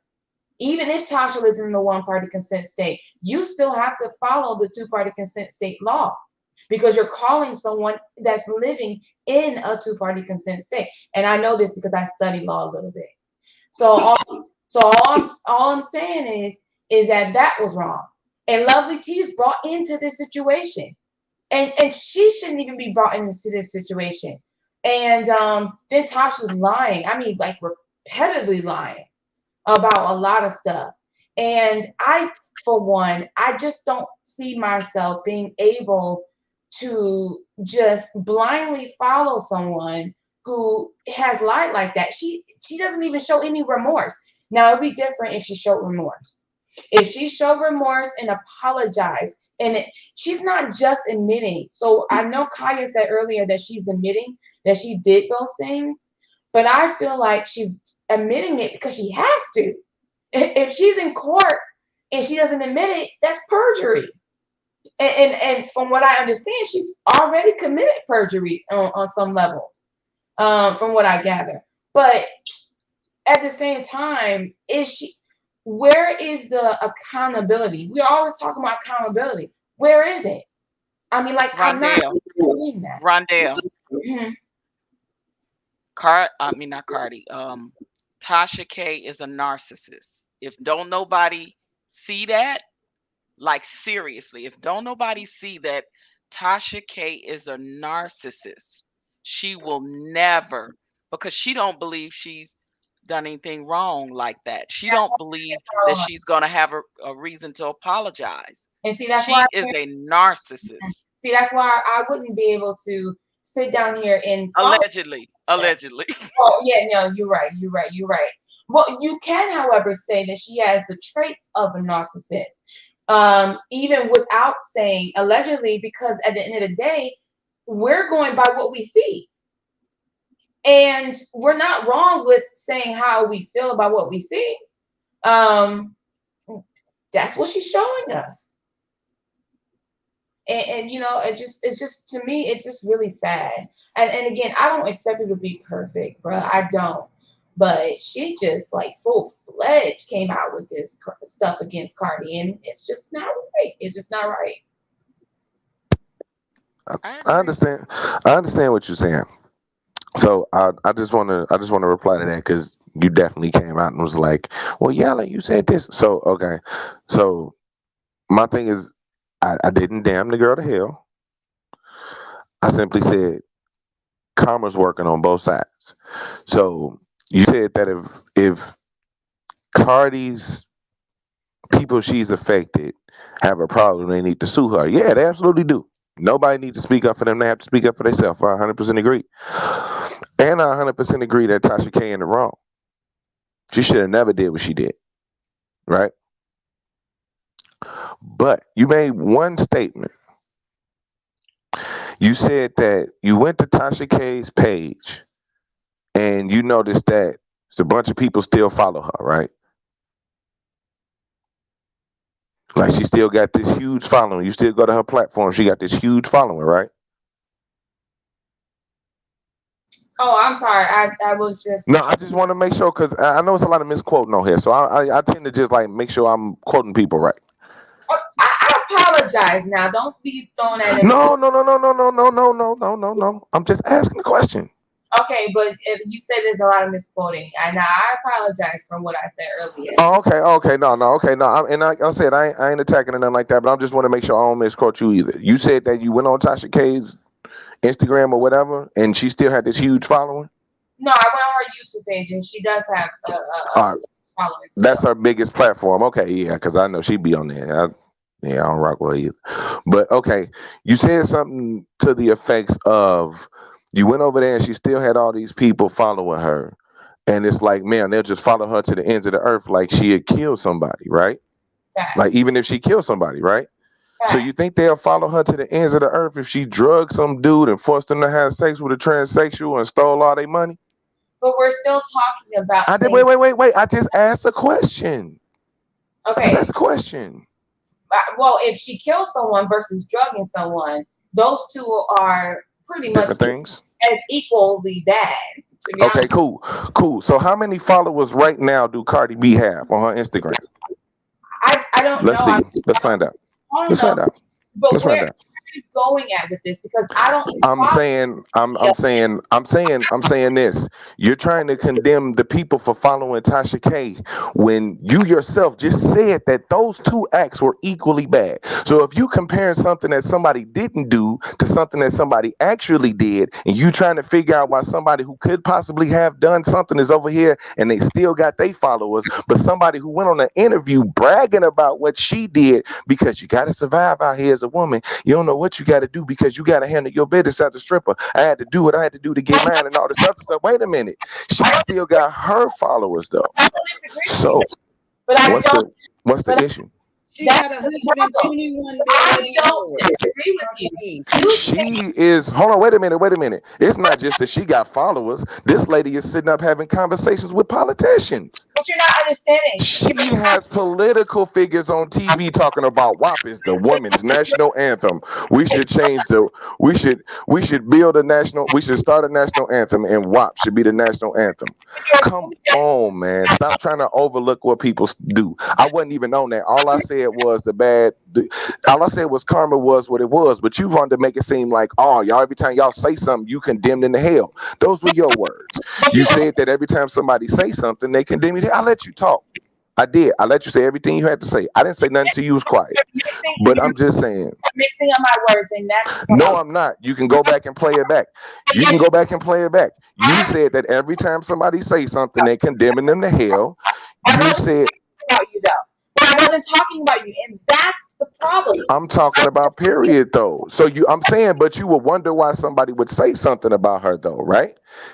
But that's the problem. I'm gonna let you talk. What's the problem?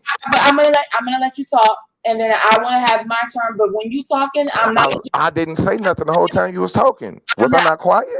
I'm not gonna just wait to wait. I'm gonna listen to you. But I need to clarify what you are assuming, and that's wrong. So I'll wait. What did I get wrong? Are you done? Because I'm gonna. I'm done. It's not an argument. It's a discussion. Well, it sounds like it's an argument a little bit because you're. No. There's two. No. The only reason I kept talking is because I sat and let you talk. That's the only reason I kept talking. So if you got to say something, I'm sorry, I didn't hear you. Go ahead.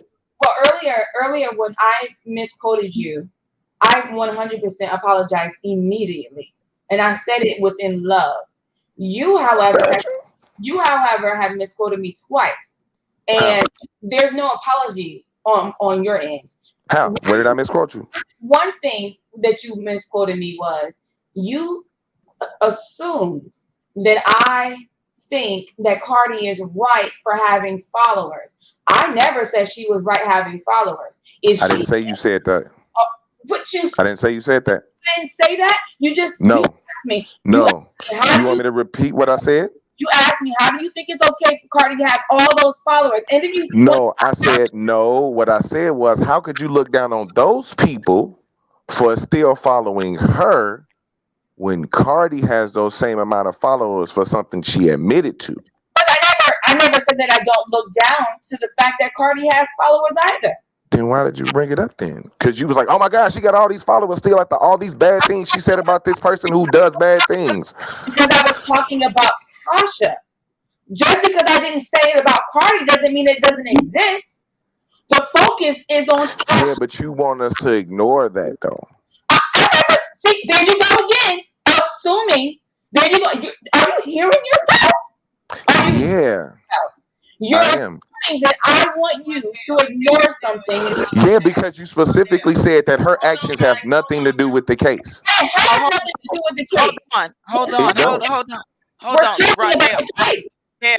Rondell, it's a lot of static on your end, so hold on. Just your audio is really bad. I'm So sorry. calm down. Yeah, calm down first. Right. No, it's very bad. It's very staticky. Okay, what about now? No. Still staticky. Yeah. B9, what's going on, my brother? Good to see you. Wait a minute. Wait, Rondell, let's see. Speak now. Can you hear me now? Yeah, it's only really staticky when someone else is talking and you're off mute. So if that's that StreamYard shit. That's from StreamYard? What it do it sometimes. It do it sometimes. What I'm saying is that as the one that studies law a little bit, okay, we're focusing on the case, and the case is about Cardi suing Tasha for defamation. It is not about what Cardi has done. That is the point that I'm making. So it's not that I want you to ignore what Cardi has done. I made this clear in the beginning of our conversation. It's not that I want you to ignore what Cardi is doing. That's not the point. The point is we are specifically talking about the case. And yeah, I do. I'm not. Yes, I do. You do what? I'm in the comments. She studied law a little bit, just a little bit. Oh yeah, not much, just a little bit. She said just a little bit. She doing a little bit of law. All right, I'm gonna end it. I'm gonna end it right here because I don't want our first time we really talk to be like this. So I end it right here with what you just said. Okay, you said it was all about the case, right? We only talking about the case. Right. What do Tasha K's YouTube followers have to do with the case? What do you mean? What do they have to do with the case? Okay. I don't study law a little bit, but I study listen a little bit. All right. And this is what I do know. The whole time during what you were saying, you happened to mention that she got all these followers and all these people following this bad person because Tasha K is a bad person. And if you feel like that, cool. But if we sitting here and all we talking about is the case, then what did her followers have to do with anything? Because the other person on the other end has maintained, if not grown, her status after, and you know what I'm saying, admitting to her indiscretions. That's all I'm saying. But you're not different than what I'm saying. We're not. No, I'm saying karma has a way of working itself out. That was the first thing I said. Karma seemed to be working both ways. That's what made you even come respond to what I was saying. I said karma works both ways. Karma seemed to be working on both ends because Tasha done fucked up. But guess what? Long time ago, Cardi fucked up. I believe in that. Let's just say it's been a lot of what y'all believe in. I believe in karma. So one thing I do believe in. You fuck up something. You do somebody wrong, you inevitably gonna get wrong done to you. But bad thing. Going back to what we were talking about earlier, bad things happen to the people that do good and bad. So right. But if you do bad, I just feel like you increase your odds on something bad happening to you. I mean, I agree with that. I agree with that. But Again, let me explain. I never said that there was an issue with Cardi having followers. Never said that. I was more focused on the case and the case itself. If you are talking about karma, cool. I understand that aspect. I get it. Okay. Are we good on that? 'Cause it seems like we're going in circles No, now. because I'm offended, shit. It's okay to be offended. It's okay. Go make No, one of those it's beef all good. It's all sandwiches and dip good. it It's in all that good right now. mozzarella cheese. Hey, B9. I'm What's up, mad at beautiful? you. You say hello to everybody but me, but that's okay. I That's didn't. okay, B9. This hand wave is universal, darling. This hand wave No, is for I'm talking about in everybody. the comments. You said hello, darling Princess K. You said hello, beautiful Rondell. Oh, and you're not even going to deny it. You didn't say anything to me. When I'm wrong, I'm wrong. I got to be accountable. Hello, beautiful. How are you doing today? You right? When I'm wrong, hey, I'm wrong so many times in the day. I like it when you're wrong. Oh, so many times. Oh, but hello to everybody here on the panel. Hello to everybody in the chat. Hey, B9. Hello, beautiful. I hope everybody's having a wonderful day as usual. I had to come up and fuck with my girl Rondell because, you know, this is what she does best. She good at it. Oh, she's one of the best to do it. But it hammers home my macro point of all of this YouTube stuff and every platform that I've ever been on. And I've just sat back and enjoyed this show because I'm not going to even put it out as a question. I'm going to be bold this time and make a statement. Amen. All of this shit y'all talking about has added no value to you. All of this shit y'all talk about has put no money in your pocket, has put no power in your purse. I got Miss Rondell, who I see almost as much as I see Sherelle and Snuggles in these YouTube streets, who studies a little bit of law. Now, if we left Tasha K alone, you could know a lot of law. But for some odd reason, we worried about the Tasha K's and the Penelope P's and the Zendetta R's and all these other non-valuable people that all, and if my memory serves, a lot of them even get famous off of sipping the tea and letting you know, hey girl, it's gossip time. And this is what I heard on the streets. And look how much time you all dedicate to them. And then have the nerve to try to debate with intellectuals. Then have the nerve to try to act like you have the solutions that are going to help these macro problems out. But we such experts on the Lakers, on Kobe, on LeBron, on Tasha K, on what kind of new shoes is coming out. Oh, this one come with silk. Oh, this one, look at the lining on that suit jacket. Y'all are experts on everything except what's really important. Experts on everything except what actually moves your needle. Y'all go all day long about a millionaire versus another millionaire, or a millionaire versus another high-paying $100,000 heir. And y'all are such experts.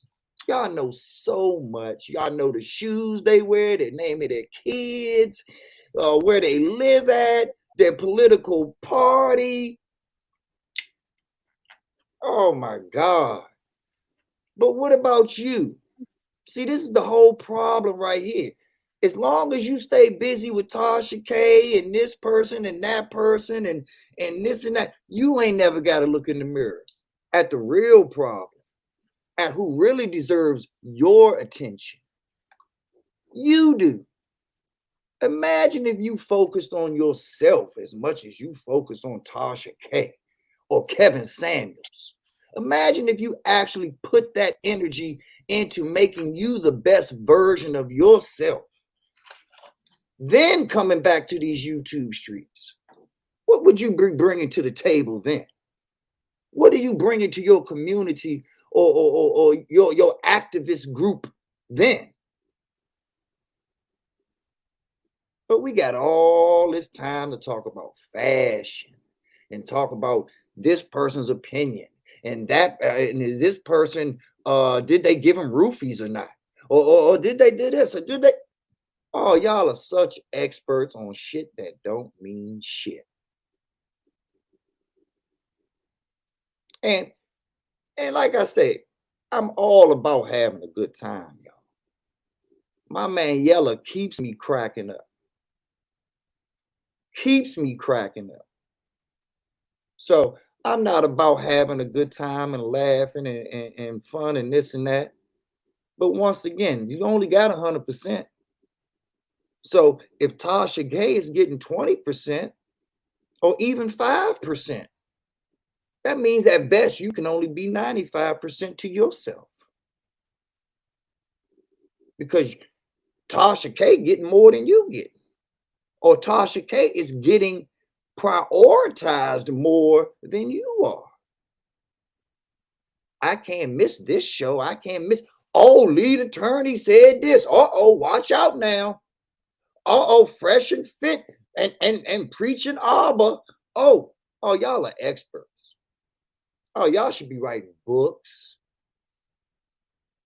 getting them published, making money off of the same people that y'all making money for. But it really goes to a bigger problem.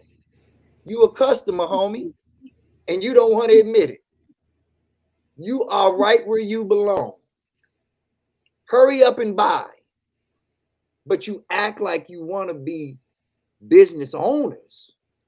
You act like you want to be on top of things. You act like, when you talk, your words reverberate to the masses. Really? Interesting. Okay. B9. Okay, amen. Okay. I just want to say this as a How grown. long is my punishment? I just want to say this P9 as is called. Do I got a grown ass woman Let I gotta up go here Patrice to on my this room? panel. I Hold gotta go to up. my room with no finish. dinner? I'm sorry, OG. I'm sorry. Hold P9 is up. But called I just want to. distraction, I man. want to say this as a grown ass woman on this panel, right? As a grown black woman, Oh, we have had constructive conversation up here for hours. We have talked about what we feel like is going on in the world, what's happening with the pandemic. We've had constructive conversations about the government, about everything up here, and B9 was nowhere to be found. And now he comes up here because we have one conversation, and I asked the question about the Tasha case, about the case, and it's an issue now because we ain't talking about nothing. I'm in these YouTube streets all the time talking about what my activism is about, what I do when it comes to the things that I have going on for me, how I try to contribute in these YouTube streets to the younger generation. I know I have things to talk about that are very beneficial to my Black community. So if I decide on one Saturday night that I want to have a goddamn conversation about Tasha K and the Lower your case or tone. whatever, Lower your tone. Lower your tone. I'm not talking to you. I'm talking in general. No, And you I didn't talking to stop me. you. No, and I didn't stop you when you talked. I'm stopping in general. I'm talking in general. If I decide that I want to have a goddamn conversation on a Saturday night and I want to ask a question about Tasha K, Cardi B, any of them, it is a general conversation. Because when I ask the platform holder, which is Miss Kaya, what was the next question for us to move the needle to what she had, she said she had nothing. It was gone. So I brought the conversation up. So Mm, and I'm just gonna speak for OG Patrice. mm, I'm just going to speak for me to say that mm, it is okay that I should be able to say or ask a question about something menial when we have a lot of constructive conversation up here. We had it for over 2 hours before you got up here, B9. mm-hmm. And that's the truth. Now I was saying that to you. So Yeah. I digress. Well, like I said, all of it was said to me. And everybody knows that all of it was said to me. And it's not a problem. And I'm not here judging anybody. Don't take this the wrong way. All I'm saying is just That's like how y'all exactly what you're hold doing, on, B. hold on. That's Hey, exactly what you're hold doing, on. and that's not the first time you did it Patrice, before. Here we go. No, Patrice, Here- no, Patrice, no, no no, love, because he no, did it Patrice, please. before. I don't He want to gets mute up here you. I all the don't want to time mute and you, tell people what. Patrice. Okay, go B9. I'm sorry, Patrice, but No, it's cool. I'm just saying. don't he let come on. We doing good. Let him go now. Let him go now. And then I I'll tell you come what, right back to you after that. Kaya, I tell you what, I'm going to leave because this is the second No, time. OG Patrice, please don't leave. Please don't leave. Please. Please. Yeah, no. No. Let her I'm finish. going to leave because Kaya, right now, you are not being fair because he have come up here on several occasions and told us what we need to be talking about. Okay? And the only thing is when I spoke up and said something for myself, and I understand it's okay. You could take his opinion as your opinion and be I'm not right taking on his that opinion. side. Only thing I was saying is don't interrupt.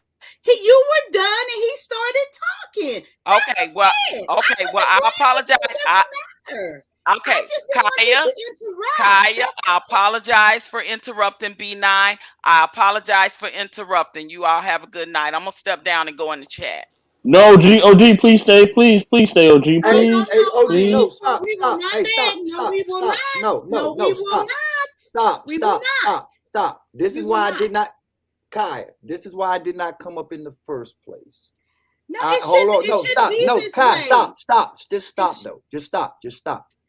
I'm a real man. Hold on. I'm a real man. I'm a real leader. I am willing to take the bullet for my battalion. Okay? OG Patrice feels a certain way, the same way Uncle Stu feels a certain way. I understand that I'm not the type of coffee that's meant for every palate. I am special. I get that. I understand that. But at the same time, OG Patrice, I'm not judging anybody. All that I'm saying is that just like everyone was talking about religion and judgment day and this and that, all I'm saying is that at the end of the day, do whatever you want. But don't think that by doing what you're doing, you're somehow going to obtain economic power. Where you go, what you input is what you output. And if everything you are imputing is of a social network or helping other people Black out man, you and can go understanding them, That's then for real, bruh. but I'm going to leave because it's obvious that I am No, B9, don't leave. Don't leave, B9. I'm gone. Please. Hey, no, I'm gone. This. I'm gone because I want to show OG Patrice and This is everyone ridiculous. else All of that this is I so pettiness. Everybody in their not damn here. feelings. Yeah. No, Oh, yeah, have and that's why I'm leaving. And that's why I'm leaving because I'm not in my feelings. No, I I don't get en- this. Everybody just like all up in their feelings. Black man down. Oh, I understand you, Patrice. Good. Why are you still here then, black man? I ask people to respect everyone. That's all I said is don't over talk. I ain't sided with nobody. I just said don't over talk. That is it. And I asked Patrice, she wouldn't stop. So I muted her. And now all of a sudden she's in her feelings. She wants to go. Black man, when you was up here, I asked you that before. Stop over talking. That's all I asked for. And I muted you and your feelings. Bye. If we cannot respect each other, just not to over talk, then there's a problem with that person. And if you got a problem with that, then bye. You correct. Serious. You correct, Kaya. You That's correct. all. And Wait, Patrice. Wait. Kaya, I apologize though. Wait, I okay, I hear you, apologize. but Did I I'm not not done. See, there apologize? you go. You still over talking. That's what I'm talking about. Just let a person fucking finish. And then you can talk. Whoever wants to talk after that. 84, I appreciate you, but I don't need you to beg nobody to stay up here. Somebody want to go, bye. Because that ain't how this. I ain't begging nobody to stay here. I want people here because they want to be here. I ain't begging nobody. Okay? I got this. I know what I came up here to do. Okay? I ask people, don't interrupt. That's it. Voice your opinion to the end. That's fine. But when someone else starts talking, don't talk over them. That's not fair. Everybody deserves to be heard. That's the fucking bottom line. And I'm tired of this and people getting in their motherfucking feeling. This is so childish and ridiculous. And it's not going to go on here. Period. So if you don't like me for it, bye. Black man, bye. Shit. You're not going to come here running my shit and just talking because you think, I don't know. Just like Yella said, you come over here, we wasn't describing it right for you. And exactly what Yella said, that is facts. That's the fucking problem. Now I'm done. And that's how it's going to be over here. So if y'all don't like it, bye. If you like it and you want to rock with it, you're welcome. I enjoy all of this conversation. I enjoy each and every one of you guys. And I want to hear what each and every one of you have to say. Get out of y'all motherfucking damn. This is what's wrong. Whoever wants to talk, go, but don't interrupt. No, please. I just want to say you right. I just want to say you right. I apologize for the over talking because I have been I've been on mute for most of the conversation. And so I apologize to you and I apologize to B9 for over talking, but I still stay on my stance. I still feel that it's not right for somebody to get up here and tell somebody what they should or shouldn't be talking about. Mm-hmm. That's my only stance in that. And that's and great. I got mad love for you, B9, but you've done it several times. So and that's the only thing that I'm saying. And I know we have constructive conversations over here. We do, and we talk about solutions and everything. So sometimes if we freestyling it, it's okay. It's okay to freestyle. Because did I not ask you, Kaya, what was your next topic or question? I said mine was gone. My whole thing. Okay, and that's the only reason why I asked the question about the case, because nobody else was talking about anything. And B9, you have the floor, sir. I'm sorry. May I say something, please? May I say something? Let's let B9 go so they can finish their interaction. And 84, you are immediately. Okay. Go ahead, 84. Go ahead. 84, go for it. Listen, in the YouTube streets, we got to be better than this, all right? Because we are better than this. You know what I mean? We all got to be better than this. I need to say something. Look. Oh no, you have to wait. You're not gonna come up here. Oh no, I can patiently wait because I'm not gonna be disrespected. Okay, you're more than welcome to say I'm not gonna be disrespected. Yeah, I'm gonna be super short. I'm gonna be super short. Yeah, we not gonna be disrespected either. I'm gonna keep it short. I'm gonna keep it short. Hold on, Kai. I'm gonna keep it real short. If I may on your platform. Please. Listen, we have to be better than that. We all have different platforms in different ways, whether it's Instagram, YouTube, Twitch, whatever. We all trying to support each other. We all trying to come up. Let's respect and love each other. You know what I'm saying? It's not hard. You know what I mean? Everybody has different rules on different platforms. It's all good. You know what I mean? If Kaya wants to run her platform a certain way, it's all good. The only thing is that, we just, and Kaya, I wasn't trying to come in and stop you from running your show. I wasn't trying to do that at all. I know you wasn't, but I wanted to make it clear I'm not begging anyone to be here. No, I get that. I want to be here. That was it. I get that, but we've all had conversations inside and outside of the screen. We all have done that. So, and we all, we all talk with each other. So with that being said, we should treat each other as one person told me, friends are supposed to act friendly. You know what I mean? So let's encompass that with each other. You know what I mean? Kai, you don't want us over talking? We're not gonna over talk. We ain't gonna do the back and forth like has been displayed over the past few days on other platforms. I'm not gonna say who. But yeah, let's be respectful to how you want to run things. Black man, the floor is yours. If Kai, if you want the floor is yours, or whoever else. Can I say something real quick? He has something to say. He's more than welcome. So let me say this. I'm just sitting back over here making my thumbnails, and I'm just listening to the show. Hey, my thing is this: It's one thing about me. I may overtalk. I may have the conversation, but at the end of the day, I'm not going to throw tantrums. I'm not going to get mad and say fuck it and bye if you don't want to fucking be here and fuck all this and fuck that. I mean, it's just. I mean, I'm saying what. I mean, how is that show any type of class or professionalism for your platform? You're not even respecting your platform. How you want everybody else to respect it? And then so you came over here to chastise me? And then OG Patrice is one of the people that come through and be here and talk. And you even just snapped on OG Patrice. I did not snap. I made it very clear how it's going to be done over here. So you didn't just not go. So you didn't just not go on a cursing rant into my fuck this and fuck that. I don't give a fuck. What the fuck and how the fuck I wanted to see. And how is that classy? How is that classy? Okay, so you came over here to judge me? No, I'm not judging. That's not judgment. Everybody on the platform sees it. It's not for you, brother. Bye bye. Hey, listen, but you just said your platform is not talking over people. Now you're talking over me. Because you came over here and now you're chastising me. No, I'm not chastising, but you You said my name. I have a right to defend my name. You said black men, if you want to go back, but I didn't say anything. I had to come. I'm the type of person, Akai, I'm oh my God. I don't know how I can say this in a more calm and positive way. I can sit and butt heads with people. I can sit. Me and OG have disagreed. I disagree with several big people on YouTube, in these YouTube streets. And at the end of the day, when that conversation is over, it's over. I never bring it up again. B9, am I lying to you? Me and B9 have bumped heads. I will never bring up another conversation that me and B9 had. I don't bitch and complain. I don't act like no punk.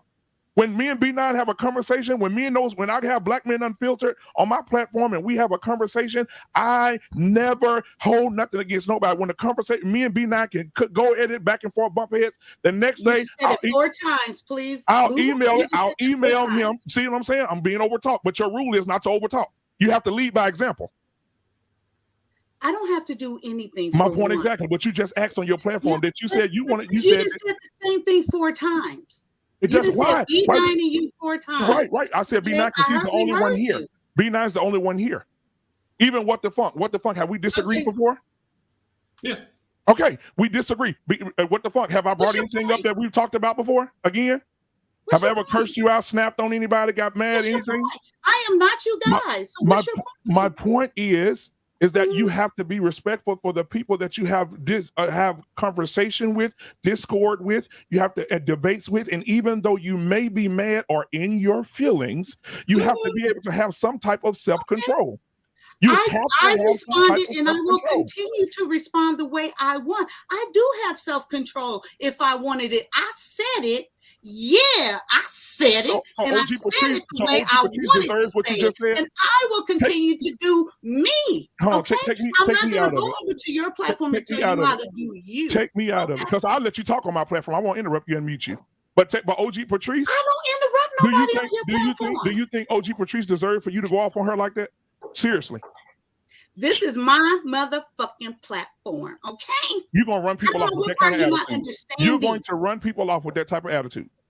Why? Why are you I'm saying, look at what you're representing, though. You're representing your. Okay, hold on, listen. I don't know if you had an opportunity. I don't know if you had an opportunity to see Sir Hell today about protecting your brand. You have to protect your brand, and when people look at just Kaya's brand, they can't know that they can't go back and watch this video and say, "Oh, this is a brand I want." And then in the right hand corner, we talking about we built by ministry on the right hand corner, but we said we don't give a fuck about people. So you're here to judge. I'm not judging. This is accountability. You're calling me out and you're judging me. This is accountability. Like you need to say these things. Okay, at this point, I'm done. This is accountability. And you can say goodbye. You don't want accountability. What? It's accountability. That's what it is. Okay, so you're holding me accountable. Thank you, brother. But you're mad about it, though. You should be mad about being held accountable. What you're saying right now, you seem to not be getting that. I'm making my point. I'm not even in the position to. You making my point. You're making my point. To go on. You're making my point. Okay. Hey, hold on a second, you all. Hold on a second, y'all. Y'all are having a necessary conversation that you have to have. No. It's a necessary issue, even though the format is ridiculous. I will agree with that. Oh, this is so but this is what I'm really talking about right here. There are issues and things that can make us better people right here within our own circle. Black Man and Kaya are giving us an example of it. OG in my dialogue gave us another example of it. We have to look in the mirror, ladies and gentlemen, and start with self. I have a lot of knowledge, but I have a lot of things that I can improve on. OG has a lot of knowledge, but she has a lot of things she can improve on. Black Man, Kaya, all of us are in the same boat of being very knowledgeable, but still having improvements to make as human beings. As knowledgeable as OG is, and as much as she stands on her platform in her square as she should, Kaya gave OG Patrice a moment of growth and clarity, and OG Patrice accepted it. She said, you know, I accept that I cut people off. I accept that I need to do a better job of that. But what B9 said got in my feelings, and and if I didn't let it out, it was a volcano going to erupt. We get that. But that doesn't mean that OG still wasn't wrong and that OG took accountability for that. That's why I fucks with OG. But Exactly. but at the same time, Black Man, you are very well within your right to protect your feelings and protect your name and your standard. But Kaya is different from you. I know that you're trying to grow with her and you're trying to protect her in certain ways, because I understand what you're saying about protecting the brand and this and that. We in the same boat, because I came up here to offer protection as well, and a point of view of actually people looking in the mirror and bettering themselves. Sometimes it backfires, Black Man, and we as the leaders just have to accept that sometimes it backfires. I'm thinking that I'm going to get a rally cry saying, you know what, you're right, B9.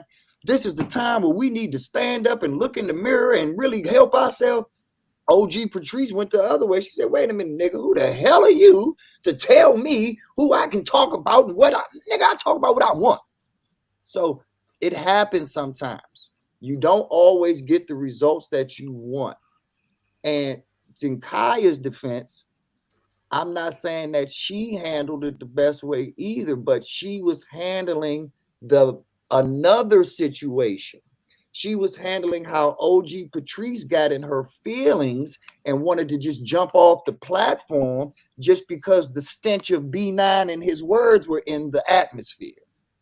So when we take everything into context, this is the slippery slope that I keep talking about, is that all this came from was somebody not being able to listen. All this came from somebody simply not being able to hold their own water.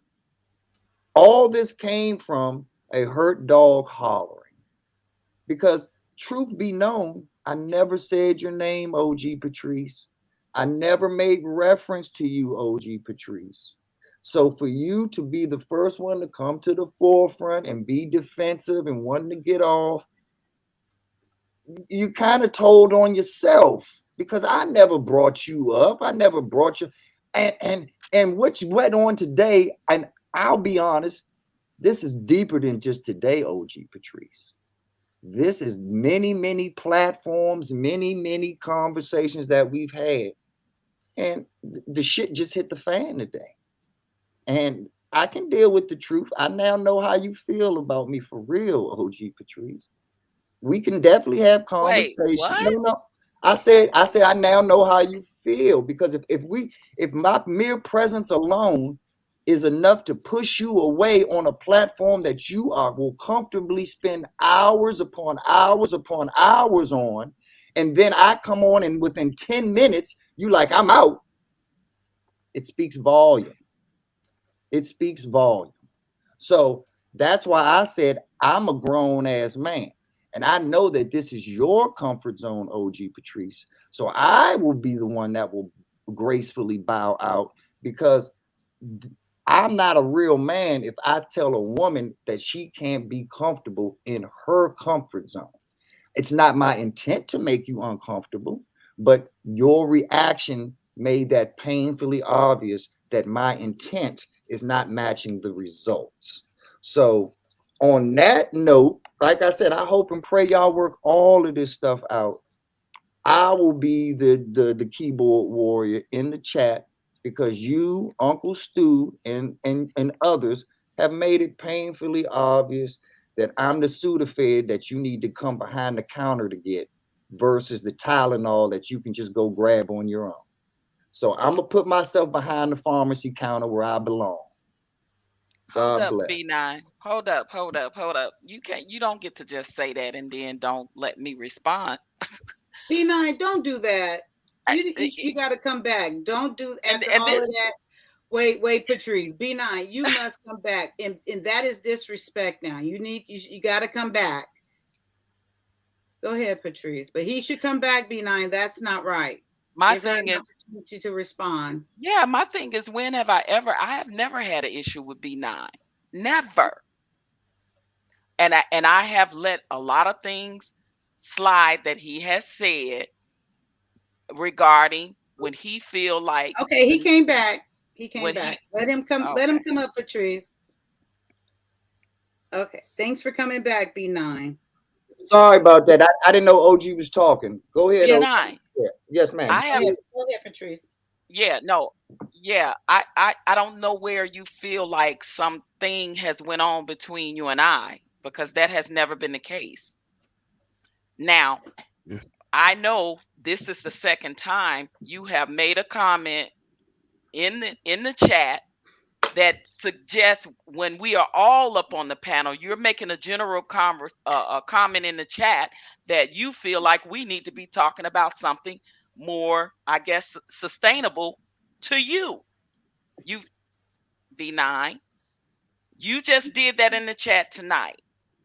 You have got up on this platform before and said, why are y'all talking about this? This is not getting us anywhere. And da da da. So when you make a comment in the chat or on the platform that I'm on, of course I'm going to feel as you're talking to me because you're talking to the collective of everybody that's on the panel. I'm just the only one that said something, but I'm sure I wasn't the only one that felt that way. Can I And just I say just here real quick? I think he was talking to Rondell actually because they were going at it in the chat. So no, he no, came no, up no, actually after no, no, Rondell no. because he said if Kaya, she shows up, Kaya, he will show up. Kaya. Oh my God, Kaya, It's right pull there up in the his chat. comment. Pull up the comment where he said, Which one? please. It's been a while ago where he talked about how, see, this is how we can never get nowhere because we're having conversation, something to that effect. Okay, I'm Where going is back it? to him now. It's yeah, it's way back. And he Okay. was speaking generally, had nothing to he didn't direct that to Rondell. Or you. Or you. You directed it to the panel. Right. So if I directed it to the panel, I Am I didn't not on direct the it to Ron. panel? If I Let me didn't, hold talk. on. Let me If I talk did, because I didn't interrupt you this Okay, time. let her talk. I didn't. I was a good girl. I did not. Okay. So the comment you made in the chat was directed towards everybody that was on this panel. I'm a part of this panel. The other time before that, B9, you came up here and you said it to everybody that was up on this panel. I was up on the panel about how we need to talk about something that's going to benefit us and solutions and it's going to put money in our pocket. Da, da, da. And I'm not saying that your comment is not right, but I'm saying for you to come up and try to change the total narrative of what people are talking about just because you want to talk about something else, I'm saying to you that that's not cool to do that. Now, if when it's your turn, you want to change that narrative and come in with a question or a comment, then that's cool. Okay, so and secondly, B9, honestly, I don't know where you talking about. You and I have had discord before. You and I has never had discord before. We have had some disagreements when it comes to like maybe the my opinion on the ADOS stuff, but that's what it is. I respect your different appearance, opinion, your views respectfully. Nope, that's not the comment. That is not the I know comment. that's the one. I'm still looking. That's the one. Okay, here. Are you This is. done, OG, I or found you the other didn't one. finish? So No, this because is. I want him to tell me where he Here's the feels other this one. Here's the other one. right here. This Right is here. the problem. Look how knowledgeable we are on topics, but that put no money or power in your possession. But I digress. Hashtag Joe Rogan. And so that was in Joe, response to Pops, I no, believe. Kaya, come on, Kaya. I'm just giving my opinion. That's No, all. no, And then it wasn't Kaya. It wasn't. We all so were Pops talking was the one about. talking I about didn't he even. should do a reaction video to Joe Rogan. That's I what didn't. Pops was Okay, saying. I all didn't even right. talk about Cardi B, B9. But here's how I felt. I'm looking in from the outside because I felt like that conversation wasn't a conversation for me, and I just put my stop cam And then on he and said did what I this. did. But just because, not they shouldn't be able to break it up once in a while, but I felt like you were a school teacher coming in to teach everybody a lesson. Oh, that's what And he does. I thought it was kind of disrespectful to the whole panel. That's just my opinion. And then I heard somebody else comment that I am an intellectual and I can have an intellectual conversation. Well, I could sit down with CEOs, even though I talk like, "Hey, how you doing, Tony?" But I don't need to put on a show right now. So when you start coming in here and you start putting, and this is an outside look because I'm not really, hey, look, I'm the only white guy in here, right? So let's be real. Kidding. And I'm looking at this and I'm going, so B9, I heard you many times say, I'm this guy. I'm the Sudafed behind the counter. You guys are just the Tylenol. So you're praising and putting yourself up on a pedestal and insulting us in a way like of your intelligence. Well, I don't know. You're a crypto guy I see on your videos and your show, but I could sit here and talk about the Roman Empire or Egypt. I don't have to bring up my intelligence level or tell people I'm a scholar or I am an intellectual, because then you're saying to everybody else, you're not an intellectual. I can have an intellectual conversation, but obviously nobody in this panel can have one with me. So I just feel we got to stop worrying about what people, if you don't like what somebody's talking about, in my opinion, you do what I did. And I didn't not like it. I just felt like it was a distraction to me. I don't like to be distracted. I feel the government, I feel the NFL is a distraction. I feel the NBA is a distraction. We got bigger problems going on in this world, and we're worried about who's going to win the Super Bowl. I could give two shits about Tom Brady. You understand? I could care less. He could take all his money. So you're right. We should talk about the right subjects. But once in a while, you got to break it up, man. You got to have a little fun. You got to laugh. You never watch a comedy? I mean, why do we got to be serious about everything we're talking about? This is like going to a bar and having a conversation. Do you go to a bar, B9, and just constantly talking about how you're going to better yourself and make money? Or do you once in a while, like, look at a girl, make a crazy, funny comment, or talk about a funny story? Because I love to laugh more than be serious, because in this world, we need to laugh more because we're taking everything too damn serious. And basically, I just think the one thing I'll leave off with is I don't think anybody should come on this show and start praising themselves of who they are, because that makes the other people feel like, even though you may not mean it that way, it makes them feel bad. It makes them feel like you're thinking you're better than them. And I don't think anybody on the show is better than anybody. We all got our own opinions. That's all. And I'm out. Not Hey, out of the show. I'm just out of the conversation. Yeah, not leave. No. I appreciate your point of view as always, Pops. I appreciate everybody's point of view. However, a lot of that shit was bullshit, and a lot of that stuff that you said was misquoting me a lot. Okay. I said that I'm the Sudafed putting myself behind the counter because I'm the worst. I'm the warning. I'm the one that comes with the worst side effects. I'm not saying that to praise me. I'm saying that to say that I'm the most dangerous. So I need to be handled with care. That was the point that I was trying to make, Pop. So you kind of missed the message there. You think that I'm trying to glorify myself when I am not at all. I am clearly a man of my people, and I want to help my people.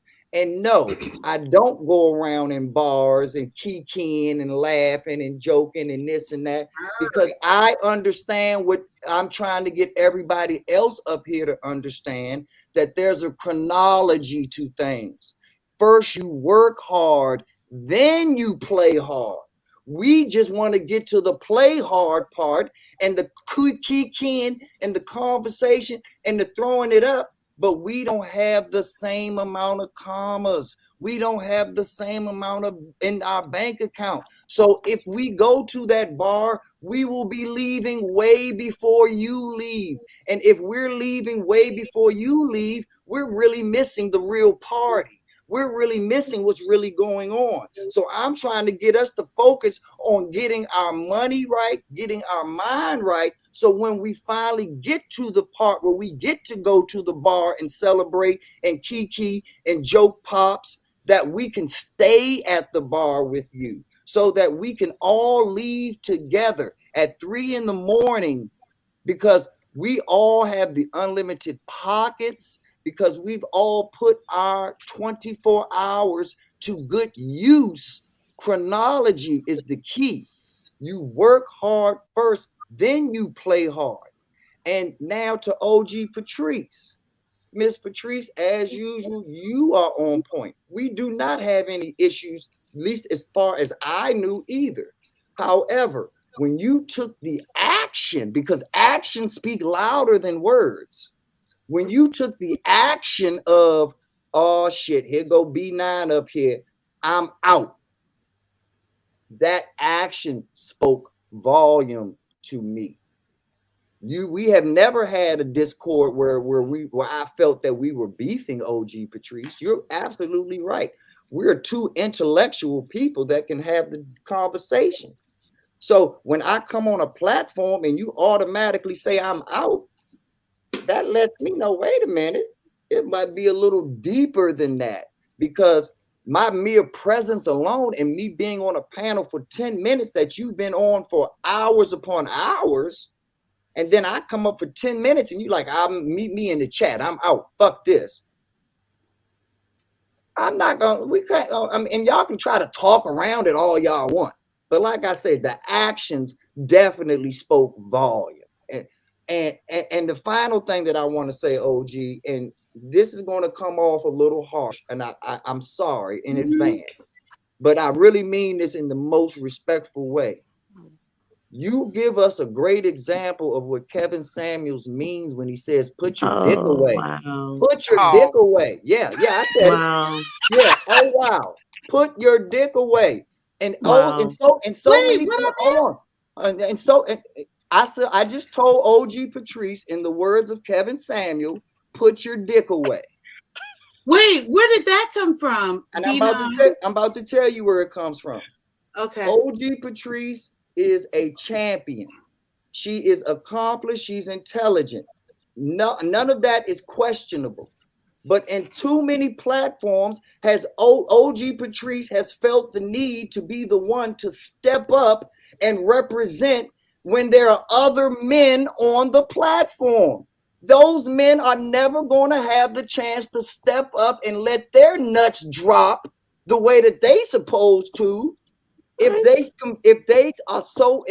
they behind OG Patrice, because OG Patrice has already stepped up to the front of the table and said, what you say, B9? What? Give Yella a chance to step up and say, wait, hold on, B9. Give Black Man or Pops or what the fuck the opportunity to say, I'm gonna have to check you on that, B9.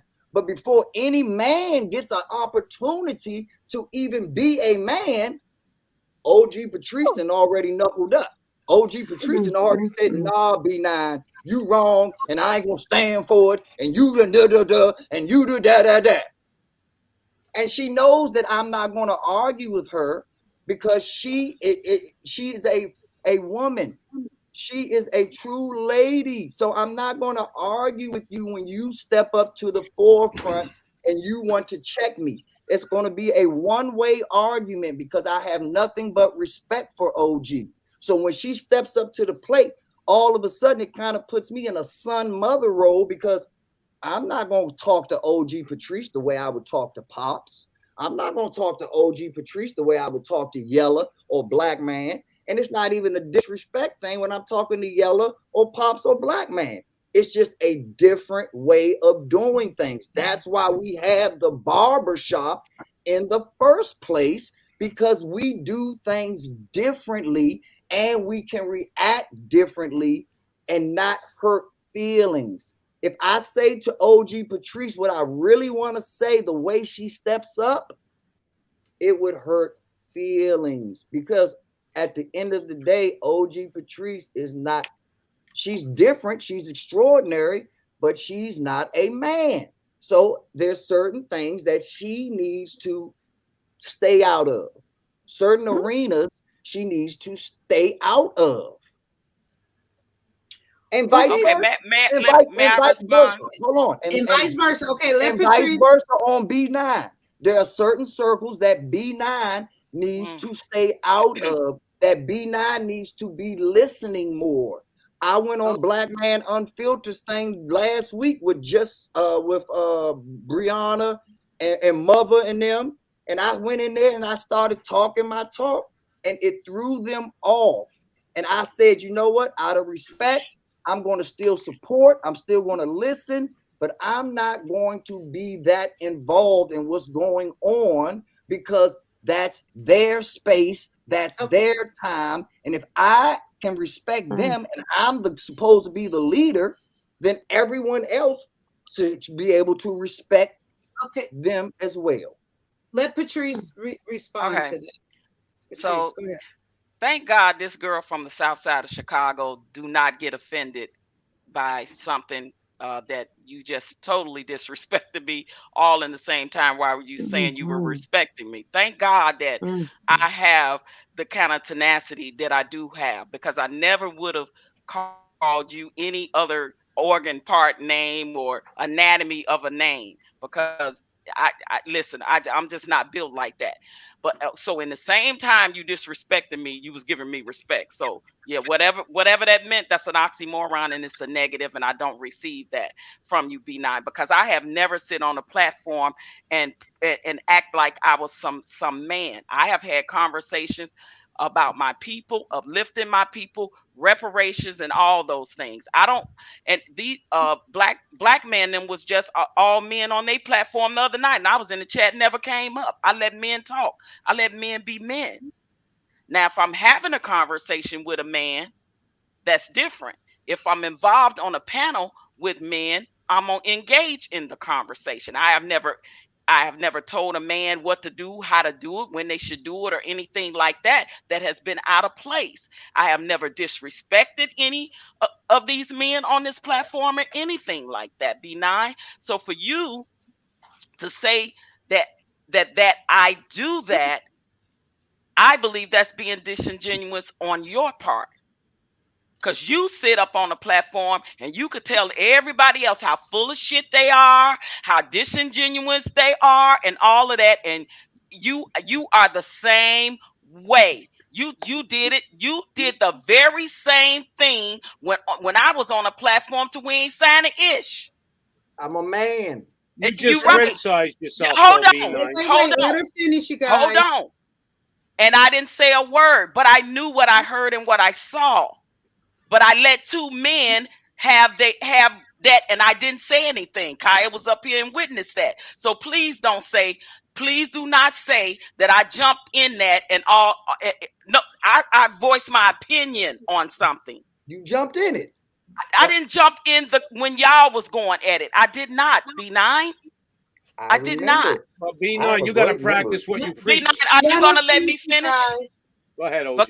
Because I think that's very disingenuous of you, because you do come up here with the pumpness of beating your chest to try to act like you the only one that's intelligent, that can hold intelligent conversation, by trying to gauge the pendulum somewhere else because it's not where you think it should be.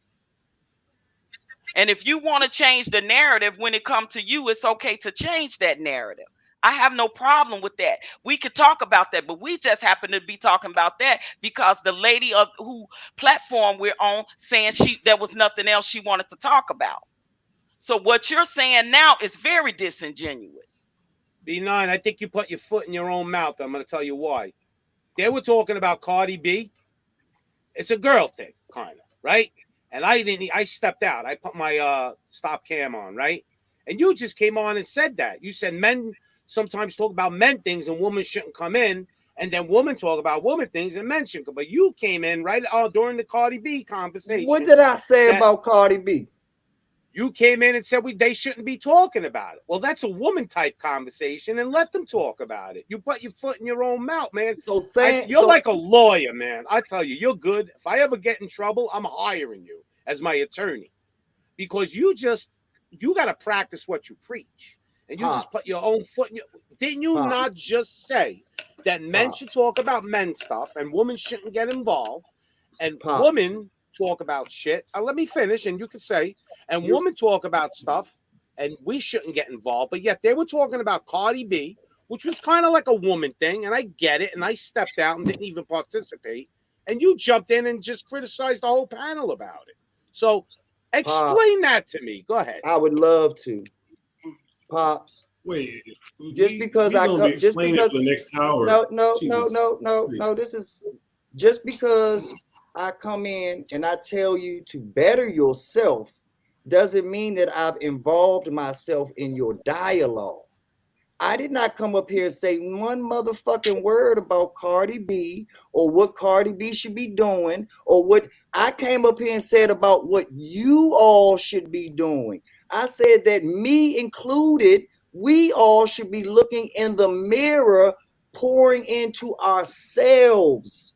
I said that we shouldn't be focusing on Cardi B. We shouldn't be focusing on lead attorney. We shouldn't be focusing on Tasha K's. We shouldn't be focusing on the Lakers or the Redskins or any other organization because they already have theirs.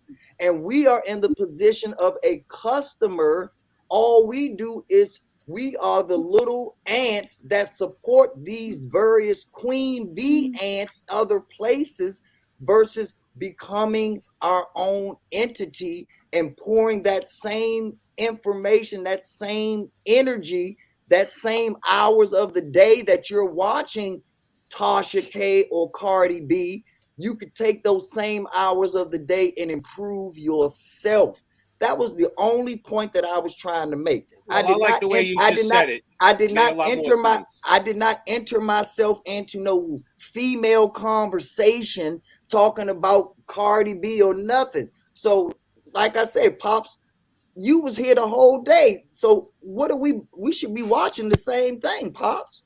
I am watching the same thing, but I'm not going to come in and judge. Then how can you say that I came in here jumping in a woman's conversation? You didn't jump in a woman's conversation. You came in here like the school teacher. Okay, I am a school teacher. But you came in and tried to school everyone. But I'm going to come in. But that's what I am. So I'm going to be true to me. I'm not going to come in if you and like you said, Pops. Not everybody gotta like it, but a doctor's going to come in from a medical perspective.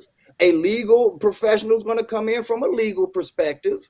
I am an educator. So yes, I'm going to always come from an education perspective. Yes, I'm not going to change that just because you don't like it. I didn't say I didn't like it. I said you came in like a school teacher. Right. And once again, and you very astute point. But you came in saying it like it was a negative. Well, if you rewind this video and watch beside your Sudafed thing, if you rewind it, go watch it when you're done and watch what you said. Watch the whole like 3 minutes of your talking, and you'll hear yourself saying, okay, I am this, I am that, and I am this. Okay, I'm sorry, Pops. Can I interrupt? Why are you bragging about yourself? Okay. It's okay, Pops. Like I said, let me hold on Okay. real I quick, call it guys. the way I see it, Hey, man. no, hey, Pops, I understand, but like I said, I'm gonna go deeper than you probably want to go, Pops.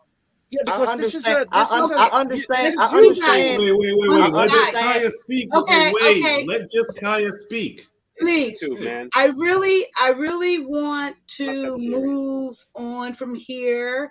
But I do want to say this. That is B9's personality, the way he comes in just for Pops. Not that I'm defending B9, but whoever it is, I would say what I feel. That is B9.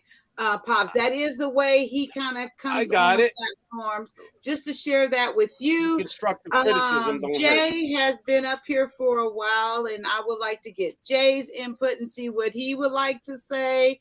And yeah, let's. And I will say one more thing about the topic. Kaya. It is, Kaya. it went, Kaya. astray, and I did relinquish. Kaya, I just want to say too, because you forgot to mention Queen name. She's been waiting for a long time. Oh, okay. Queen hasn't talked since she's been up here. I No. apologize. No, she I hasn't. haven't. Oh, I apologize. And I'm sorry. You should never It's all put good. baby It's in all a good. corner. And I put you in a corner and didn't even pay attention to the name. I apologize. So let's go to Queen first and get her input, and then we'll go to Jay, and then we'll, reevaluate at that point. You're leaving B9? Yeah, I just came back up because I wanted to be respectful to Thank OG Patrice and allow her to say what she wanted to say. I got off because I thought everything was done. But once I heard her having something to say to me, I just wanted to come up and be respectful to OG Patrice. But I meant what I said. God Okay, bless now None, you I just all. like I to tell meant you, what I B9 said I too. love your intellect, I meant man. mine I do too. love it. Don't B9, be can I say one respectful thing and before you go? disrespectful at the same time. It cancels itself out, B9. Honestly, I'm just gonna keep it Well, all the way a bean. It cancels itself out. and I understand that, and I received that, OG Patrice. But there's a word called dichotomy, and it exists for a reason. What word? Dichotomy. Wait, Go ahead. Queen, that jump mean? I in. don't know what Queen, Fancy dichotomy word. jump Go in. ahead. Queen. I'm just waiting my See, turn. I wanted to say something, but okay. You probably Anyway, got go busy. ahead, Miss Queen. Go ahead, love. Dichotomy. I got What a does problem with it. dichotomy mean? It's a Is it fancy like word you try to say to make yourself sound smart. Go ahead. Oh, okay. Ooh, I got dichotomy. Go, Queen. That's a millennial thing. Hey, You gotta get well, checked out. I don't know what's going on, Yeah, that's but a new word. I was stunned. I mean, I didn't know whether I should leave, if I should write on the blackboard, if I should go stand in the corner on one foot like they made me do in Catholic school. So yeah, all I have to say is that I think there's a way to communicate what you're trying to get across, or how you want to, like, okay, for example, he said he's a school teacher. You can't go at people and teach them kids the same way you teach a 5-year-old. You can't teach a 10-year-old the same way. There's you have to come at people differently. And I think, like my mother always said, and I know this is old saying, you attract more bees with honey than you do with vinegar. So there's a way to come in and communicate. If you're irritated with something, you want people to do better. Now, I'm not going to go to nobody's house and tell them, yo, your house stink. It's this, it's that, it's blah, blah, blah, blah, blah. I'm just not going to go back. Now, if I have a relationship with that person, I may tell them, hey, do you like candles? Do you like incense? And I'll bring them something. But I'm not going to go to their house and tell them where they should put their couch, where they should put their dishes, what color dishes they have. Or their food is whack or it's dirty. I'm just not going to go back. Can I say one thing there, Queen? And I please, and then you continue on. I will say this, and I do not feel like I need to defend B9 or anything, but like I said, that is his personality. That is how he articulate himself, and I respect that. And for him doing that, because I want everyone on here to come as they are and don't feel like you got to come a certain way and not be yourself. But I don't agree with the disrespect, and I will say that I didn't agree with B9 telling Patrice about putting her dick up, and that I must say I didn't. But Yeah. other than that, that is Look. kind of him and what he does. I just wanted to say that. That's I mean, that's cool and all, but at the end of the day, you know, I mean, I started to get offended, but I'm too tired to get offended because I know what the hell I do outside of these YouTube streets. I know what my life is about. I know what I think about. So if I want to talk about cartoons and cereal 1 minute and then talk about community activists, damn it, I earned that right. I earned that right. And ain't nobody can ever say that unless you know me. You don't walk the streets with me. You don't know what I do for 9 to 5. You don't know what I do on the weekends, and you don't know what I do at night.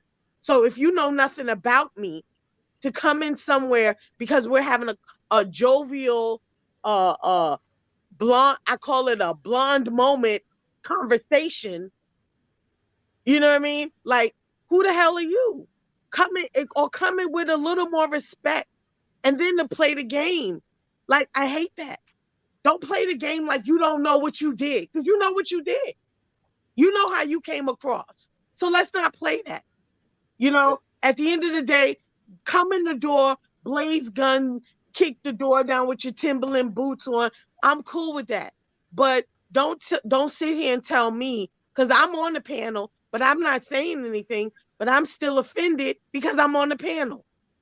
So you're telling me that I'm involved in a idiotic or dumb conversation. That's pretty much what you said without saying it. Just say it. Don't play these big words, these riddles, and blah, blah, blah, because you said it. Hey, I feel like this conversation is foolish. I respect that. Don't come on here and play these word games and speak for 5 hours about blah, blah, blah, and your money in your pocket. I know what's in my pocket. I know what's in their pocket. I know I ain't got their money. And if I want to watch LeBron and Kobe, God damn it, I earned that right to watch them. If I want to watch the Lakers, if I want to watch 49ers, the New York Giants. I don't care what you think. I want to know who's going to win the Super Bowl. My team ain't in it, but I want to watch it. I deserve that right. And to tell people that they don't deserve that right and blah blah blah, it's cap. And I just think it's sad. Because this is the problem. This is why we can't get nowhere. If somebody want to kick down the door and act like you Popo. You ain't Popo, you ain't SWAT, you ain't FBI. You don't like what I'm talking about? Get the hell out of my chats, get the hell out of my house, and don't ever come back, lose my address. That's how I feel. Queen, it's dichotomy. Didn't you know that? Well, yeah, economy up your ass. That's the word he used. I was like, what word is that? Dichotomy. We're inventing now brand but new he ain't the only words. one that didn't know what the word meant. I didn't know what it meant. See, but it's a play on words.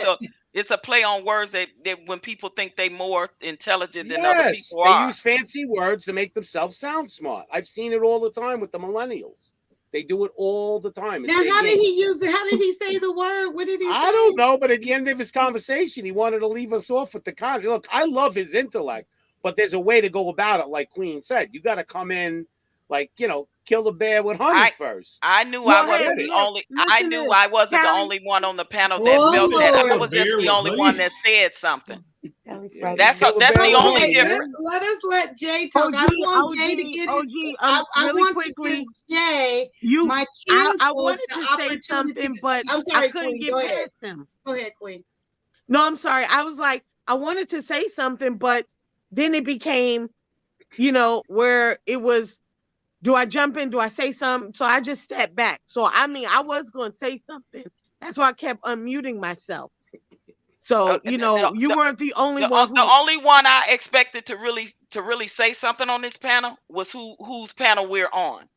And that didn't happen until after he was gone.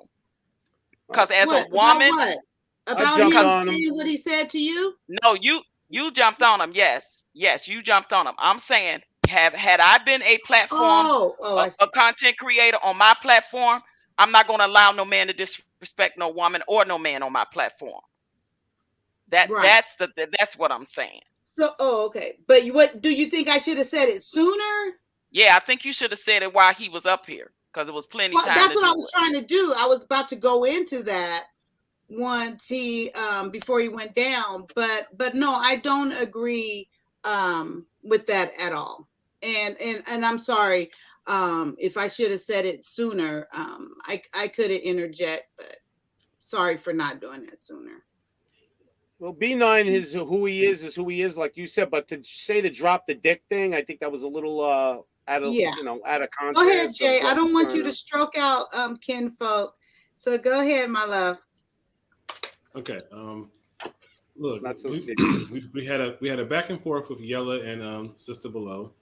We had a back and forth with even Black Men Unfiltered. We had a back and forth with OG and B9. Look, I have a game that we can all play.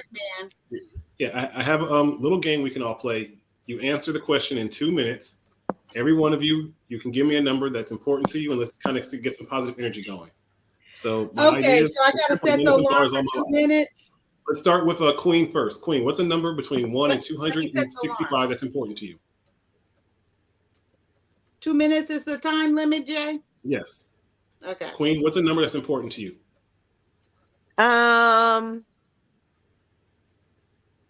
67. 67. Okay. How would you summarize your life so far in one sentence? That's not going to take 2 minutes. Yeah. One sentence. Walking up the mountain. Amen. Good one. Okay. Let's go. Okay, Rondell, number that's important to you between 1 and 100 and between 1 and 236. 265. Say it again. Any number between 1 and 265. 20. 20. You want to know why I picked that? That was my final. After this question, yes. What's one thing, whether it's something you did or something you made happen or something you caused to happen, that you would want to be remembered by? Can I come back to that? No, it's not how the game works. You I can't answer the question. can't think. It's not. You want me to say it again? Having my daughter. That's one thing that to answer your question, I think. What was the question? What about something you caused to happen?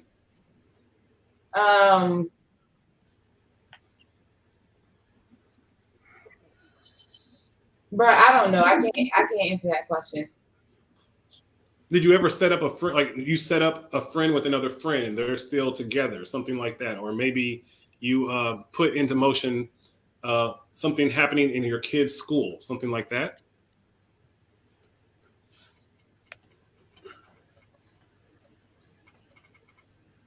I don't like to be on the spotlight. Okay, no problem. We'll go to Pops. My bad. All right. Pops, give me a number that's important to you.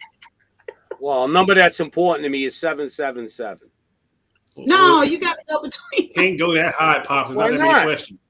So how about 21? Let's say the number 7 anyway. The number 7. Number 7. Okay, number 7. Would you want to do number 7 or number 21? You choose. He said 7.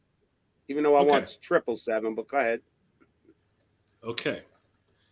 If you could be good at any profession without having to learn or get the education or trade experience, what profession would you choose? I could be good at it? Yes, excellent. Without having to get the train, like Matrix, just snap and you're a surgeon. Okay. What kind of surgeon? Like a heart surgeon. Okay. I like to save. Can I ask why?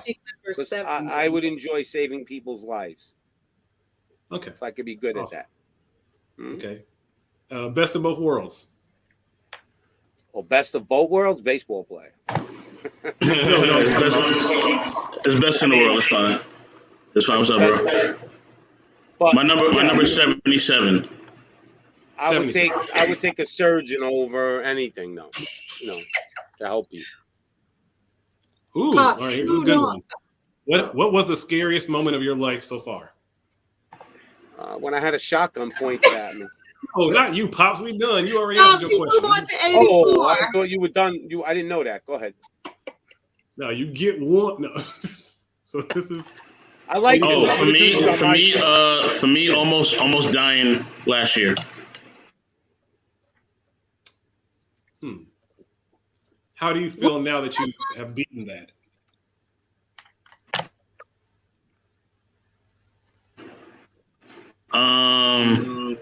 I feel like I'm on a path to reaching my apex. Okay. Amen. I'm on a path to reaching my apex. That's what I feel. Okay. OG Patrice, your number. What's the numbers between I have to choose from? Between 1 and 265. 30. 30. Okay, I think that's a good one. Hold on. Okay. What do you fear despite having no real reason to do so? Basically, what is an irrational fear that you have?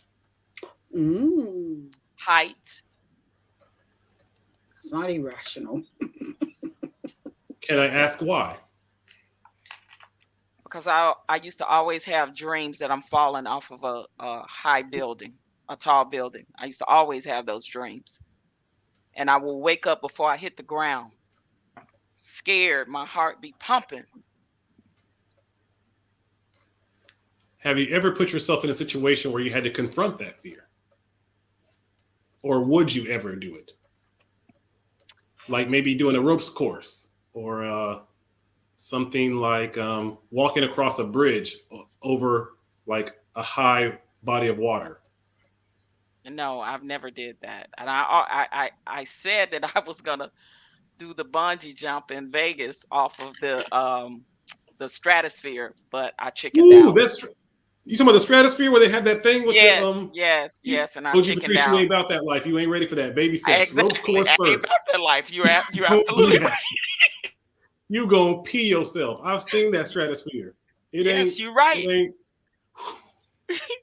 But that was what I was gonna challenge myself. Yeah, I was gonna do it, but again, like I said, I'm afraid of heights, so I chickened out. I'm glad you trying to go did. from I've never smoked a cigarette to I'm gonna freebase opium. You got to take Yeah, some I baby went to steps. extremes. I went to extremes. Yes, I did. Okay.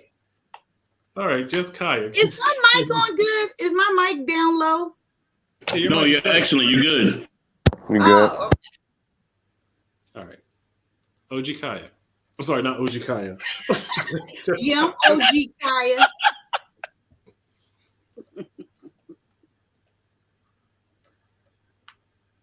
Oh, if I say the same number, it's the same question. I was adjusting. It's okay. It's all If good. I say the same number, it's the same question, huh? Yes. Okay, so I got to come up with a different number. 68. Okay. Okay. Okay. You're old and on your deathbed. With your last breath, you may deliver your last words to anyone you know. What do you say and who do you say it to? Accept Jesus as your Lord and Savior. To whoever's who? around me. You have to pick one person. You. Really? Yeah, you said you haven't accepted Jesus as your Lord and Savior. Okay. Awesome. All right. Yella. Thank you. Even though I'm not Christian, I appreciate this.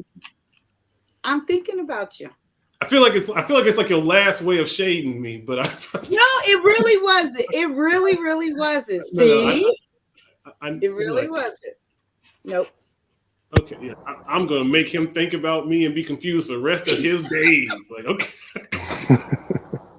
See, I even appreciate Rondell that. said she Really meant do. that. I did. I really did. I'm going with 12. That was heavy. Gotta shake that one off a bit. All right, Yellow, give me the All number. right, she hit you deep with that one. Okay, She good, hit me good. with it. I wasn't prepared. All right. Let me Don't make me have a 12. glory tear, you know? Let me get 12. 12. Can I ask why 12? It's a special number, but I'm a little curious. My son was born April 12th at 12:12. Wow. Dude, I'm born April 9th, dude. I'm born April 9th. That's my birthday, April 9th. That's a good month. I'm Was it the born April 12th, though? 27th. I'm born April 27th. And his brother is born April 5th. I would stop. All right. What is the most Aries trivial gang, thing baby. about? Oh, sorry. Yeah. What is the most trivial thing? What is the most trivial thing about which you have a strong opinion? Ooh.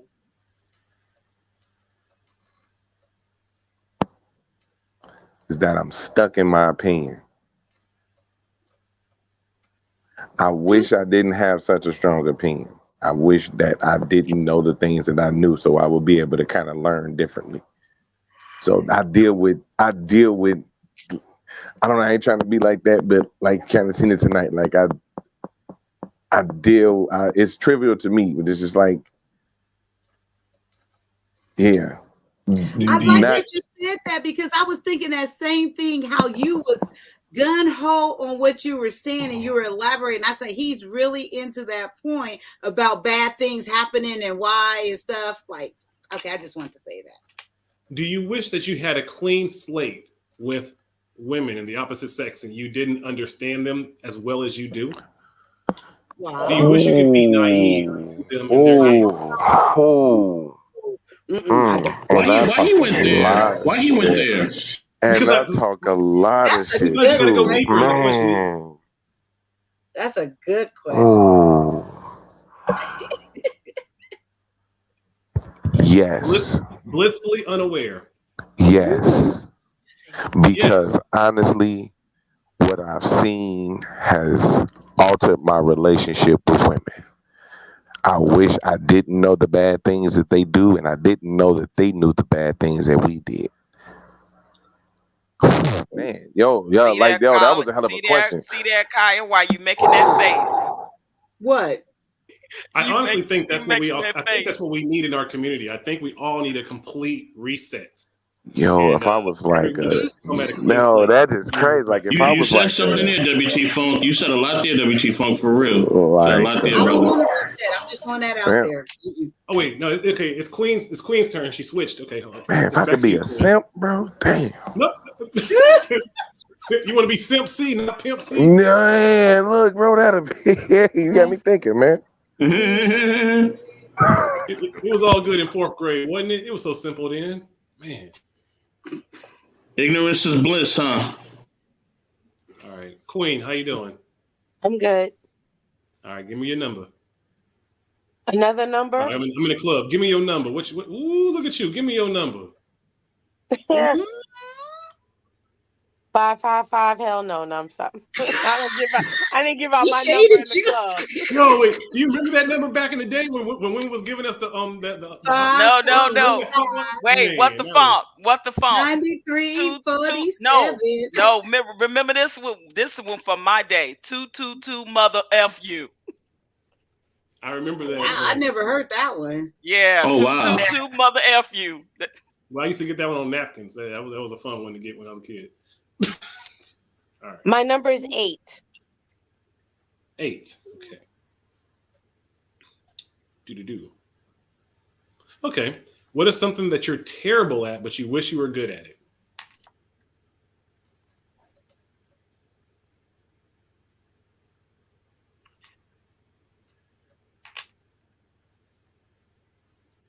Forgiving and forgetting. That's it. That's the number. 7. Forgiving and forgetting, you said? Yep. 11. Okay. A little deeper. What is an incident where you wish you, or someone right now, what is a situation where you wish you could forgive them and forget? Ooh, I like that question too. Myself for not going home sooner before my mom died. Do you think you'll ever forgive yourself about it? Yes. Good. You deserve to. Okay. Yeah, absolutely. Rondell. Finally. Wait, before I go to Rondell. What about prayed you? to the mother? What about me? Won't you pick a number and answer it, please, for us? We can't skip over Okay, you. What's your number? Okay, Let me give me pick a a number. number for you. Yeah. Yeah? Yeah, you pick a number for me. 9. Okay. Watch this be some crazy shit. Okay, what are the qualities you admire the most in the person you dislike the most? Is that me? No. It's not you. But that is funny. I'm trying to think. Okay, the person I dislike the most. Okay. My sister, and I admire her willingness to stick with her story no matter how wrong she is. She's like another version of Kay from Lapeef, but 10 times worse. She's never, ever been wrong. And you admire that because she's gun-ho about it. Like I admire the same way that Yellow wishes he could be like ignorantly. I see her argue people to her side, even though those people know that she's absolutely wrong. And I admire that, but I know that it's beyond toxic. But because she has a certain look and because she's an attractive woman, and this is why I think a lot of times in our community, we really don't understand how pretty privilege really is detrimental to a lot of women. Because she has pretty privilege, she can say and do whatever she wants, and people will co-sign and even fight for her, even when they know that she's wrong. Pretty privilege is a real problem. Thanks for sharing. No problem. All right. Now, Okay, going to Rondell.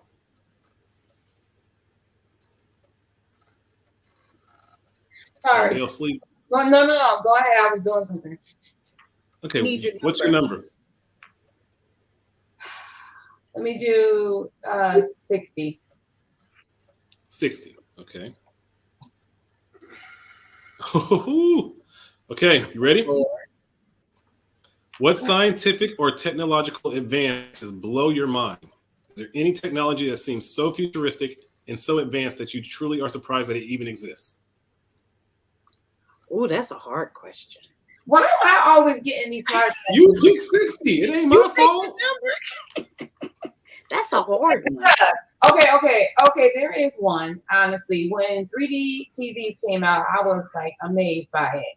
I mean, it's been out. It's old technology. I like, even when I go to like Florida, Disney World, Universal, they have 3D rides. That was really mind-boggling to me too. So I think I answered your question. I mean, Can I go a little bit deeper and ask, have you gone into virtual reality yet? No, I thought about getting a VR set, but I haven't got it yet because you know how that is. I want to see if, what people think about it first before I spend like $1,000, $5,000 on it. And that's why, going back to what someone said earlier about watching people play video games, I do that. I watch people play video games because I want to see if I want to buy the game. So yeah, nah. You can get the Oculus VR for $250, and it already has games preloaded on it. If you like, you can look at on YouTube and just look up Oculus review, and you can see what it looks like and people playing it, and maybe it plants the seed for you to try and get into it if you want to. But you can get it very, very, very cheap. Okay. All right. I think the next one is Yola. Shotgun. Yola. Let's get it. Hold on. Shotgun for the chat. Hold on. Shotgun for the chat. Hold on. Here we go.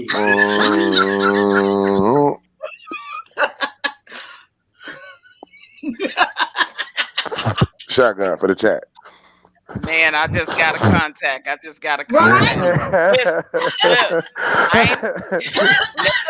Nephew. Is Kaya really coughing? Listen, nephew. This thing. Nephew, Your auntie ain't been high since it was called reefers, okay? It was called The Reefers, wow. That's just throwback right there. So you were in New Reefers. York for a while, right? OG Patrice, you were in New York for a while, right? no, Chicago. Shatan. I think you guys had it in Chicago too, but it was called Piff in the early 2000s.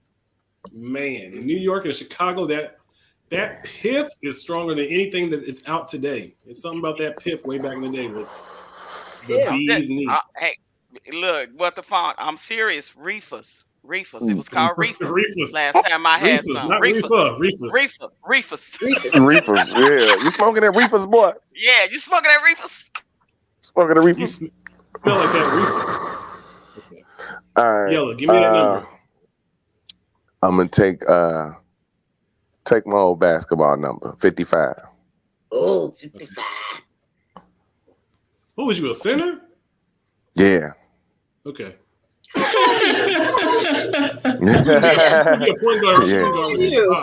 Yeah, see, that's how you know. That's how you know a real hooper. Yeah, that's a big man number. Yeah, that's big man. Okay, so I'm like, honestly, I'm grown. Like now that I'm grown, like 6'2". But when I was in high school, it's a different story. You know what I'm saying? I was like high school, junior high. I was like 5'11".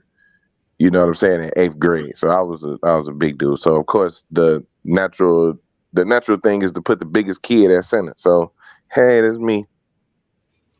All right. Oh, I didn't know you was that. If you say the B word after I ask this question, I'm gonna give you props and cancel you. What's your favorite word and why? Shout out to Too Short. Wait, what's his favorite? What's the question? What's his favorite word and why? Oh. Damn. Ooh, that's a good one. It's gonna sound corny. It's gonna double back, but I like saying son. To who? To my son. To anybody. Like, you know what I'm saying? I get pride when I say it, like my son. You know, son. Like that's my favorite word. Cause I love to tell people about him. Not like I'll son you, but like actually like Yeah. I know, that's what I say. I know it sounds corny, it's gonna sound weird, but like I guess if that's my favorite word to say is like son. Man, hey, that's my junior, man. Does anyone else want to answer it real quick? Anyone else want to answer that question? What was the question again? What's your favorite word and why? Give me some. Oh, wait. That's two. That's words. It really is. What is going on? The word is gimme. I think your favorite word is gimme. Rated R up on this panel. Mm-hmm. My favorite word is Thursday. Thursday? Yep. Because you off the next Friday? That's payday. That's my Friday. I would say that's payday. OG? My favorite word would be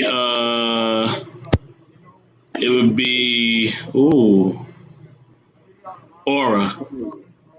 Aura. Boy, them crystal chicks got you open. It's okay.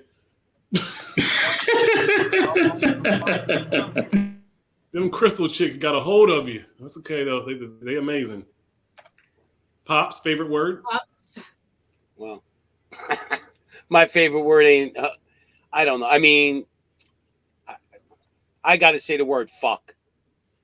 I was being lady. And I'm gonna explain that word. I'm gonna explain why, because you could say that shit 100 different ways. No need for explanation. I get you say like, the effing macaroni was great, or you could say go F yourself. I mean, you can use it in 100 different ways, and I don't like to use it, but Shout I out do to use Uncle it. Stu in the chat. He said, "Oh my God, oh my God." I don't like to use it, but it gets the point through. I said it enough tonight. So, OG, Patrice, your favorite word? Man, it's effective, man. It's effective. Progress. Progress. Okay, that's a good one. And then last person, Rondell, what's your favorite word? Love. Love? Mm-hmm. That's a good one. Okay. I like that. All right. Okay, it's also your turn for your number. I think Wait, no. Now it's Pop's turn. Pop's your next number. My next number that I like, 17. Got it. What is the one thing you've made? I'm sorry. What's the one thing you've made that you're the most proud of outside your children? What I've made that I'm proud of. Yes. I would say, my business. Okay. What's that? Well, I don't have. I sold it. It's my business. Don't worry about it. No, I had a business that I started with 0 and built it up to a company where I had 400 accounts and about 5-6 employees, and I was proud of that. I had an ice cream company, Routes, that we used to deliver ice cream to stores, and I started with 0 customers, and I built it over a period of a few years into basically the biggest company where I lived, in the area I lived, which was Staten Island, was like a borough in New York, and I was the biggest ice cream company on that borough, and I was proud of that because I built it from nothing, 0. Okay. Okay, Pops. What would you do if you Let me do you have see do you have a child? We ain't signing. Excuse me? Do you have a child? Yeah, I have one son. Okay. He's What would come on you the do or show. say if your son wanted to somehow do the exact same thing just for a few years and have an ice cream shop in Staten Island? How would you feel? Well, it was an ice cream route. I used to deliver to delis, like all different supermarkets. Like a Coca-Cola route. They delivered to the supermarket, all the soda. I had trucks, and they would deliver. Okay, so you didn't have like an ice cream shop. You actually had like a route business where I delivered food. I delivered ice cream to like supermarkets and stores. I had a few trucks, a few employees. Pops, was this the front? What was that? No. Watching the money. We ain't signing shit. Let me see you real quick. He's not allowed. My mistake. I had another business I was proud of too, but I had to put that one first because I had that one for 20 years. Hey, I know y'all can get me. I'm still injured. I'm not gonna ask no more questions about the ice cream shop. Would I tell my son to do that? Sure, because if I would have saved my money instead of living large the way I lived for many years, I'd be pretty much well-to-do right now. I just kind of spent it all and enjoyed it, and I have no regrets. It was early 70s, 80s New York. I was living large. I was living the dream, man. Living the dream. Kai, right. Yeah, there you go. Oh, can I say about one quick question to Pops? Pops, you say you ran you say you ran an ice cream business for 20 years. Yes. What's your favorite flavor? Ooh. Cherry Garcia. Huh? That's mine too, Pops. You're supposed to say chocolate. Pops, that's mine too. Just a flavor, you mean? Yes, man. Well, just a straight out flavor, I would probably say strawberry. No, that's cool. That's cool. That's Cherry mine Garcia is too, yours. Pops. Gosh. All right. Hey, I think it's a New Yorker. It's a New Yorker in Pops. We New Yorkers, we like a certain palate. You know what I mean? So, mine's Pops, my favorite is strawberry. I'm from Queens. I got a question for Pops. Pops, okay, so you was around in the 70s and 80s, and you was partying and all that stuff back then. How was New York different back then? Because I wasn't around during the time. I was too young. All right. Well, as far as let's go hit it right away with the cops first, because that's the cops weren't so serious about everything you did. You could have a fight in the street when I was a kid with another guy, and the cops would show up, even if he had a bloody lip, bloody nose. They sent everybody on their way. Nobody got arrested.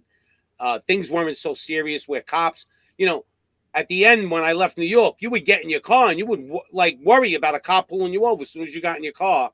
Back in those days, cops just didn't bother people for bullshit. So I found that was a big thing. And half of New York was on coke. Cocaine was flooded in the 80s into the United States. And I think that's why we were so productive, because we were all walking around with knots in our pockets. I mean, heavy duty knots of cash. Everybody had money. I used to walk in the stores and buy $3,000-$4,000 televisions. Like, how much is that? Oh, all right. Here you go. Give me the TV. It was an incredible time to be alive in the 80s, especially growing up in that time. You know, going to bars. Like at 16 years old, I had a fake birth certificate. There was no picture ID. Going to Atlantic City at 16, sitting down, playing cards, drinking whiskey. We were like men at 16, 17. You know, everything got so serious where they just cracked down on you're not allowed to have fun anymore. You know, you're not allowed to. There's no happiness no more. All we did was we actually did too much. All it was about was being happy. And that's, to me, how New York was. Everything was about just being happy. We didn't have all these serious problems that we have today. You know? Dang. It was a great time. I Smoking always a movie say, theater. I mean, you were free. You felt free, even though you may have not been free. You felt free. When was the last time anybody really felt free? And when you worked, you earned, man. You earned money. You got ahead when you made money. I would say New York has 3 eras. I say it's before the towers, during the towers, after the towers. And if you're a New Yorker, if you're in New York, you know exactly what I'm talking about. Absolutely, man. Once those towers went, game over. Yep, it was a different world. They took your freedom right there and then, and that was to me by design. But you know, that's just my opinion. That's a story for another day. Yeah, did you see the documentary about that? It was called 2 Cents. Loose Change. It was called Loose Change. Yeah, Loose Change. Yeah. That's right. Building 7 went down. There's no answer for it. So, and if you watch Loose Change, they'll tell you everything. How they sent the Air Force out on a fake mission that day. If they would have intercepted the second plane, I wouldn't believe they did it. But there's no reason the second plane hit that building. Fighter jets should have been up in the air. They could have been there in 10 minutes, and that second plane should have never hit that building. And I think those jets were remote controlled. But that's my opinion. I don't believe there was even people in them. You know? I got a lot more evidence than that, but I don't want to get into this. Don't be talking that conspiracy stuff over here and have these white folks looking into my black ass. But do you know what conspiracy means?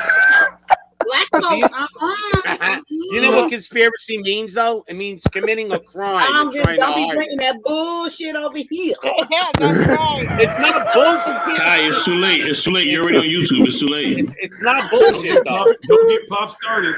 Don't get me started, man. Oh, shit. Open your eyes. Open your eyes, people. The Matrix is right in front of you. Not today. Yeah. It's a story for another day. That's what I said. Oh, shit. Come on my channel. You can come on my channel. Remote control. If you want to know how the 80s are, on my channel, I have a show called The 80s. And I got people asking me all kinds of questions about the 80s. And I go into like everything with women, I break it all down for like an hour and a half. I tell you all these crazy stories of the shit we did in those days. I mean, could you imagine somebody walking in an elevator with a cigarette in their mouth? Nah, they don't do that no more. Now, we didn't do it. We didn't do it on purpose, but it has happened. You know, you still had to have respect for people, but that's how free it was. And people didn't sit there and go, oh my God, you're smoking. You're breathing on me. Get away. Oh my, like today, everything's drama. So I don't like drama, man. You got to do a stream one day where it's like bump stories with like Pops, and you get a bunch of people from that era, and you guys just talk about what some of the stories that you guys did with the bumps, like some of your hookup stories, some of your dating stories, some of your. I mean, I could tell you shit that was in Manhattan that would make it. Oh, I could tell you stuff like, I could talk all day about it. That's how great it was. Pops, do you got any mob stories? Well, you can't talk about that. Don't be bringing that bullshit over. You put me on the spot here. I got family, but I can't talk about it. Let's put it that way. Y'all trying to have Kaya. Y'all trying to have Kaya with the cement blocks around her ankles getting tossed in the you know, just Kyle will snitch quick. Just Kyle, she ain't going down for no. It was them niggas on YouTube, all of them. Wait You for, need me to set them up? Let's set them up. for about 2 seconds. It got so quiet in here. You can hear a mouse just on God. When she asked me that, I I almost was finna, swallowed my tongue. Yeah, you don't ask nobody that. I was finna hit the Right. X But button you like, got to nope, hear they ain't Mike finna get me. talk. Mike talk like a mobster. His son, Mike, he sound just like it. Sound like what is that? Goodfellas, all of them. Joe Pesci's the guy in that show. Yeah, Joe Yeah. Pesci was Funny, wild, boy. Yeah, I funny, like funny. him. How do I sound funny? I love that. I went to He's so one of his funny. nieces went to my school. We went to school together. Who's that? I didn't Joe hear you. Pesci's niece. Oh, okay. Niece. Went to your We school? went to the same school. Hey, I went to the same school with Wu-Tang. How's that? Oh shit. Yeah, Wait, no Wu-Tang bullshit. that Port Richmond, Wu-Tang, man. Port Richmond. One of them went there. I forgot the crazy one. I forgot his name. Yeah, Oh, Wu you Tang. They're in their Dirty Bastard. 50s. They're in their 50s. Wu Tang Yeah, is in their but 50s. talking about old dirty bastard? yeah. I think it's him. Yeah, he's from But Staten one of Island. them went to my high school. I really didn't know him that well. I mean, I've seen him a few times in school, but I just didn't. I hung with the football crowd because I played on the football team. But yeah, he was in my school, and I found that out down the road. So it was pretty cool. And I think I'm not sure if it was Frankie Lyman. He was another singer, but I know the Wu-Tang. They were in my actual high school. Yeah, Frankie Lyman. Yeah, he's another good singer that never got nowhere. I like it. Uncle Stu, I mean B9. I mean not B9. Pops. Uncle Stu got a question for you in the comments. Oh, I didn't see it. Let me see. Actually, Frankie Lyman did have Bob, how old are you? I'm 57. Frankie Lyman had a little success, but it was the I loved drugs. his voice, man. It was He the had a great drugs that voice. got him. I was a DJ. He So, OD'd. Yeah, he OD'd. And the women. I was born in '64, by the way. For that Stu? question, yeah, Uncle Uncle Stu. Stu. I love his name of his Uncle Stu. I love the name of his show. Uncle Stu is from New York. I think Upper Manhattan area. Okay. Yeah, he's from New York. Yeah. Where around New York? What, 100 something Street? The Yankee Stadium, or? I know he said Upper Manhattan in the chat earlier. No, he was in Manhattan. He grew up in Manhattan. Like, all right. I think he said Midtown. Okay, like in the 50s, 60s. Got it. All right. Yeah, because Uncle we do Stu one is more. 54. I think Uncle Stu is 54, so he a little bit behind us. But he knows how it was. He grew up in the 80s too. He knows the 80s was a whole different world. Even the 90s were pretty good. But once 9/11 hit, whoever said that, they hit it on the bullseye. Yeah, he That was said me. from That was me. That was say the he day from everything 9/11? changed. That was the day 9/11 America was changed. what? 01? 01? 9/11 was 01? I think Yeah, I was just 2001. finishing Yeah. school. I was just finishing the school. Okay, wait. I got a question for everybody on the panel. Since we talking about 9/11, everybody go around because I know everybody remember exactly where they were and what they were doing that day. Answer that question. That's a Okay, safe I'll go question, first. Kyle. Yeah, I'll go I first. remember that. for I that. remember that. I remember I'll that go clearly. first. I'll go first. I was in school, and my school was right across from the Brooklyn Bridge. And every day when I walk to school, I would look up at the towers. But for that day, for some reason, I didn't look up. I wonder why. Damn. Dang. I was in Pops. go ahead. Wait, hold on. I'm gonna start at our bottom, then I'm gonna go up to y'all. So Pops. Okay. I was in my warehouse of my business, and we were just loading trucks, and then somebody came in and said, "Oh my God, 9/11!" And then boom, we put the TV on, and we just watched it in like disbelief. Like you were actually like, it was like the president just got shot. It was that bad. I mean, we were all like, "Oh my goodness!" I couldn't believe my eyes. I couldn't believe that actually happened in our country, and I still find it hard to believe that we couldn't have prevented it, but. That's a story for another day. We ain't signing ish. Okay, so I was in Japanese class at school, senior year, college, and the professor just said everybody just got to leave. And then everybody like, what's going on? So we go in the hallway, and there was like, oh, the buildings were hit. and they're blocking off the highway in Philadelphia because of the plane in Somerset that just fell. So I go into the International House, and I'm watching it there because I had some. I was a part of the International Club. So as soon as we saw the towers fall and stuff like that, this girl was from Germany, goes and says, "Oh, I hope America doesn't attack anyone." The whole lobby just looked at her. It was like, "What? You know we gonna be kicking some ass in a minute." And it just the lobby just erupted with arguments, and that's what it was. That's where I was at. Oh my God! Wow. Yeah, but she looked and she immediately said, "I hope America doesn't attack anyone." Right. Wow. Rondell.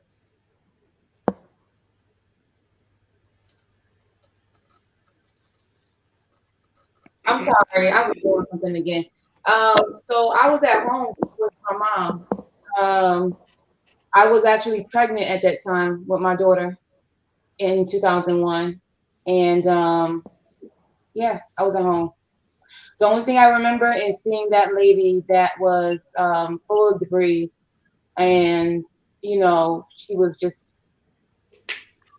And I heard that she passed away, and all the debris caused her to have all the stuff inside of her system. And to me, I will never forget that because um, just seeing the picture of her. OG, when you're done, I'll tell you though one thing that got real ugly in America after 9/11. When you're done with everybody, Okay. people Queen. probably don't know. I was out here with in college with roommates, and I remember I was sleeping in the living room taking a nap because we were, one of my classes was canceled. My roommate, who's from Philly, came running in the living room, screaming, trying to wake me up, and she had the TV on. And I remember just seeing, she was like, "Queen, Queen, the towers, the towers." And I was like, "What are you talking about?" I felt like I was in a nightmare. And I immediately, she said, your family. And I immediately thought of my cousin who worked at a hotel near the Twin Towers. I immediately thought of my sister.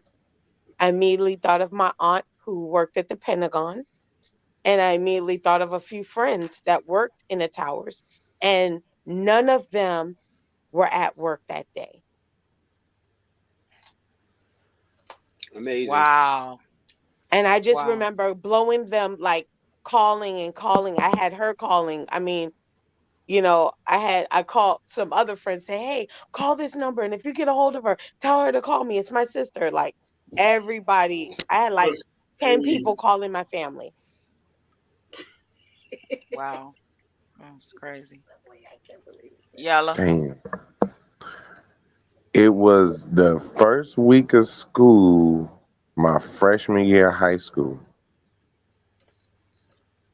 I was coming in the building, and my little girlfriend at the time was coming up to me, and her eyes was this big.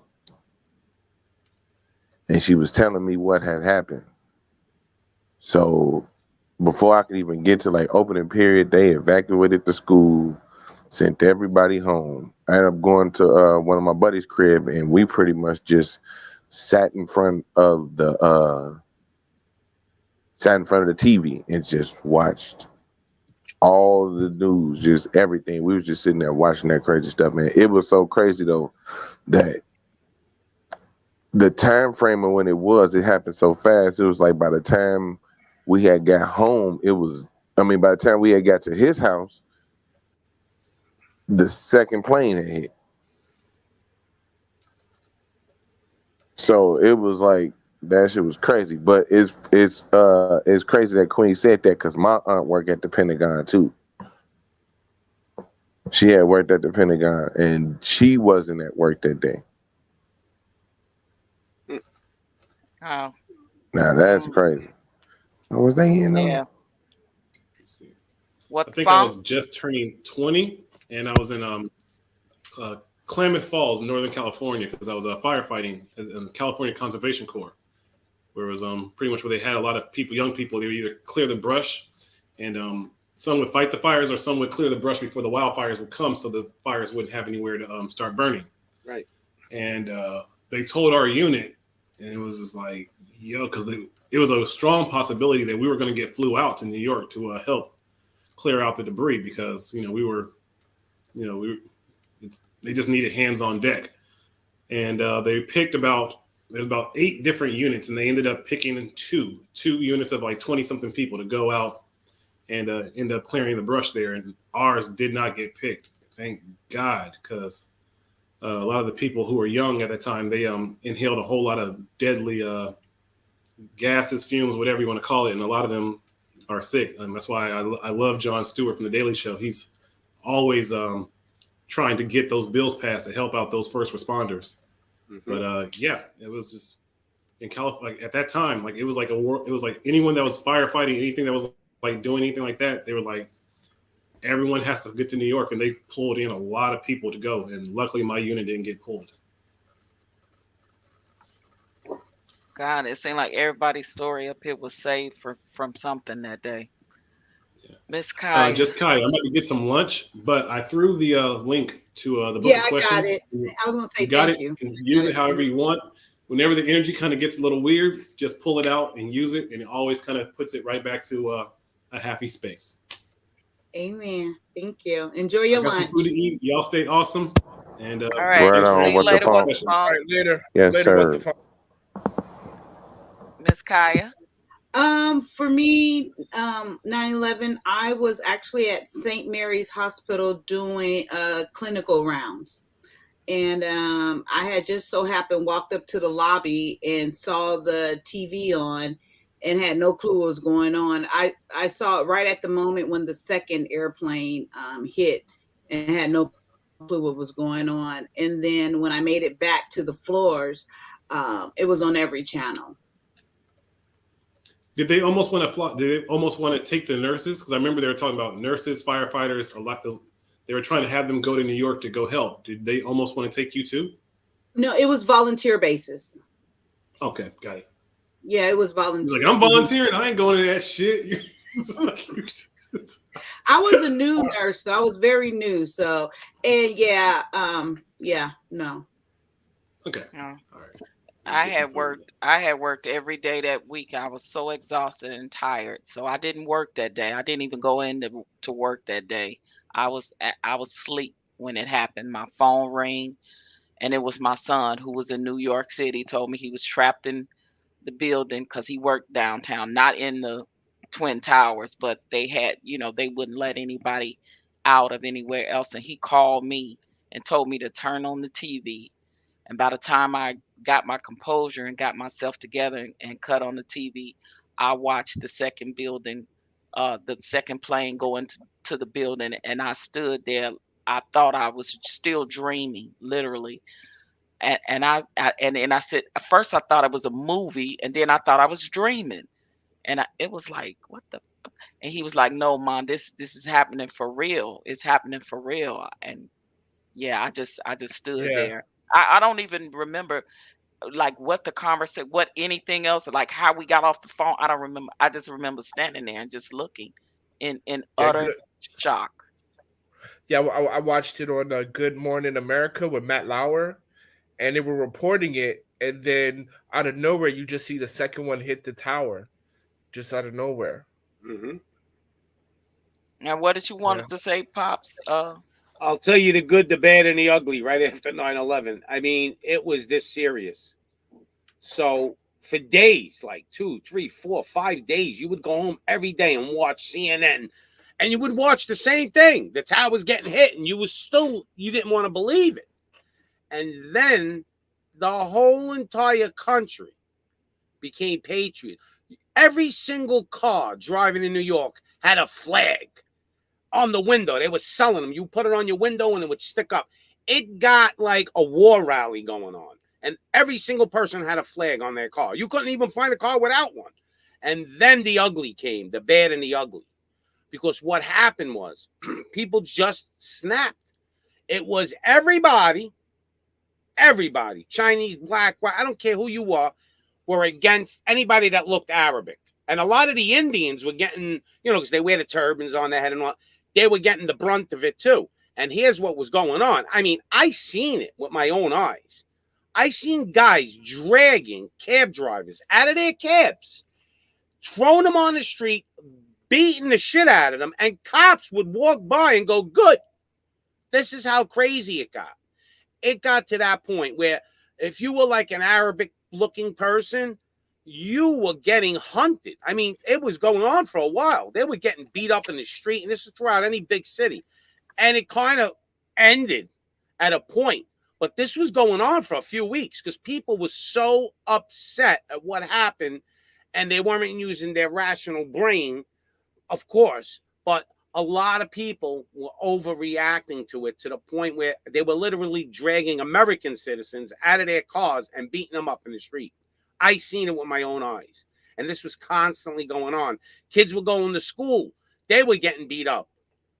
Arabic-looking children, Indian-looking children. And this was going on for a couple of weeks. And then it ended, I guess, somehow, mysteriously, it started to dwindle down. And people started to realize you're an asshole. That guy's an American, too. But it happened. And I lived it. And I seen it. And I was like, holy shit, look at this. I mean, people are really losing their mind. A lot of people lost their mind. Of anger. People have so much anger in them. They want revenge. When they showed you people jumping out of the building, not to get burnt up and die, like people were jumping out of the Twin Towers, not to get burnt by fire. It was like, all right, I'm going to either get burnt by fire or I'm going to jump and fall and die. I guess you got to make a choice, right? I don't want to die. I tell you, I'm probably more scared to burn by fire than anything. I probably would have jumped out too if I knew I had no choice. Because these people were like at the edge of the building waiting for the fire to get to them because they couldn't get out. And it was ugly, man. It was ugly afterwards.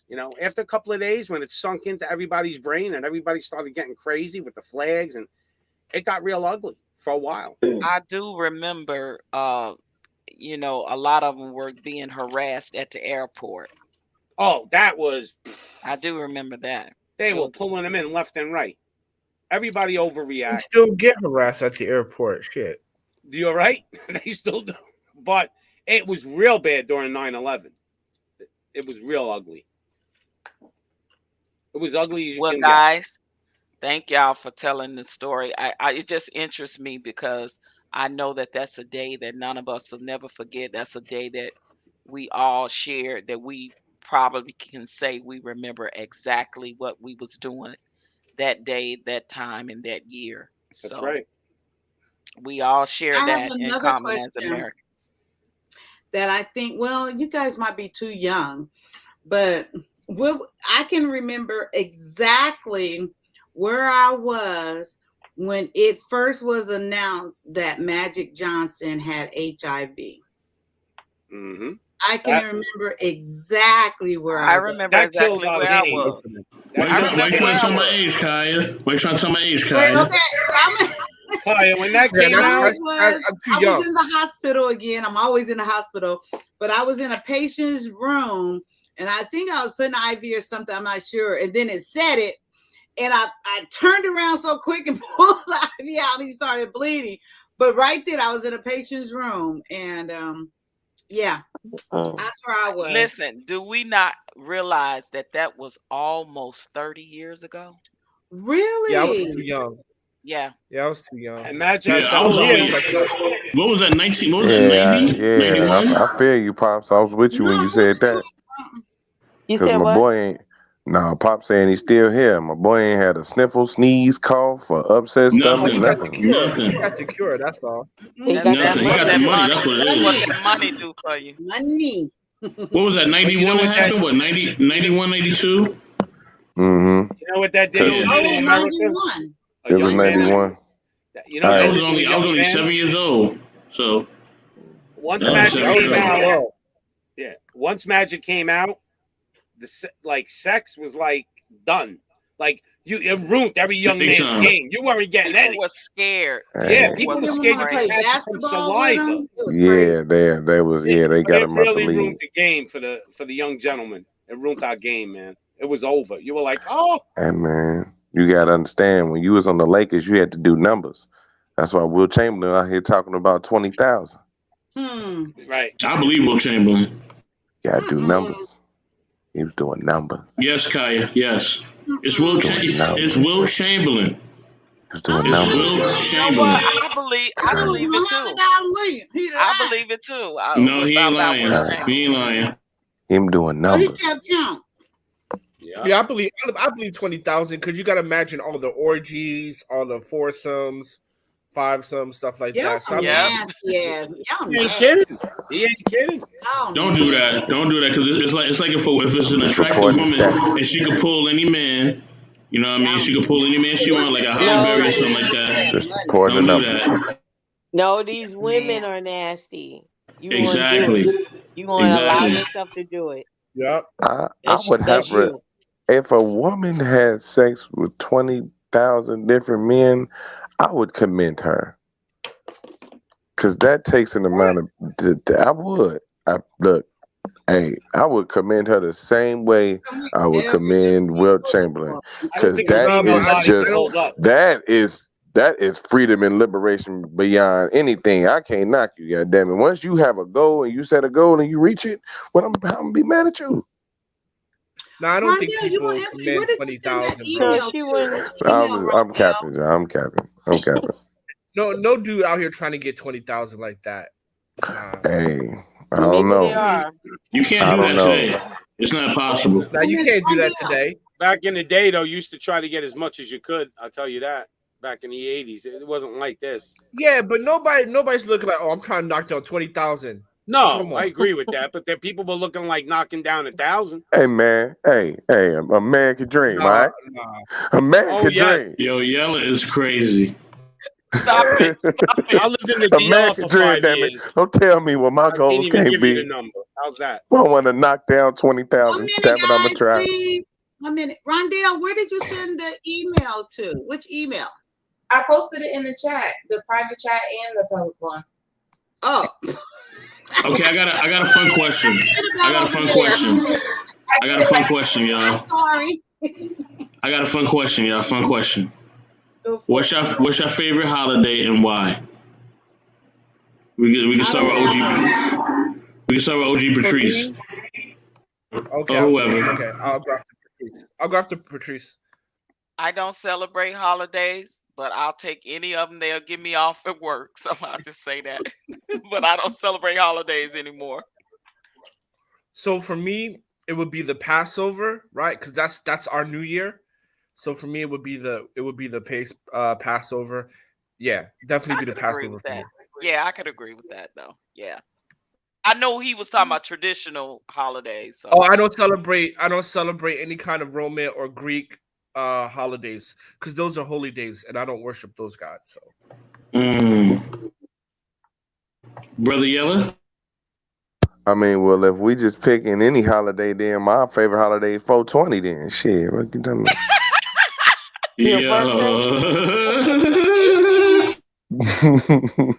Pops. You muted, Pops. You're on mute. You're on mute, Pops. Before I stopped believing in all the holidays, because when I realized what they were, I mean, Christmas was my favorite, but my real favorite is the festivals that the Almighty gave us, and there's one that happens. It's the biggest. It's the biggest festival, and the Almighty. I think it's like right in January sometime, like for the New Year. That's my favorite. It's these the festivals that the Almighty actually. Like approved. the Feast of Tabernacle and all of that. Yeah, all of them. No, Yeah. but there is no feast day in January. The last one is premium. Well, whatever right? it is, I don't know the exact date, to be honest with you, because I just started last year with that, and my son brought it to my attention.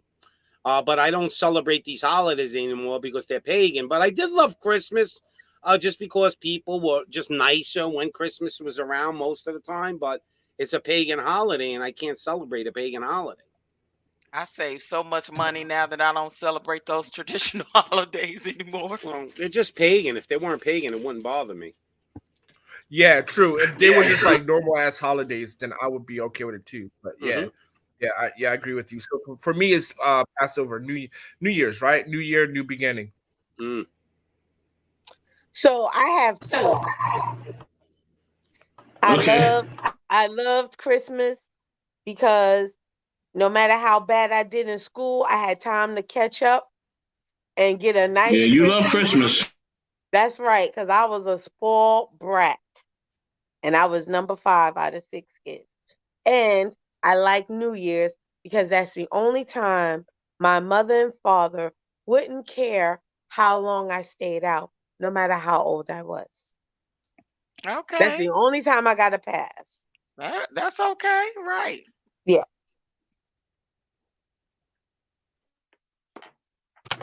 Miss Holloway?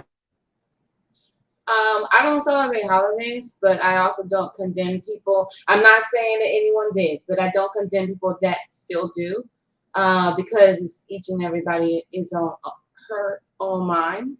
If they want to do it or not, it's not something that is like a big thing.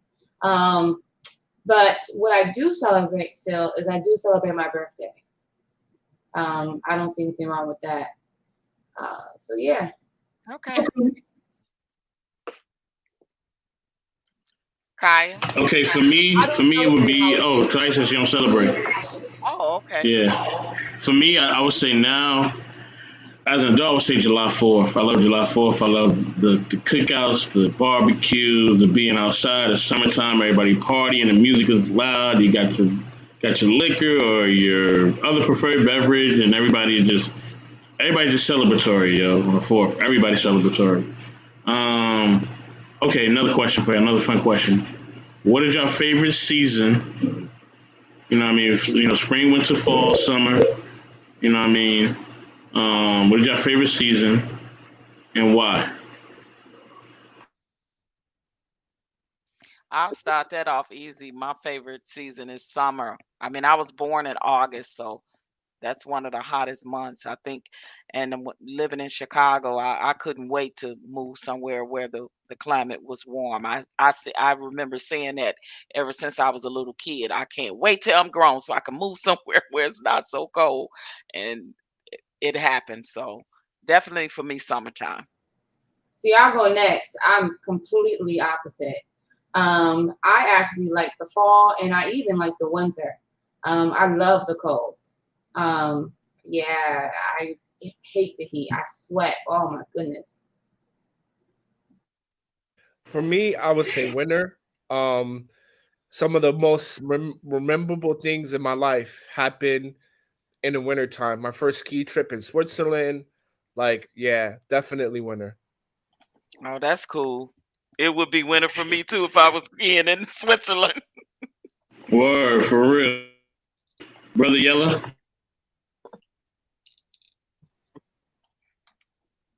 Brother Yella? He's bored. I guess I I guess can't he hear stepped you. away. Yeah, I guess Yella stepped away. Pops? Hold on, I'm here. Hold on, I'm here. You Let me on go mute, real quick, Pop. pops. You on Let me mute, go Pops. real Hold on, quick, you on pops. mute, Pops. Yella going Hold on, first, let me though. go real quick, y'all. Hold on. You say what? You say what's the question? What's your favorite season of the year? My favorite season is like I know it's gonna sound weird, and I keep going back to it, but it's like, and I know what OG talking about with August because it'd be stupid dumb hot, especially in Chicago. But the perfect time in Chicago is probably like just before summer hit. So like late April, May. You know That's what I'm spring. saying? That's spring. Man, when it started off and the day be like 32 degrees, but then by the middle of the day it'd be like 75. Man, it'd be beautiful. It'd be beautiful. I love it. Cause then it's like right around my birthday, I can rock my hoodies and my shorts. You know what I'm saying? I can rock that combo. You know what I'm saying? But I got something for everybody, right? Hold on, before we go. And this gonna be my little treat for y'all, right? I'm gonna even turn on the light for y'all. Hold on. OG, you say you had to get away from that snow, right? Mm-hmm. Here you go. Yep. You got a snowball. You Did just you went go outside outside and got and get snow? that snowball? This for everybody who's Wow. somewhere where it ain't the snow at. It's literally like I just literally like just opened the door. It didn't snow like that. Like I didn't even go outside. I literally just opened the door and scooped a hand of snow right now. It didn't That snowed in about six Chicago for inches. you. And it snowed Wow. about 6 inches today. Yep. And Yeah, boy, I rock miss the thunder Yeah, y'all snow. can have it. I'm done with snow. Yeah, I'm I done. miss the I'm snow. so done. I'm so Look, over it. it's like a phobia. But when it snow, the cold is worth it. Because here it doesn't snow. It like never snows here. It's cold as hell and it never snows here. I'm like, God damn, Oh, man, I I would miss the hate snow so that. much. I would hate that. So I Just got a humid question to and ask cold. everybody. Well, I wanted to say Hold on. Let Queen answer. Let my Queen answer. favorite seasons are winter and fall. Winter because it was 6 kids in the house, and 9 times out of 10, my daddy got stuck at the airport and my mom got stuck at the hospital. So we were free from parents most of the time. So yes, my mom stayed at the hospital. She's like, I'm not coming home. We was like, she's not coming home. So yeah. So winter and then school, when the school shut down, you wait for your school to be shut down and everybody outside all day. Fall because the weather. I love the trees, everything. So yeah. All right, I got a question. So you get to the pearly gates and you get one wish. What are you gonna wish for? Oh, pops, All that's a my good one. wishes have been answered. I'm Well, there. Can I let's go see. first? Go ahead. A second chance. Go ahead. We'll go in order. Like we'll go. He said a second chance. All right. So Pop. Yella said a second chance in life itself, like like start Yeah, all over, rewind. yeah. That'd be the first one. Can I get a That's a good redo? one. Can I get a redo? No, that was it. You All can get it. right, sure. That's no, that's how I'm gonna be. You know what I'm saying? He be like, no, I'm like, all right, cool. How about you, OG? Okay, repeat the question again. You die. You get to the pearly gates, and you get one wish. What would it be? To get through to heaven. Okay. How about you, Kia? Well, if I die and I'm there, all my wishes and hopes have been answered. You just at the pearly gates though. You're right. You You're ain't not got in through yet. yet. That's why I said to get through. To get through to heaven. You wish to enter? Is that your wish? Anywho. Okay, I'm trying. Okay, what's my wish? To see Jesus. How about you, Queen? I'm with Yella. I want to go back to an embryo in somebody's belly and do it again. Okay, Queen. I want the umbilical cord, all that, the amniotic fluid. But do you want to be aware that you're redoing it, like, so you have that knowledge in you that you won't make the same mistakes? Hell Man, yeah. Okay. man. And how about we ain't? What is yours? Well, I don't believe there's heaven, right? You either live forever or you go to hell. Okay. So, but anyway, so the one wish I wouldn't. I don't know. I just make sure that I would wish that God would forgive my mother and brother and let them also receive eternal life. That's what I would do. That's a real nice. That's beautiful. That's good. And how about you, Mr. Best in the World? I will wish that we could just all live in peace and harmony, and we wouldn't have to worry about like not feeling love, not feeling abused or anything like that. Like just basically, I wish for everybody to feel loved and supported. Yeah. That's a nice. That's And great. Rondell, Holloway, did you tell us already or no? I didn't. I like Yellow's answer.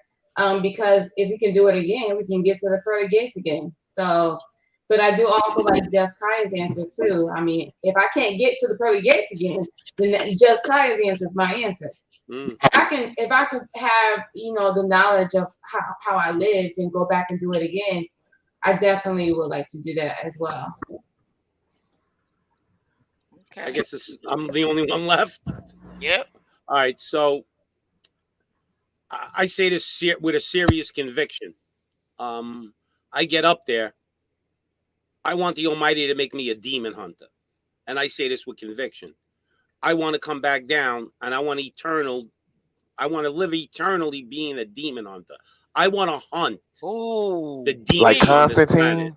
Like Constantine. I want to be like a Van Helsing that I hunt demons.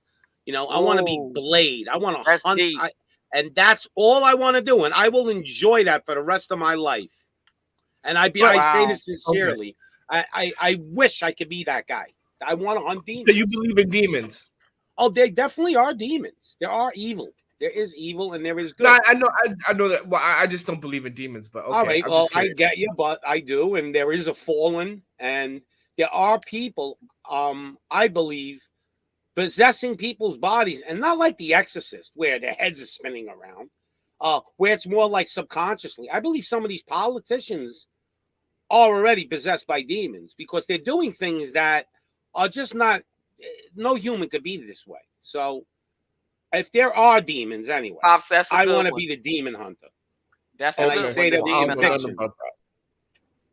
That's how much I hate evil. There's bad, evil people in the world. Well, don't worry, I'll get them for you. I agree with that, but that's deep. I just want them to give me a sword and a shield. Hey, no guns. that sounds like fun. It is going to be a lot of fun for me, boy. I will be Look, you see how I was looking like that sound dope. Damn. Yeah, I has to come back. I has to come back to Earth as a regular ass human. Damn. So wait, so Pops, I should have asked for the demon hunter job. So Pops, you would have like this supernatural powers, right? Given to you by the creators. Is that what you want to? Yeah, to and I would be a spirit hunting them in their spirit world. Don't forget, demons are in another dimension. They're like 4D. Okay. All right, gotcha. You wouldn't even know I was there. OG, you wouldn't know I was there, but I promise you, any demon in your house, they're done. That's right. I appreciate that, Pop. I appreciate that.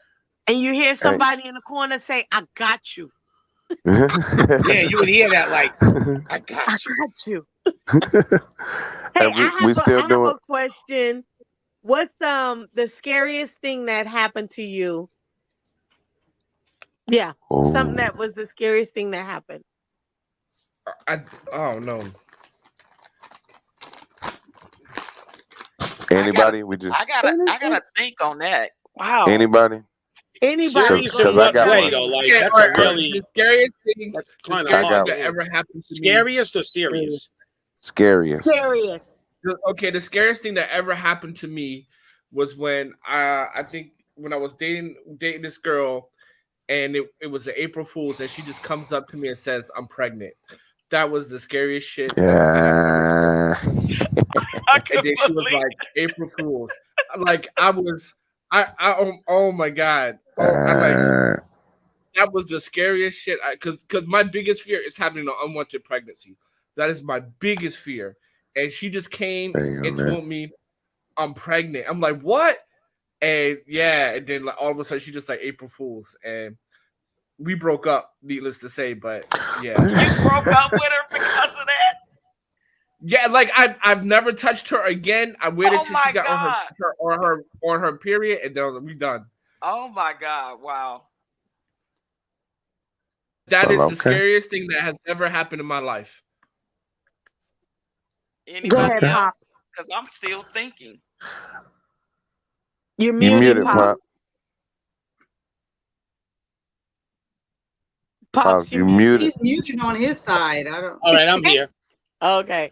So before I said, somebody asked that, and I said somebody pointing a shotgun on me. Then I thought about it, and it wasn't the scariest moment. Now, I'm going to tell you the scariest moment in my life. My son was about 2.5, maybe 2. And I went to Toys R Us, and we were looking at video games. I swear, I looked up. I was looking at the game. For some reason, I didn't have my son's hand for a second, and he was gone. And I looked up the aisle. I looked down the next and the next. And then right after that, because I kind of know what to do in these situations, I ran to the exit and told the manager, nobody's leaving this store. And he goes, what do you mean? I go, you heard what I said. Lock this store down right now.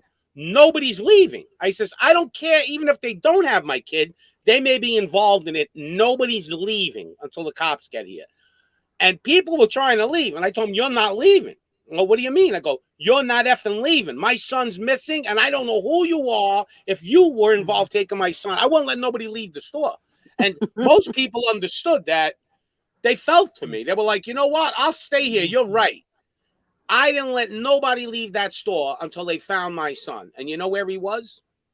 It was crazy. I almost in the toy department. I felt like I was going to die. He was in between. He somehow went in between the shelves and went behind boxes, and you couldn't see him. And he was hiding there. He wasn't talking. I was screaming his name, and he was evil, like at that moment, to me. He was like he was doing it on purpose. He was having a blast, Pop. Yeah, and that was the ultimate game of hide and seek. When they found my boy, it was like my heart went back in my body, because it was, that to me was the most scariest moment of my life. But if it ever happened to somebody, I suggest going to the entrance and locking that store down immediately. Don't let nobody leave, because that's a good idea. I've heard stories where they've actually like kidnapped a girl, and within a minute they cut her hair in the bathroom and put boys' clothes on her and walked out with her. They can. That's how evil and quick these people are. Yes, so it is. I wasn't letting nobody leave this store, and I didn't until they found my kid. And the manager kind of like agreed with me. He wasn't happy, but I was furious, like to the point where I don't think nobody wanted to even come near me. That's how crazy I was. My eyes, I looked like a demon. And they found him, but it took about, I tell you, it took a good 5 minutes, and my heart was in my throat for them 5 minutes. It was the longest 5 minutes of my life. It felt like eternity. And that's always been my scariest thing, is having my child get kidnapped. You know, I think every parent feels that way. And I was super duper protective of my child anywhere I went. Disneyland, I tied a rope around him and me. You know, I had one of those like bungee cords. You weren't getting my kid without me knowing. Like people tying up all their kids when they was walking. That was fun. You know what? You just made me have a memory, Pops. That probably was the scariest moment of my life. My son was somehow I let time slip by me. I was doing something at home, and it was time for me to pick my son up for school, and I was running late, and I was so afraid because he was already out of school. I got up there, everybody was gone, and my next door neighbor had got my son for me. So yeah, that was scary for me too. Yep. My next door neighbor had got my son and brought him home to me. I was scared to death. I was just about to call the police because he was What about gone. you, Everybody. Josiah? So yep, I know that feeling. What goes through your mind in those few minutes is amazing. I thought of every evil thing I could possibly think of in them 5 minutes. What was happening? It's scary. Oh, Hunter Watts said his daughter did that in Walmart. Listen, I can't even. I'm telling you that feeling. Man, I don't wish that feeling on no one, even an enemy of mine. I don't wish it. Yeah. What was the question, Queen? Your scariest moment. Oh. When I was great. Yeah. At the age of 13. Yeah. Oh wow. Sorry to hear that. But you know, and that was one of the stories I was going to share in lieu of talking about that imprint. That's why I was trying to get understanding, because I was going to share a story with you guys, and that was going to be it. And then I want to lead into a conversation, but we can, you know, of course, that went way off the rails by just trying to get the understanding of it. But you know, like I always share the amazing comfort of Christ, and don't regret it. Don't you know, it was some things I want to share about my behavior and how I looked at men, and I don't want to get into it now, so I will save that for another time. But I had a whole thing set up for tonight, but amen, next time. But yeah. So that was Rhonda, probably the scariest one Rondell. because I didn't know what it was. I had no clue even what sex was. So Yeah. yeah. Rondell, sure. I had the same similar experience as Pops and OG. Except my daughter was a lot older. We were at the store. She was old enough to go to the store by herself. Probably, she was around 14, 15. She was able to go in the store by herself to go to the bathroom or, do a quick whatever. But all I know is the last thing I knew in my mind, we were walking to the car. And she was right behind me. She was supposed to be right behind me.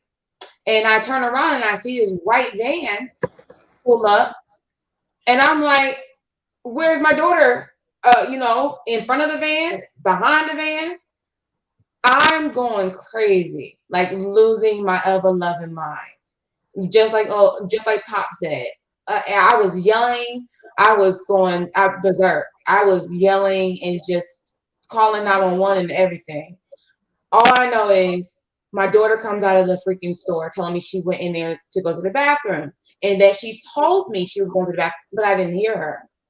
And I told her next time you have to go to the bathroom and I know that we're walking together, you need to make sure that I can hear you.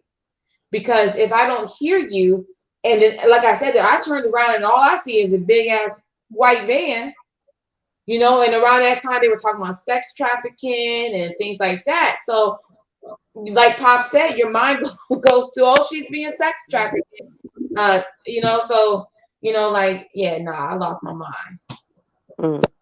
Yellow, did you go? No. And it seems like everybody had experience with their kid. Like I think once you become a parent and shit, like that just come with the territory. You know what I'm saying? Because I was in a restaurant. Like I give you one, I give you two, I guess. I was in a restaurant and I had just took my hand off my kid's hand for a second. He was like 3. Just took my hand off his hand for a second to grab the card to pay. And he darted out the door into the parking lot, like out of the restaurant. And, I almost, I don't know what type of feeling I had, but I ran out that door so fast. I think they thought I was trying to run out on the bill. I don't think they see, but you know what I'm saying. I went out and grabbed him. Yeah, luckily it wasn't no cars coming. But I ain't never moved that fast, man. I could have got drafted with that type of speed. But I recently had a very scary situation. I guess it was recent. It was like last July. It was like July 1st. No, it was July 5th. I was doing like an 80 coming around the turn. It was some shit going on and I had to get that fast. And I lost control of my truck and it started to slide. And I was sliding and when I went sideways, I hit this median. Thankfully it was a median right there. Because if I didn't hit the median, I would have hit this light pole.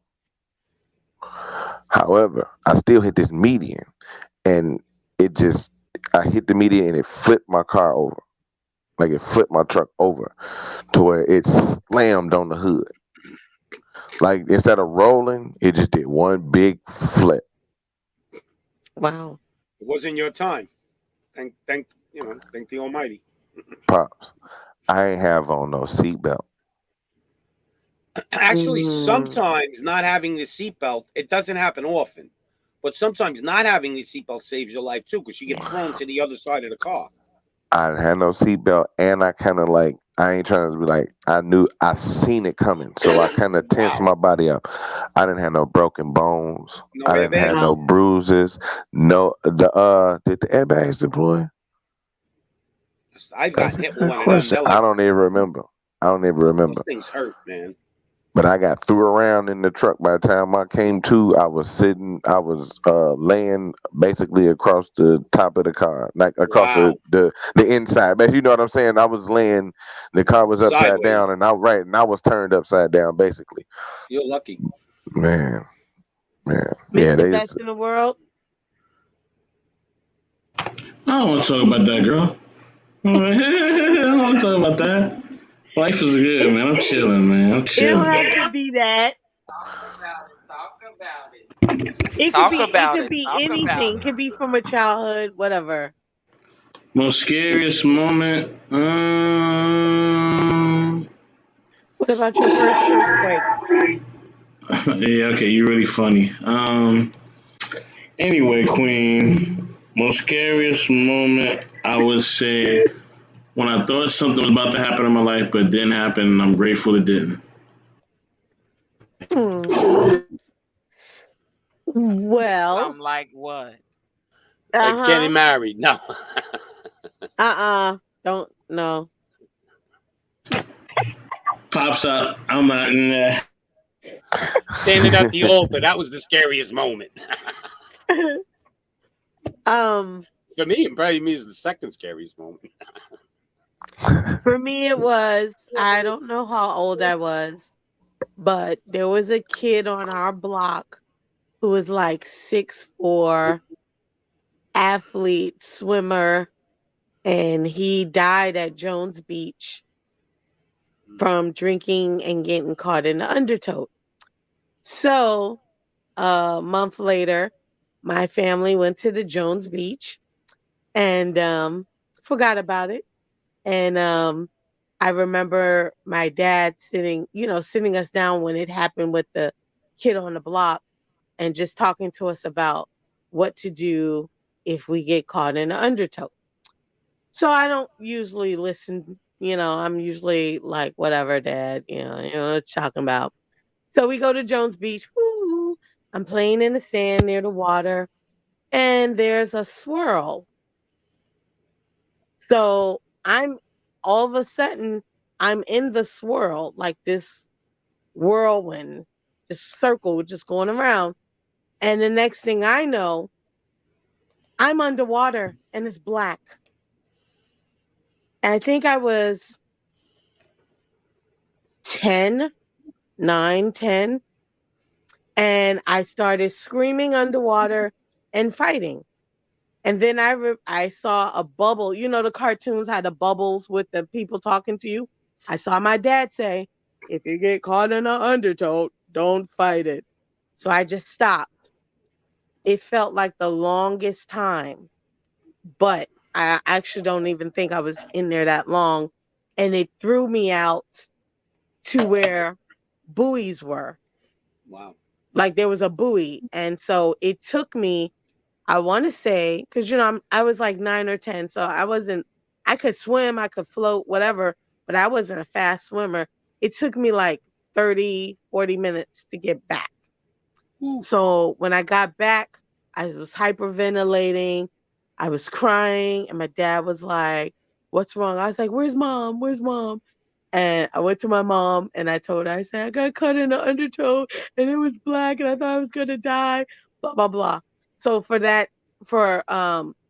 6 months or however long, summer, whatever, I would never go in the beach. I would always play in the sand and go to the pool. I stayed away from the beach for a long time because of that. But yeah. How long did it take you before you swam again?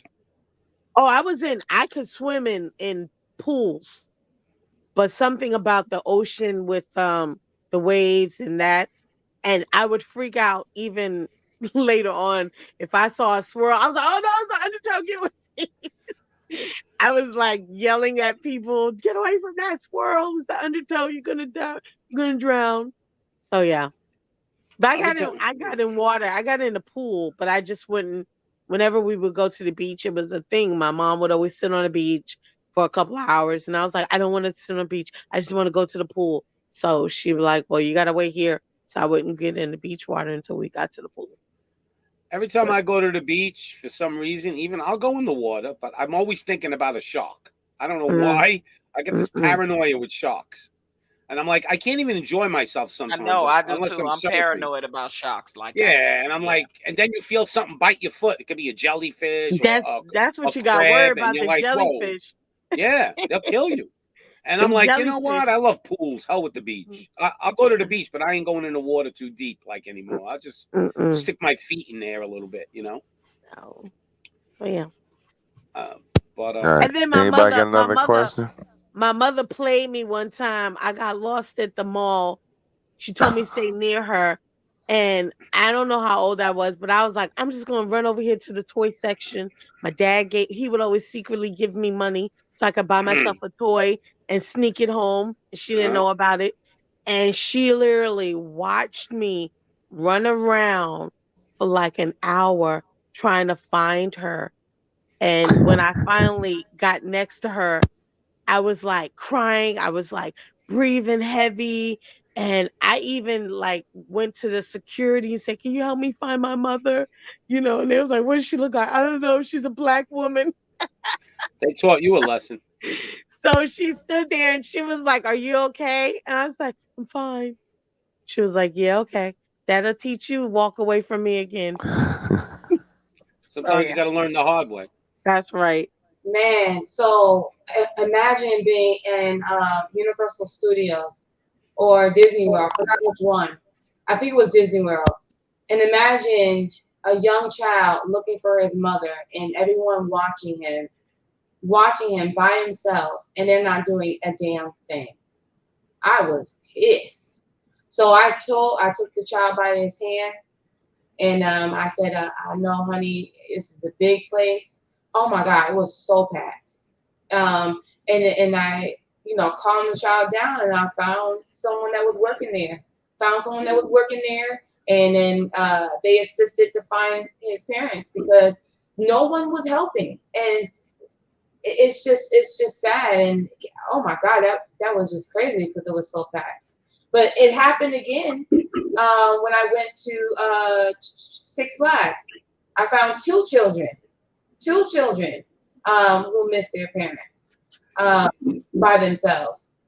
And then You go buy these trackers now. You put it in your kid's shoe or something, and you just put on your phone. I mean, if you go to a park or something, I would suggest it. You put the little tracker in their shoe or something, and if they get lost on you, boom, you pull out your phone, boom, you know where your kid is. You just go follow the line. that's a good I idea. found the little girl too. I found the little girl Yeah, several years ago when I was living in Vegas, and she was just wandering. She didn't have no shoe. No, she had some big shoes on. Looked like she had put her mom house shoes on or something. She had to be about 3 or 4. She was a Hispanic girl, and I was trying to, speak to her and ask her name in her language, but I don't think she can speak very well. And so I just took her to McDonald's, bought her something to eat, and had them to call the police. And we waited on the police, right there. And they asked me what spot did I find her. So we went back to the spot, and I said, I think she lives in my complex, and I lived in a big complex. And true enough, she did. And do you know of course, they pretty much had to go to management to like make an announcement to call to try to figure out where the little girl stayed.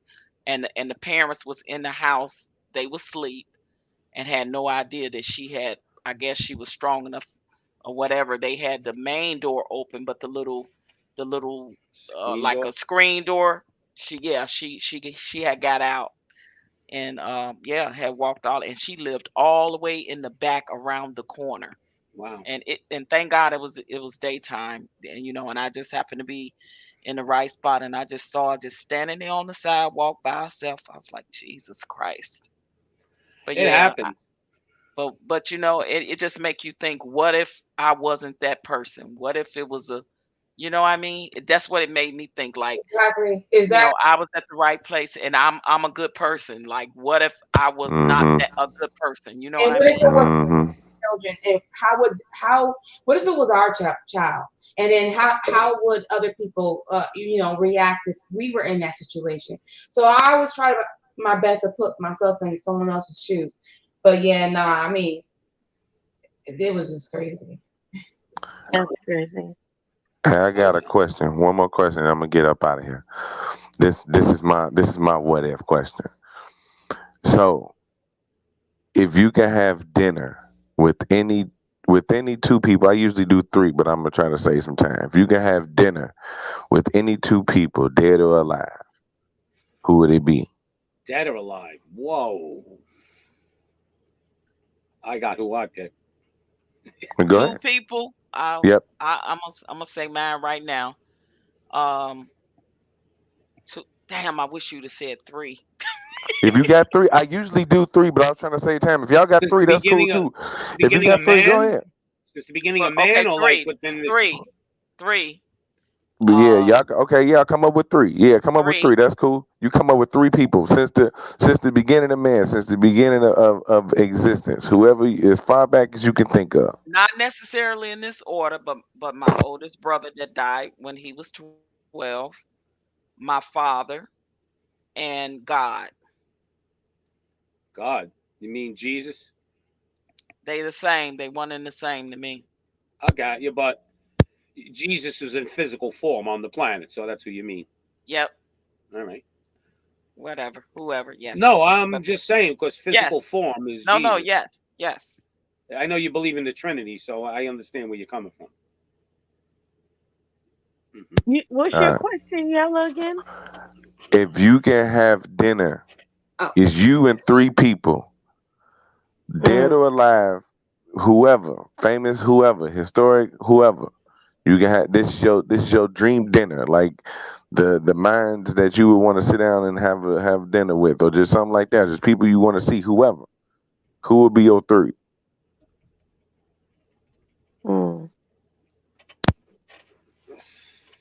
That's Well, I hard. got mine. I got my three. My I got three. my I three was on also. mute when I was trying to talk.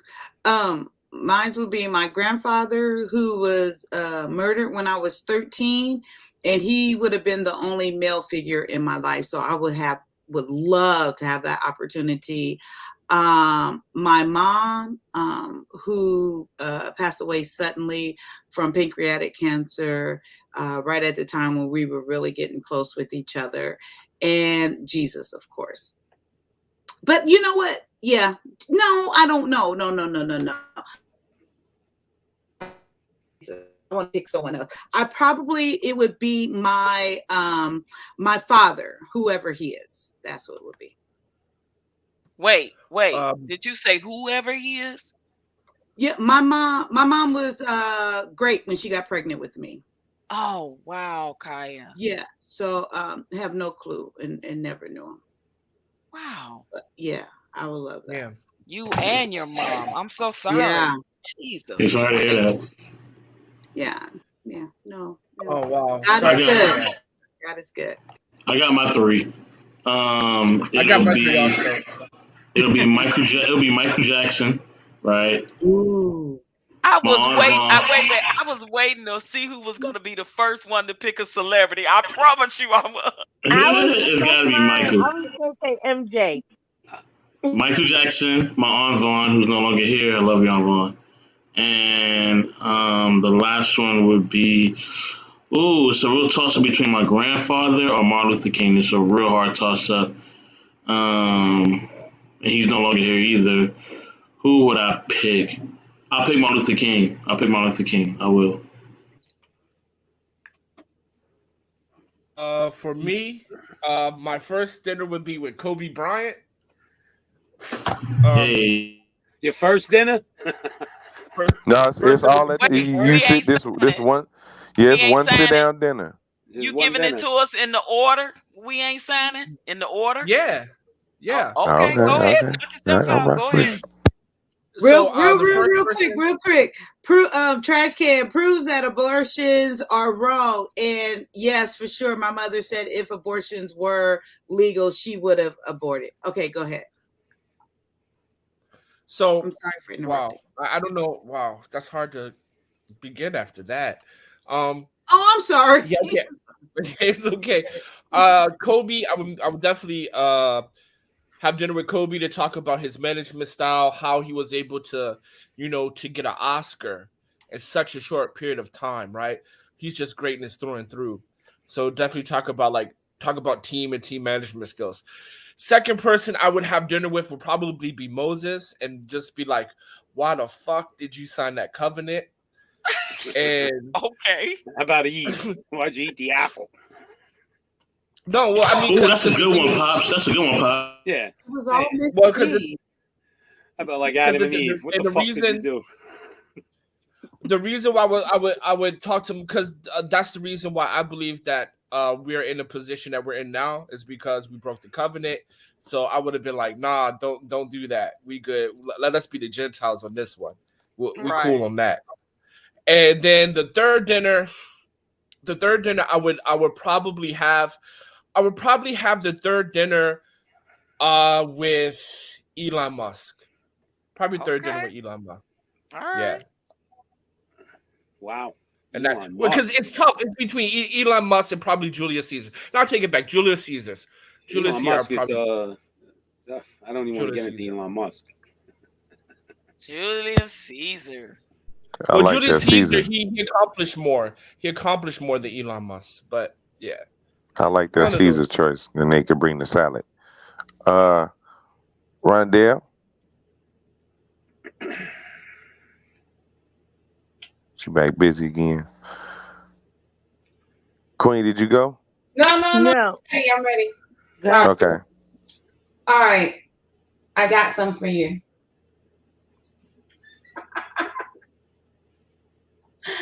Kevin Samuels. Who the hell is that? What? I gotta Google that. I don't even know who that is. You ain't missing nothing. I knew you guys will laugh. Yes, Kevin Samuels, the lead attorney. Wow. Damn. I Wow. want to record it. I want to be a fly on the wall. I gotta be there. And who's my last one? Don't need no more.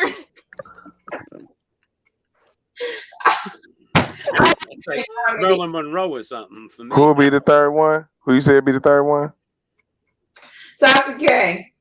So we in the same deal. Please make sure. Wait, please make sure you snapshot this. Please make sure. Who channel that's gonna be on? Oh my goodness. Everybody.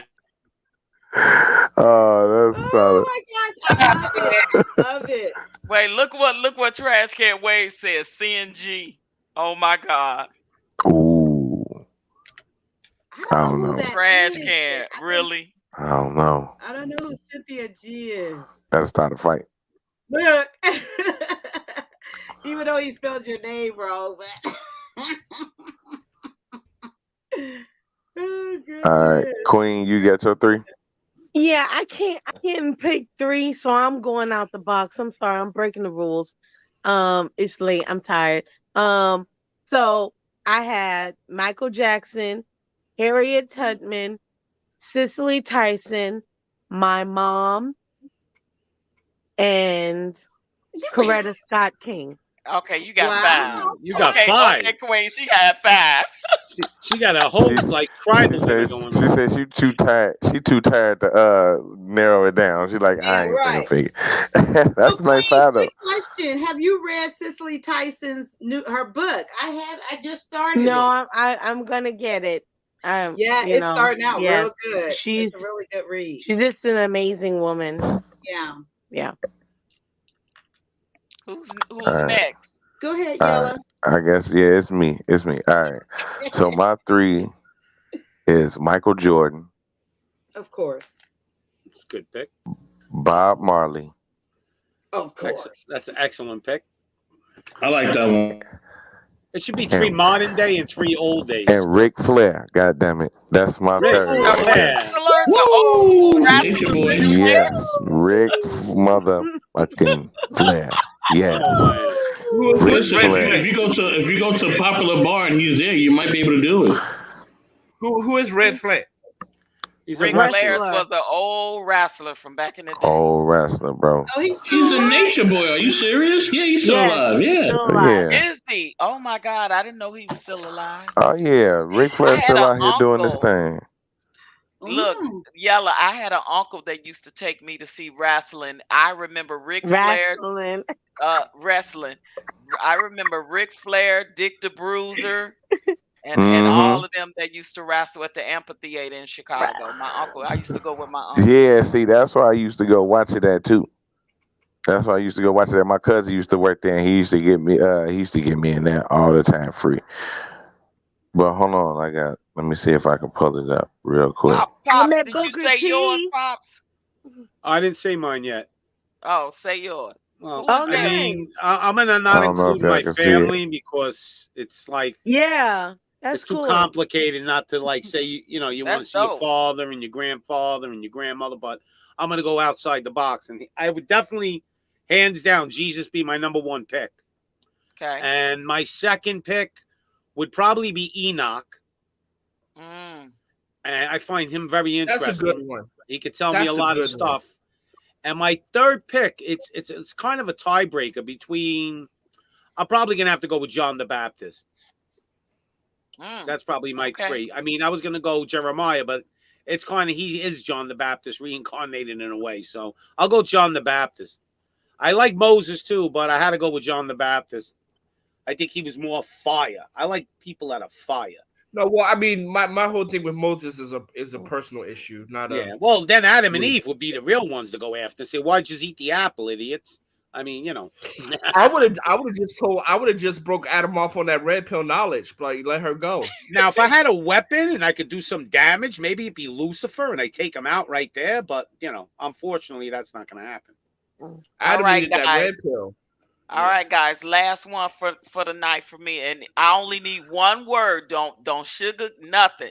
Just give me one word from everybody as far as what, if you had a choice of what you would like to see moving forward in the world, what would that one word be? One word only. Moving forward. Truth. Love. I say peace. I say myself. Patience. Unity. Rondell. I like that last one. To be honest with you, unity. I'm gonna say it. Man, y'all took mine too. Somebody took my peace, and then That's me. somebody took my unity. I told you, OG. So I'm just gonna say 2 words now? No, I'm only kidding. no. I'm just gonna say devotion. Worship. I like that No, one. I said devotion. Oh, okay. All right, y'all. OG about to be out. Y'all don't want me out again. Thank It's you, almost OG. 6 I o'clock in appreciate the you. morning. We're hitting on 7-11. real. That's the hour. Kaya, 7 what's hours, the 11 longest minutes. you've ever streamed? 11 hours and 34 minutes. No. Well, the only reason why we Wow. stopped that day, we was having great conversation. Is because Wow. you can't go over 12 hours. Or you Wow. shouldn't. But believe me, we was in good conversation, and I was trying to end that conversation for about 40 minutes. Wow. End it.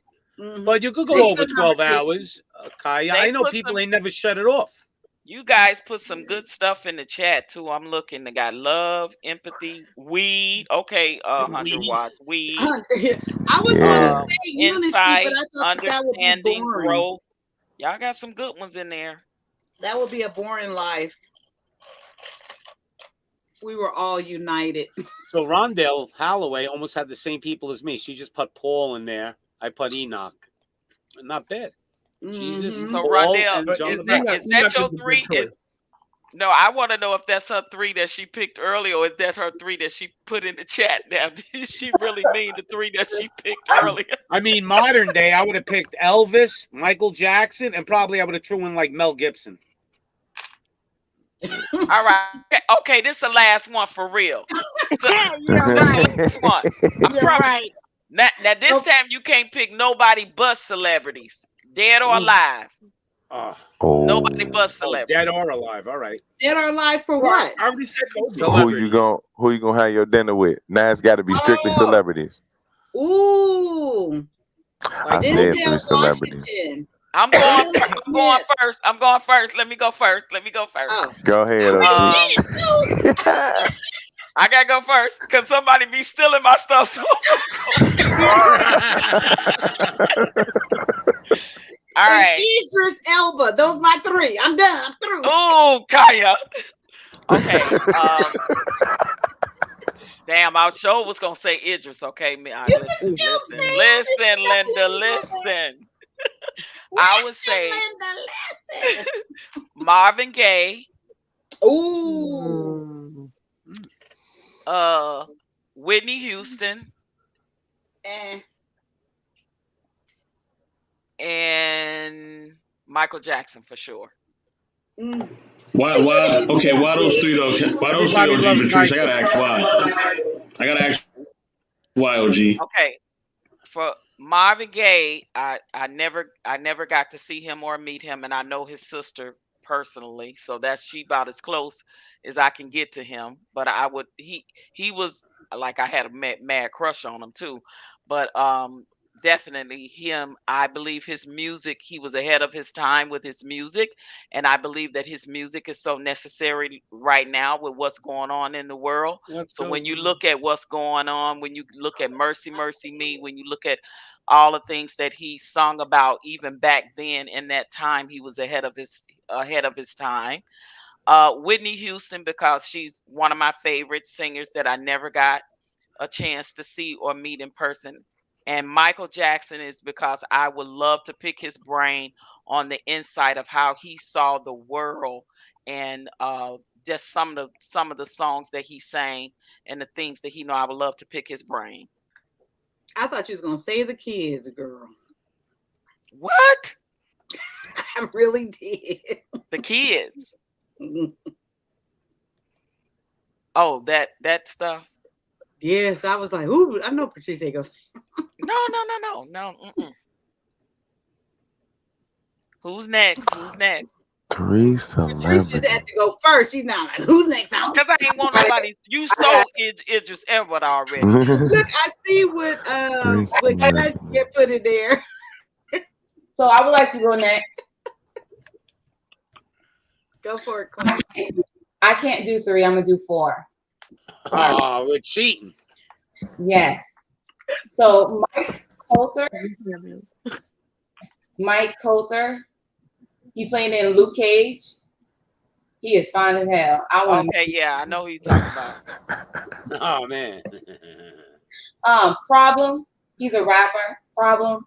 Man, he could rap his. He's short, but he's fine. E40. I like I love E40. Oh, I love me some E40. And the last one is Charles Davis from the Originals. He played that black actor, the one with the he was a vampire in the Originals. Look him up, he's fine. Okay. All right, Charles Davis. I have to look him up. Who's next? I just have one. I'm not really into celebrities like that. So just Kobe. That's it. You said him already. Come on now. We ain't signed. Yeah, I mean, I don't really care for celebrities like that. No, okay. Give me a female. Anybody you had a crush on? Somebody different. Okay. Here, then if it's like that, then I'll probably say Elon Musk, Jeff Bezos, and David Stewart. So actually, David Stewart, Robert Smith, and Kanye West. Those are my 3. He didn't mention 18 people. Okay. No, just three. Now, David Stewart, no, he's the richest. He's I'm the richest teasing black man you. in the world. I'm Robert teasing. Smith is a second billionaire, and Kanye West. Everybody knows Kanye West. gotcha. Everybody doesn't know Kanye West. Yes, they do. No, they On this panel, everybody knows. Right. I don't know Every- Kanye West. should know Robert Smith Okay. as well too. Mm-mm. Yeah, Robert Smith. People heard of him at least, right? Right. Yeah. Who's next? Pops. Celebrities only. Well, I'm gonna go because I love baseball, so I'm gonna say Babe Ruth. I would like Okay. to meet him. Favorite singer? I'll pick a singer, an athlete, and then I'll pick a actor. So my actor, is Mel Gibson. He's my favorite actor. And a singer, I would say Frank Sinatra. All right. So there you go. Even though he's not my favorite singer, but he's dead, so I like Andre Bocelli, but that's beside the point. Oh yeah, I love him too. Yeah. Yella, But he's yella. blind, so I don't know how we would really do anything. You got me. You got me right now, because I'm trying to be different, right? Amen. Pick three women. I was gonna pick That's why I'm looking. I'm trying I to was be gonna fair pick to the three ladies, hot because women this and time, just say, yeah, I kind of said the guys, but I'm trying to think of the ladies right now. This is gonna be interesting to Man, hear your answer. I Three can't ladies. believe y'all ain't got no man. crushes on those celebrity women. I ain't heard that I yet. mean, love I'm them, really I'm shocked. trying to narrow it down. That's more like the All right, issue. can I pick again women? These would be my three women. "Oh No, man, let's do no, three no. women Let too, and you pick Yella three go. men." No, Let no, Yella if he, go. yeah, no, if he got him, Give me go. your respectfully, Let him Kaya, go if he ahead. got three, Wow, let if him he go got three, ahead. let him go, because he didn't give Let no him go women. ahead. Okay. Because it'll give me a chances. It'll give me a chance to think. All right, Hold on, shit. so the first one is definitely Megan Good, a young Megan Good, not this old one, but the young Megan Good. Not this old. Oh my God. Yeah, He's full of so it. He's so full of it. like early 2000 Megan Good. You She looked as Then Kelly Rowland. Kelly Rowland would be the second one. My second Everybody crush. picks Kelly Yeah, Rowland. because the 'Cause clones are in the house. The clones. She's pretty. She is pretty. She's really pretty. She is pretty. Okay. Yeah, but you're not. Right. This is just to have dinner. You're not going to get to have any type of sex with him, right? You can still look at her. That's- Shit. You still look Yeah, at but him. but having sex with a woman and picking a woman just to look at are two different worlds. Well, we're looking at Megan Good, my top, Kelly Rowland, number 2, and probably Selma Hayek from the young Selma Hayek from Dusk Till Dawn. Oh yeah, when she's that She- vampire she's girl. gorgeous. Woo! She's gorgeous. Yeah, She Selma is Hayek. gorgeous. And Desperado. Wow, she's my favorite of all time. In that All movie. right, Yella. Let's go. All right. So I'm going with Tessa Thompson, Oh wow. or girl who played Valkyrie from the Avengers and all Yeah, that. she was in a Creed, right? Yep. Yeah. All right. You are being different. I'm coming at this at all angles, because I literally just kind of like went through something like this. I'ma actually go with the girl who played the Pink Ranger, and here's why I'll say this. Who is she? The girl that played the Pink Ranger was every black boy's first crush in the 90s. If you was a little black boy growing up in the 90s, your first white girl crush was the Pink Ranger. No, It was she either the wasn't. Pink Ranger or Topanga from Boy Meets World. And that's why I was tossing up. Topanga. I remember Topanga. See what I'm saying? Right. You was either She looks funny now, though. Kimberly from Power Rangers or Topanga. That was your choice. Topanga, definitely Topanga. I was a Kimberly guy. I'm not even gonna cap with you, right? Okay. And this is real talk. My number 3, and it hurt my heart when she passed a couple weeks ago. Betty White was on my bucket list, bro. I am not playing with you. I am recorded saying this. OG. When I say this has been documented, I can pull up streams on my Twitch's podcast over the years. I said it. Y'all talk I about had black a women. I got a crush Nanny on hanging. Betty White. If y'all go see young Betty White, I'll White take was her ass gorgeous down, when she was boy. young. She was I'll take her ass down. Probably when she old was Betty younger, White too. she was gorgeous. Man, And probably Yella, guess where she was from originally? Oak Lawn. Oak Park, Illinois. I mean Oak Park. Yep, Oak Park. Yep. Yep. Yeah. So she an Illinois girl. So yeah, Who's that's my next? that's my that's 84, my did you three. have your turn? Okay. Yeah, I like that. So who were It's your on three? me.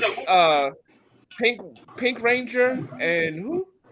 Tessa Thompson and Betty Topanga. White. Tessa, Okay. yeah, no, And Betty White. Tessa Thompson, the Pink Ranger, and Betty White. Hey, at least he's got some old soul in him. I like that pick, right? Betty White, old soul. 84. I got my three picks. You ready? Go ahead, Hold Pop. on. You go after 84, Pops. Go ahead, 84. Let Pop. So I'm gonna go with I'm definitely putting Samala Hayek in there. Oh, God. And then I'm going with Elizabeth Taylor when she was young, because she was gorgeous. Yeah, And she then I'm going to was. throw in Sophia Loren. I don't know if Oh, you guys know God. who Yes, she she is. was gorgeous. Oh, my God. So I'll Sophia put those three. Waren. And if I Yeah. wanted to have some fun, then I put like Nicki Minaj or somebody in there. Okay, If Pops. I wanted a bubble or J-Lo or somebody. But I'm picking those three. Okay. All right, 84, your turn. Nicki Minaj. Wow. And that came out of Janet left field. Jackson. Janet Jackson, you know what I'm saying? Yeah. Lauren London. And oh man. It's a toss up between Raven Simone, yeah. Yeah. Wow. OG Raven Raven Patrice. Simone? Simone? OG Patrice. Yes. They paying, Interesting, right? my brother. I like it though. What's that? It's a bold move, They Cotton. paying, right? Wait, what you say? We ain't signing? They're paying. The women are paying, right? They paying, right? The women are For the paying. dinner. Yeah, the women paying. Are the women paying for the dinner? If you want them to. Yeah. No, you paying because you meeting up with them. No, the women No, they paying, gotta bro. pay paying. to meet them. They Is that multimillionaires. Don't matter. You gotta pay the ticket to see them on stage. You gotta pay to You know eat what with them. though? I'm surprised. 84.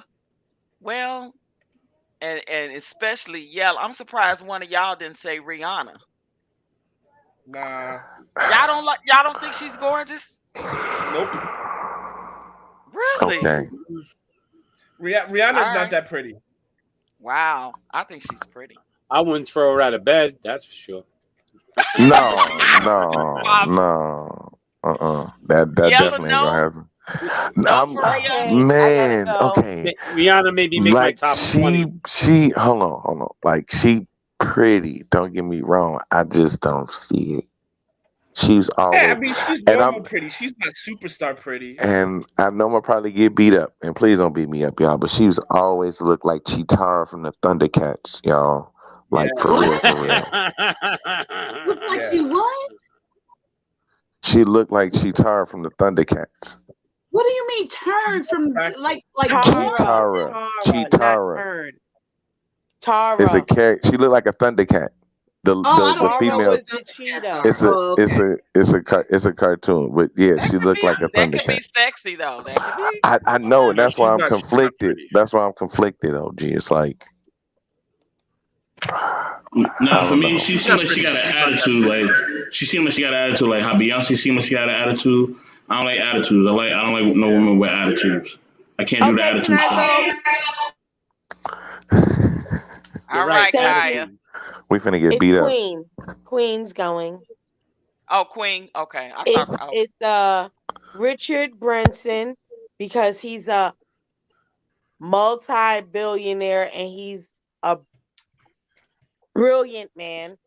And I saw him on what's that show? Shark Tank. And he was very respectable. He was very polite, and he did not disrespect the people coming in. Yeah, I think he has a great mindset, businessman, and he owns his own damn island. So yeah, Richard Branson. And who else I thought of? I didn't know y'all was picking because of crushes, but Denzel Washington and I want to say Alvin Ailey, because I think he was a great dancer, and look at the legacy he left behind. Okay. Rondell, did you go? The hell you Yes, he ain't. went. Oh yeah, no, yeah, y'all remember my choices? What Oh, about you me did? when I was a young man, 38 years old? You didn't put Pops in that equation, man. Oh, Look at look me. at you, Pops, on that picture. I mean, you do look Okay, Pops. I look like Fernando Lamas or something in I'm there. gonna pick my male crushes since I didn't. Oh, Check him out. other than Marvin, I'm gonna pick like my. Oh, this is a new question? No, I'm just gonna pick my male. No. I had a mad crush on Casey from Casey and the Sunshine Band. I really Whoa, all right. and I also had a crush on. I'm picking Idris now, Kyle. Okay, because you make me mad. You make me mad. Amen, girl. Yes, you Amen. took my Idris from me, and I guess the third one would definitely be. It's just something about the training day Denzel that I liked. Who was your first pick, OG? Casey from Casey and the Sunshine Band. And Denzel, and who's the other one? You get 3. Idris. Idris Elba. Oh, I didn't hear that one. Yeah, Okay. Idris. Got I it. should have picked Sean Connery in his day too, because he was fine too. Sean Connery was fine. Bond, James Bond. Yeah, Robert De Niro was fine in Heat. I was just looking at that the other night. Man, I was like, man, Robert De Niro was fine when in Heat. What about Pops? I won't Pops, be kidding with you. you are fine at 38, Pops. Yeah, I tried. This is what happens 20 years later man. when you lose your hair and you gain a little weight. Did you go, Kaya? What was this question? I did the 3. What you said Did for you the do dinner? crushes? Did you do crushes? Oh, 3 crushes? Like star crushes? Celebrity. Yeah, Star Crush. Wow. Okay. Star crush probably would be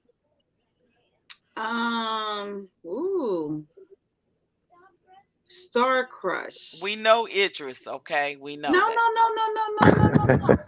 Probably Rihanna would be one. Oh, you got a girl crush on Rihanna? I think so. I think she's very sexy. I think she is amazingly sexy. Look at you. All right, talk about your girl crush. All women are part bisexual. No, I'm not bisexual. I never want to smell, touch, kiss. No, I'm just playing. I'm just playing. I say that a lot. But most most women got bisexual tendencies. So I'm just I only want to smell nevertheless. my own and taste my own. That's it. Oh wow! Wow! Y'all talking about? Y'all don't taste y'all. I'm very sweet. How about that? All my juices are sweet, so I don't know what y'all talking about. You Are should we taste. getting rated R up here again? That's rated R. Y'all some little, y'all got some virgin ears. I need to stop. It's breakfast time. You talking like that over breakfast time? We went from Bible talking to tasting yourself. I know. It's breakfast time. That's the wrong thing to be tasting. Somebody's tasting some eggs right now. I'm just happy we got our first admitted girl crush. Hey, I ain't mad. Yeah, y'all okay. Anyway, so Rihanna. The Bible, the girl crush to tasting yourself. It's a slippery slope, dog. It's a slippery slope. Everybody wish they could be as real as me. So, Rihanna. Who else do I like? Everyone knows I love Will Smith. I love his whole personality. Will Smith and Kaya. Yeah. What do you think about LL in his prime when he used to lick his lips? Nope. No? He didn't do There's nothing for me. No, gayish. LL. Yeah, I like me some LL. I don't like muscular men either. I don't like all the muscles. I keep saying that. People don't believe me, but no, I don't like. I don't like that at all. It's not attractive to me. You like that teddy bear loving? Somebody call Cap. Big fellas, we up. I know what I like. I have no reason to lie to nobody. I don't know why. You could like that teddy bear loving. If LL pulled up with you, if LL pulled up on you in his prime, you're gone. I hate when y'all do this, man. Oh my God. You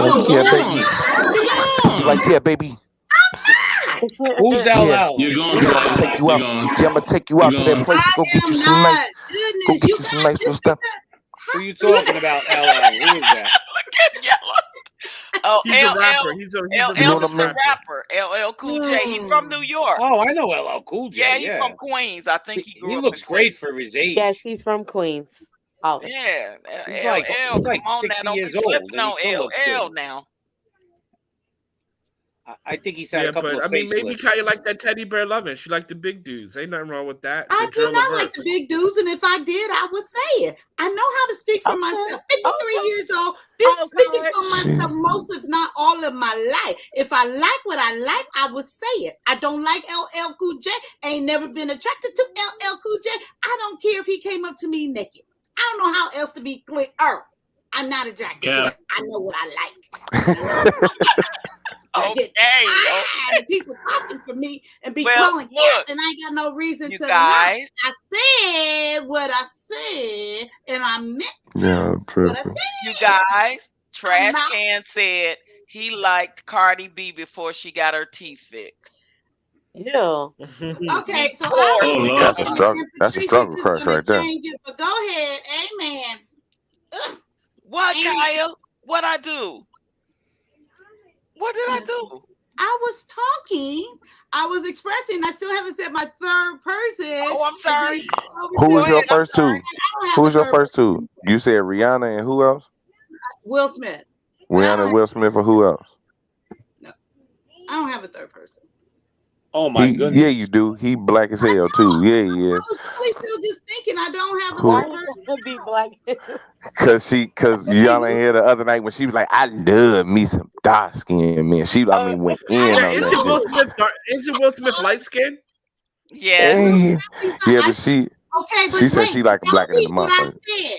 Did y'all No, peep Will what I Smith is said not about Will light-skinned. Smith? I said I love his personality and how fun he is. Did y'all peep that part out? No, they didn't. Hey, trash can got your number three. He like that big teddy bear, Michael Clark Duncan. That's Trash what she can like. got your number 3 in the chat. Rondell, I forgot about Morris Chestnut. Rondell, you're right. Morris No, Chestnut. he's short. Wow, like you said you want what the funk? What the No, fuck? I saw that. I ain't paying him no attention. Hey, I would just paying him no attention. I would That just is like not to true. tell everybody you're all lucky B9 ain't in the chat right now. He'd be on the show giving you hell. Oh, 100 watts, 100 watts. B9. You petty. You're 100 lucky watts. B9 ain't here. Hold on. he be giving 100 hell watts. to? 100 watts pick is Jada Pinkett, Regina King, and Zoe Salada. Saldana. Yeah. Mhm. Yeah. Yeah. And y'all know Regina King's son just, deleted himself. Ooh, yeah. Yeah. That's really sad. I think But he's Regina 26, King 27. 227 Regina King, not this Regina King 227 Regina King. You like 227 Regina King? Yeah. Really? I like her how she is now. Like she's coming to her womanhood. She looks very attractive. Man, she's such a grown ass woman. Wow. I like me a grown ass woman. She's such a grown ass woman, for real. That's what I was talking about the other day. Like India Arie, that's a grown ass woman. Yes, she is. Yeah, she That's is. just No, I a don't like woman. earthy chicks. That's You just a don't like woman. earthy chicks? Really? Nope. She can. Nope. She can. I like, to be honest, I like very corporate, dry women. You like Stacey Dash then? No, She ain't dry. if she Stacey wasn't dry? racist, yes. If Stacey Dash wasn't racist, yes, I would like Stacey Dash. Stacey Corporate Dash is and gorgeous. dry. You gotta give it to her though. She is gorgeous. Corporate Like and I'm more dry. of a like Ivanka Trump type of person. You like I Stephanie like that. McMahon? You know who Stephanie McMahon is? Yeah. But they're racist as fuck though. Not That's the necessarily. problem. Like if they were normal, yes. I like very tall, thin. You can see the bottom two ribs type of women, Yeah, and you very know like they see slender about face. Ew. What? I don't know anybody like that. Let's see. Fix your I don't face, like them. Yella. Like Stacey Dash. What's the other You girl? can't sing up Champion, on the Carrie roof. Champion, She got to have some tall, meats. thin. Woman got to have some meat on the bones. She No, got to no, have no, some no, no. chunkies. No, No, okay. The What reason about why, the reason what is about because Carrie Hilson? Yeah, she What got to be about big to Carrie be in my Hilson? world. She got to be big. nah, I can't cap with you though. Hold on, I Wayne like San. them I can't thick. cap with you because my mother of my son, she was like 100 pounds when we met. well, the reason why I say She that was right is this 21. because the reason why I say this because I used to weigh like 350. Now I'm almost down to 230. So I lost over 100 pounds, and I don't want to go back to that because it was hard as hell. So I want people to have like my wife, she's into healthy eating and stuff like that, and she's thin, and I want my kids to be thin. So that's why. I can Yeah, respect They used that. to be really yeah, big. that's smart. That's smart. I can respect that. So what about Carrie Hilson? She's gorgeous to me. I always thought she was pretty. Nah. Ooh. I can't see her face right now. She got Nope. no. No, Nope. 84. That's a succubus. She don't eat enough for me. You gotta eat for me. You gotta eat. You look I like like a women man. that eat. But you gotta think when they're old, when you get older, right? Like when you're young, yeah, but when you're older, Yeah, it's all flabbing. yeah. So that's the thing. But you're not talking about that. You're just talking Ain't about bad though. I'm Now not I'm gonna worried have to about call her. Cap, man. I'm gonna have to pull a Mr. Bestwell. That's Cap. what? No, man. Ain't no Carrie cap Hilson? here. No, she's too small. Nope. Sierra. I'm going for About Carrie Sierra. Hilson. She got that slim thick on her. Now, the only reason I wouldn't say no is because she kind of crazy. But Sierra needs to All sit down I'm and gonna stop say is twerking this. and be a All mother. I'm gonna say is this. When they're 60, size A's turn to size C's. That's all I'm gonna say. What? hey man, can't Not be mad everybody at the goes natural that way. progression of Don't do life. that. Then come on Not with it. everybody go that way. Not If everybody they hang, I can who do my gets thing. Let's older get goes that way. So stop. Nah, man, look, I'm a AB, no more than B. No more than B. I like petite women. But cool. that's me. Everybody got their thing. That's what makes the Can't world be go round. mad at them. Can't be mad at them. Because personally, I heard more than a mouthful, you risking a broke jaw. So, I mean, he might be, you know what I'm saying, preserving himself. You know what I'm saying? Safety first. I get it. All right, I'm y'all. married, bro. I'm married. Y'all, so- 100 watts in the chat talking about me that I was going to bed an hour ago. I'm going to bed for real this time. Facts. I'm going to bed for real this time. Love y'all. Y'all have a good night. All right, Night, see DJ. y'all in these Yeah, YouTube. Girl, See why you later. Don't be Patrice, what time asking is it? questions in the chat. Patrice, what I time is it? am in Arizona and it is 6:25 a.m. here. Oh dang! It's 9:30 here. It's 9:30 at night here. So It's so you should be 7:25, and I waking. got to Y'all be to should be work in waking like up. 6 hours. Well, I Well, gotta be to work in thank 2 God hours. today is Sunday because I get to sleep all day. Mhm. I'm sleeping late. Good Don't night, rub you it in our guys. Or faces. shall I say good morning? Good morning. All right. Good morning. All right. Bye-bye. Bye.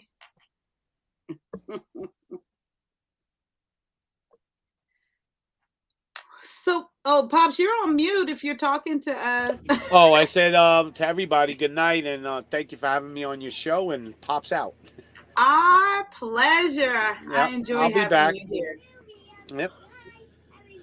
Talk to you Alrighty. later. Tell Minzy I sent her a text. So Yeah. she can I'll Yeah, tell, good. I'll tell Mimsy. Yeah, I'm gonna head out too. Good night, guys. yeah, I'm Yeah, I'm finna gonna say head out this. too. Y'all guys have a good night. Cause I ain't trying to be the last one to sing, so I'm out right now. I'm not. Everybody getting out of Who was here. that who just popped out? Rondell was That's gone. crazy. Dropping like flies. They gone. Y'all And then there was three. wrong. Okay, you Mhm. staying, Yella. You staying. Nope. I'm finna get out of here too. Cause I done been up here all night. I wanna say, Kaya, thank you. Thank you for opening up your platform. Thank you. I appreciate you. Kaya, do you you drink a lot of coffee? No, not really. I'm Okay. used to nights. I tell you, I work nights my Oh. whole adult life. I work 12, 13, Oh. 16 hours nights. See? Yeah, man. I But gotta what be else was working. you gonna say, Yella? Let Yella finish. I think he was Go ahead, giving me a Yella. compliment. Oh no, it's all good. I was just Oh, gonna you say I wasn't was. giving me a compliment. Okay, then No, bye. no. No, yeah, I was gonna say. No, I was just gonna say, thank you for opening up your platform for everybody. You know what I'm saying? Absolutely. It is what it is. You know what I'm saying? We had a good time tonight on every end. We learned, we talked, we laughed, we cried, shared the good times and the bad times. So I will see y'all Yella. later. Yella. Yeah. Mhm. Before you leave, you like my kicking in the door with Zendaya? Hey, yo. I'm lost. I'm so glad you look. We was kind of doing the same thing we just got through doing. We was over on knowledge and relationship, and they was doing smash and pass, right? But they was actually pulling them up, and um, who was that? Mimsy. She said that she don't like Zendaya, and Queen came through with the barrage. She came through with the fierceness. She was like, "You will not talk about that young Queen like that." I mean, I'm muted. I'm just sitting there looking like, damn. I mean, look, it was like, and I know it was cool. I ain't trying to come up like that, but the story was funny because she said it, and everybody, like, I watch everybody when I'm on the panel, like I watch everybody's faces, and when she said she ain't like Zendaya, I mean, everybody was kind of like, ooh. But I think she said something like she think her shit don't Yeah, stink. she think her shit And don't I'm like, stink, how and old is she? She's a young girl. So I heard I was listening to the stream and then I hit up 84 and I said, send me the link. Send me the link now. And he was like, what are you talking? I said, send me that link. So I went there, I said, don't you ever talk about my girl Zendaya. You just came in like that. Yeah, I was like, she carries herself like a young queen. She ain't doing nothing ratchet. Her She ain't father out is here amazing too, twerking. it seems like. She ain't out here showing her ass, her boobs, butt shots. She ain't doing none of that. she She went. survived. She survived Disney as a young black Nickelodeon, whatever show she was on. I was like, no. I said her stuff don't stink. Don't get Hmm. mad. She did. I said her It was like stuff she said smells. the She N said her word. shit don't stink. I remember she said that shit like her shit don't stink. Wow. Hey, yo, she was like, yo, she brought all the New York out of her because she kicked in the door waving the fofo, What did goddamn it. Mimsy All say? I She's heard was like, Queen, don't She hit me couldn't no say more, nothing. goddamn. She could. I went. Mimsy normally have a good comeback. She ain't had none for me. She ain't had Don't get it nothing. She had to twisted. bow out because everybody. I was trying to warn her. I said that I was like, you better be careful. Talking about Zendaya, she got like Beyonce level respect. Like it's getting Yes, there. Like, yes. like, like that girl is a force right I now. said, She is not to be in my touched. talk about Uh-oh. Oh, Oh there. shit, we why don't lost her you for a talk second. about the women twerking and half naked in their Mm-hmm. videos? You talking about Mm-hmm. somebody that carries herself with excellence, sophistication, and class, and she is a young, uh, biracial young lady who people were Mm-hmm. trying to drag because her family don't look like supermodels. Mm-hmm. And she's from Oakland, actually, I think. Mm-hmm. Yeah, That's that's what what Princess. Yeah. yep. I was like, I heard eh, that. I said, ain't nobody gonna talk about my Zendaya. That's Hey, like my little yo, sister. I yo, was like, she I don't came even know through. her.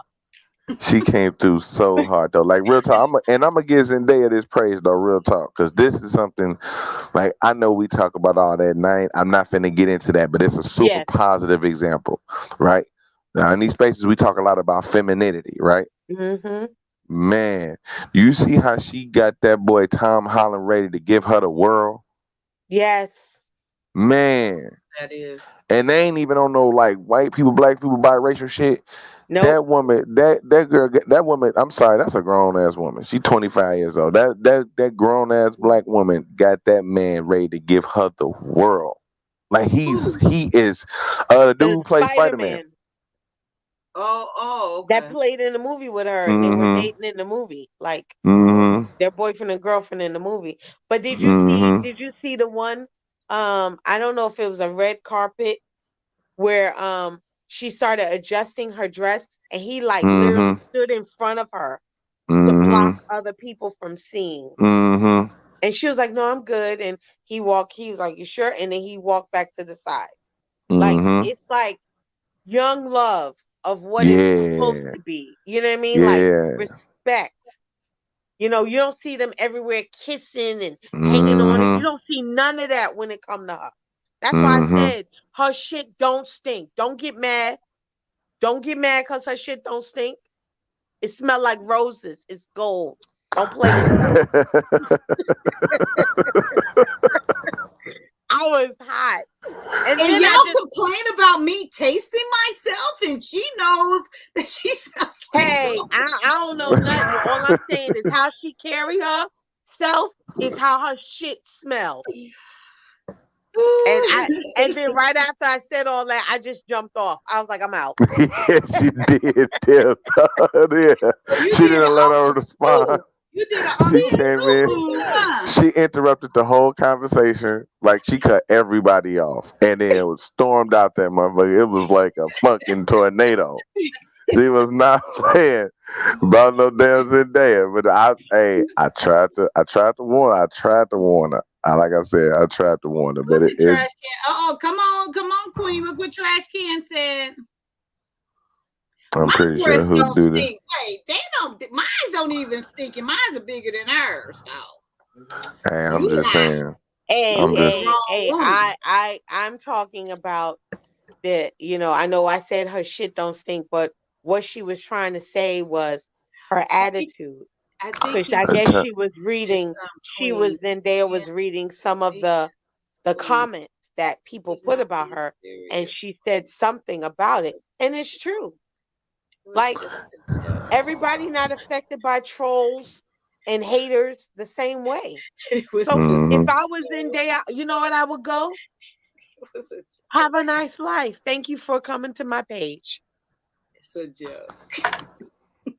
Not everybody's human waste The, stinks. the, hey, you know what though? Let's Usually, the just say it worse you like this. smell, that Just say means it you like got this, something Queen. going on inside your body. Queen, just say it like this. Say it like, just tell them like, man, she's so dope. You wouldn't know if it stank or not. It'll be a mystery. Please. You know shit stank, but you don't know if her stank or not. Yeah, like you normally See, come when she back with can something touch, good. I think you tired. You might need to go fulfill that munchies desire right now because who is she talking about? Me? that was a plop plop number 2 on the toilet. I got you. I got you. It's too much shit talk. That's what it is. Yeah, that was funny. I was like, I saw your face, but I couldn't hear nobody. I just blacked out when I got on there. And all I saw was her and Dom. That's it. Who's But it was dumb? funny. The host, uh Oh, Dom and Luann show, Dom Queen Dom. oh, Yeah, it was her show. The in the afternoon they do it Mm-hmm. around brunch time. Brunch with oh. That was the Luann and one you Dom. was on the show with her last night, and I said something to Queen, but to you about the ruthless answer. Then the Queen gave her answer. Is that who you're talking about? Her? Yes, yes. Yeah. Oh, okay. Why you didn't jump on the show? Because I'm just I was wondering. coming on this one. I know once I Oh, got on okay. there, I would have been late for this one because it wasn't even but 45 minutes. Yeah, that show was fun too. Yeah. Y'all had Simon on there. It take him forever to get his point across. And Yeah. just me going through one of his answers, I wouldn't have had time to speak. So I couldn't. It's like that's yeah. He was cool though. I think some of the ladies thought he was gonna come there and be like, "Oh, women, blah blah blah," but he was cool with, the energy. But it is what it is. It's a stream. People come in, get them, just kick them off. We ain't tolerating that. Look, you ain't gonna come in my house. I don't stream. But maybe that's why I don't, because I kick everybody the hell out. Get the fuck out. I You wouldn't ain't kick coming in them, here but with that BS. And I'll if make you a get joke in my about chat trolling, I'm gonna kick you out of there. Block, delete. I ain't got no problem with I that. know. See, look, no, you can't block the chat trolls. They make it fun in They the chat. make it. They There. get it cracking. See, Yeah, they help with the algorithm too. yeah, Oh, but okay. when they come Can't on the block all the trolls. platform, that's Can't different. block them all. Okay. You can't block them all. No. Trust me. Like I Well, said, I that's deal with why trolls all the I'm not. time. That's why They I'm not in these YouTube streets like that, because I don't give a damn about no algorithms. That's why I pop in, I pop out. Go on my Instagram. I barely got anything on my Instagram. But Man, me neither though. I got one yeah. picture. I got a few. I gotta get more involved. I be trying to think of something. Yeah. Maybe I'll Well, just all right, show. ladies. Maybe I'll get Well, it you up. have a good night, Yella. I'm gonna get out of here and go And find me something tune to in. snack on. Me and Sheree B Chicago gonna have some awesome stuff coming up next month. So look out for us. Yo, I'm there. I'm there for Sheree sure. B Cause Chicago. that's my My girl right girl. there. Eighth Yeah, time's a yeah, charm. yeah, yeah. Yes. All What right, happened? ladies. All right, All right. chat. 8th time's the charm. You know Bye, what? Yella. Thanks for Bye, hanging Yella. out with us last night. I wasn't gonna make you sing. Queen, you gonna sing with me? No. Oh. Yeah, no. Yeah. See, I need my B9 up here. B9 would sing with me. You better call B9. You got him on lock. B9. B9, come back. Come back, B9. Come back. Come back wherever you are. Oh, you there be you singing are in on the your live chat. late at night? Huh? You be singing in your chats late at night? No, I sing a goodbye song to end my chat. Right. In my stream. See? So you should stay and participate. Yeah, I'm trying to wake myself up. I gotta be to work in 2 hours. Do you really? Well, yeah, that's why you should sing with me. Come on, B9. B9 in the hands. He's B9 here. in the watch your mouth. He ain't here. Where he at? Yeah, he's there. Oh, you can't see the chat, so that's you on your No, phone. I see the chat. There He he didn't come back is. up. Did he come up? B9, yeah, they all gone. B9, come on, we can talk about some crypto and talk about money making. Let's talk about making some money. Oh, B9, I wanted to tell you. So guess what I bought? I bought, what is it called? SHIB. I bought 2 or 3 shares of that. And I bought SOL. I bought a few shares of that as well.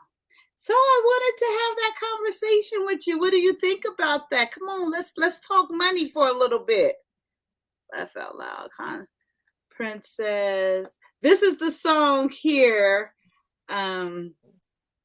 Queen, so you can see it.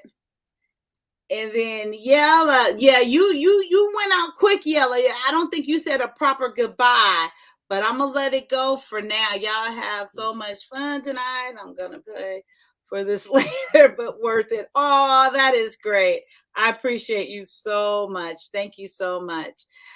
I say, Trash Can, I ain't even Ocean. You run out, and I knew you was gonna do that last time. So those were goodbyes, huh? Right? Yes. I got it. I got it at the time, like going down. Yep. Thank you. So you're not gonna come up and have a little bit of conversation? B9 in the house. Princess Trash Can. What did she say? Princess K, salute. Good ground rules. By the way, is that by the way? But people too sensitive to follow. You know, we ain't gonna talk about sensitivity. I ain't gonna get started. I'm being good. I'm gonna be good. I ain't gonna talk about sensitivity. I ain't gonna talk about people trying to do and what they trying to do and ain't gonna do. Not over here. Okay, I'm not gonna get started. I'm not. I'm gonna be good. Gotta hold me accountable, Queen. I'm gonna be good. Speak your truth, honey. Girl. Speak I it. spoke it. I spoke it. I heard it. See, when I keep bringing up You ABC, was see, like, there go Kaya being petty. What you say, you, Queen? you can go. Bah! Yeah, that's right. You did say that. Why are you still here? But it was really because it's like you ain't threatening me, it's like but I don't like talking about it later because they be like, Kaya's so petty. And I own it. I said I am very petty. I own what I do. I own me. That's why I'm telling you, everybody would be so much happy if they would just release their truth unapologetically and go on and be happy with life. Yeah. I won't have no friends, but petty. Friends, who need them? Oh, you got trolls. You'll be fine. Oh yeah. I love it. Yeah. You're fine. I truly believe, even with that Kevin Samuel shit that happened in the beginning, I just laughed with all these comments. One day I should just do a show of going through all these funny comments that I got. But I just thank the Lord. I'm like, I have the skin for it. I was laughing at her. And then one guy, I was going back and forth with him in the comments. This is like after, you know how you can comment after the show has played. I was cracking up. He was getting more because I was just sitting there laughing emojis. He was getting pissed off at the laughing emojis, and I'll just send more. And he would just send back more pissed. I said, this is the funniest shit to me. This dude don't even know me. And I got him that frustrated. I'm telling you, people just don't. Yeah, so it's they funny. just don't get it. They get caught up in it. Yeah. Your opinion is like a bus. There's one right behind it. Wait, B9, I know you ain't in your feelings. I know you ain't in your feelings. I'm gonna call you out, bro. I love y'all, but I can take a hint. That is not B9 right there. No, it is not. That is not B9. I don't know who you taking a hint from, but that is not B9, not the B9 I know. All right. But yes, guys, this right here, Sunbreeze, thank you, my love. Have thoughts for the next show. Email your topics to butbyme6@gmail.com. I appreciate any input, anything you guys would like for me to talk about or research or get the conversation started, as long as it ain't some bullshit, But yes, I would love that. And then I'm going to hopefully probably tonight pick up what I had such a beautiful, wonderful show, I thought, but it went astray. And yeah, it's all good. Like I said, this is our show. Our show. We're in this together. No, I just recognize everyone else's feelings. Why? I'm kidding. But okay, go ahead, go forward, B9. I'll talk to you later. You sound a little sensitive to me, just poquito. Come on, get a swole chest. I know you're not that big, but swell up that chest. You know what I mean? Do some push-ups or something. You stupid. Oh, was it that clear? You laughing? Bench press. Something, B9. Check your block list, just kind of make sure a lot of your new subscribers don't not being deleted. So what does that mean? I don't get it. I have no idea. Check your block list. Make sure a lot of your new subscribers don't be. Well, okay. So I don't know the block list. That means I blocked them. Ocean, why don't you come up right quick? The link is at the top. Look, he said, laugh out loud. I love you. Get swole. Get like Kaya. Get a D up there. Okay, I'm just funny. That wasn't funny. Queen didn't laugh at that one, so that one wasn't funny. Oh, I was reading the chat. I'm sorry. Oh, that's good. So trash can, it's at the top because let me tell you, I said it at the beginning. No, I know. I said it at the beginning. Like people are like, oh, new subscriber, but the number's not changing. So I didn't know what was up with that. I know to go to the studio, YouTube studios, and then what? What you mean? See if they're deleted? What? It's good to see how many people blocked off your channel. It prevents growth. But who blocked them? That's what I don't understand. I didn't block anyone. I only blocked one person. And I think everybody know the one person I blocked. I know.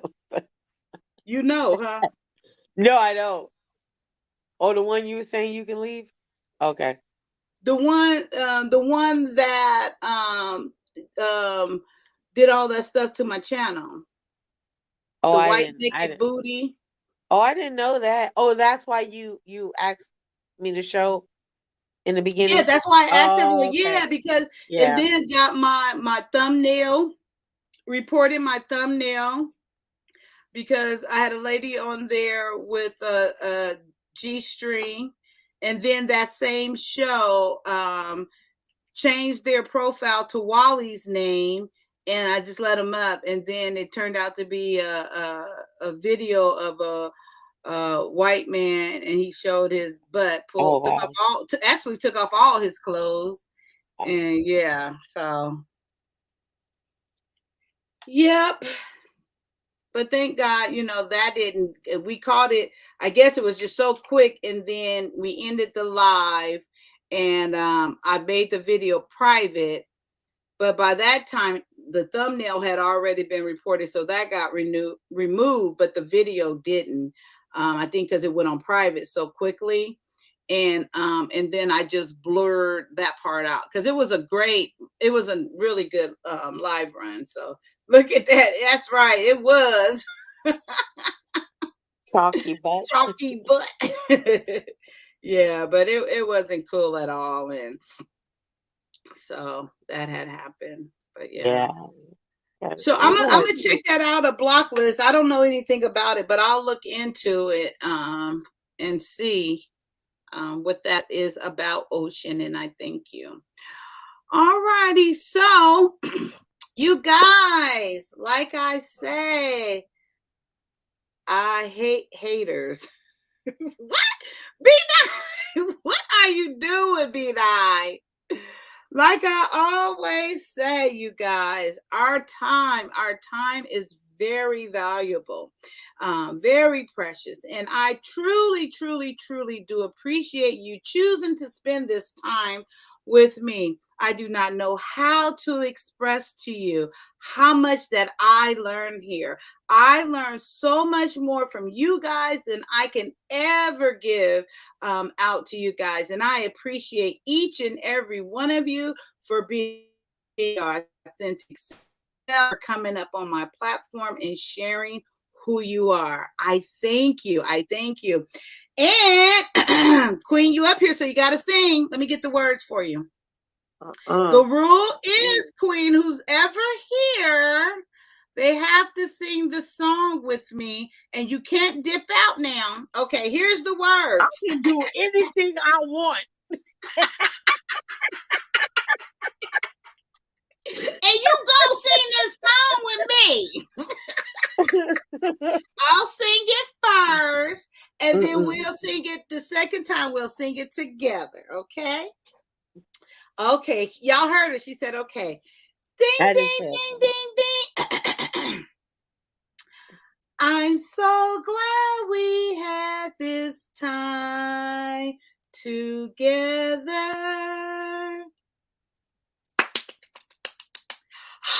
You're supposed to do all that, Queen. Applaud. Oh, that's what I'm going to do instead of saying, yeah.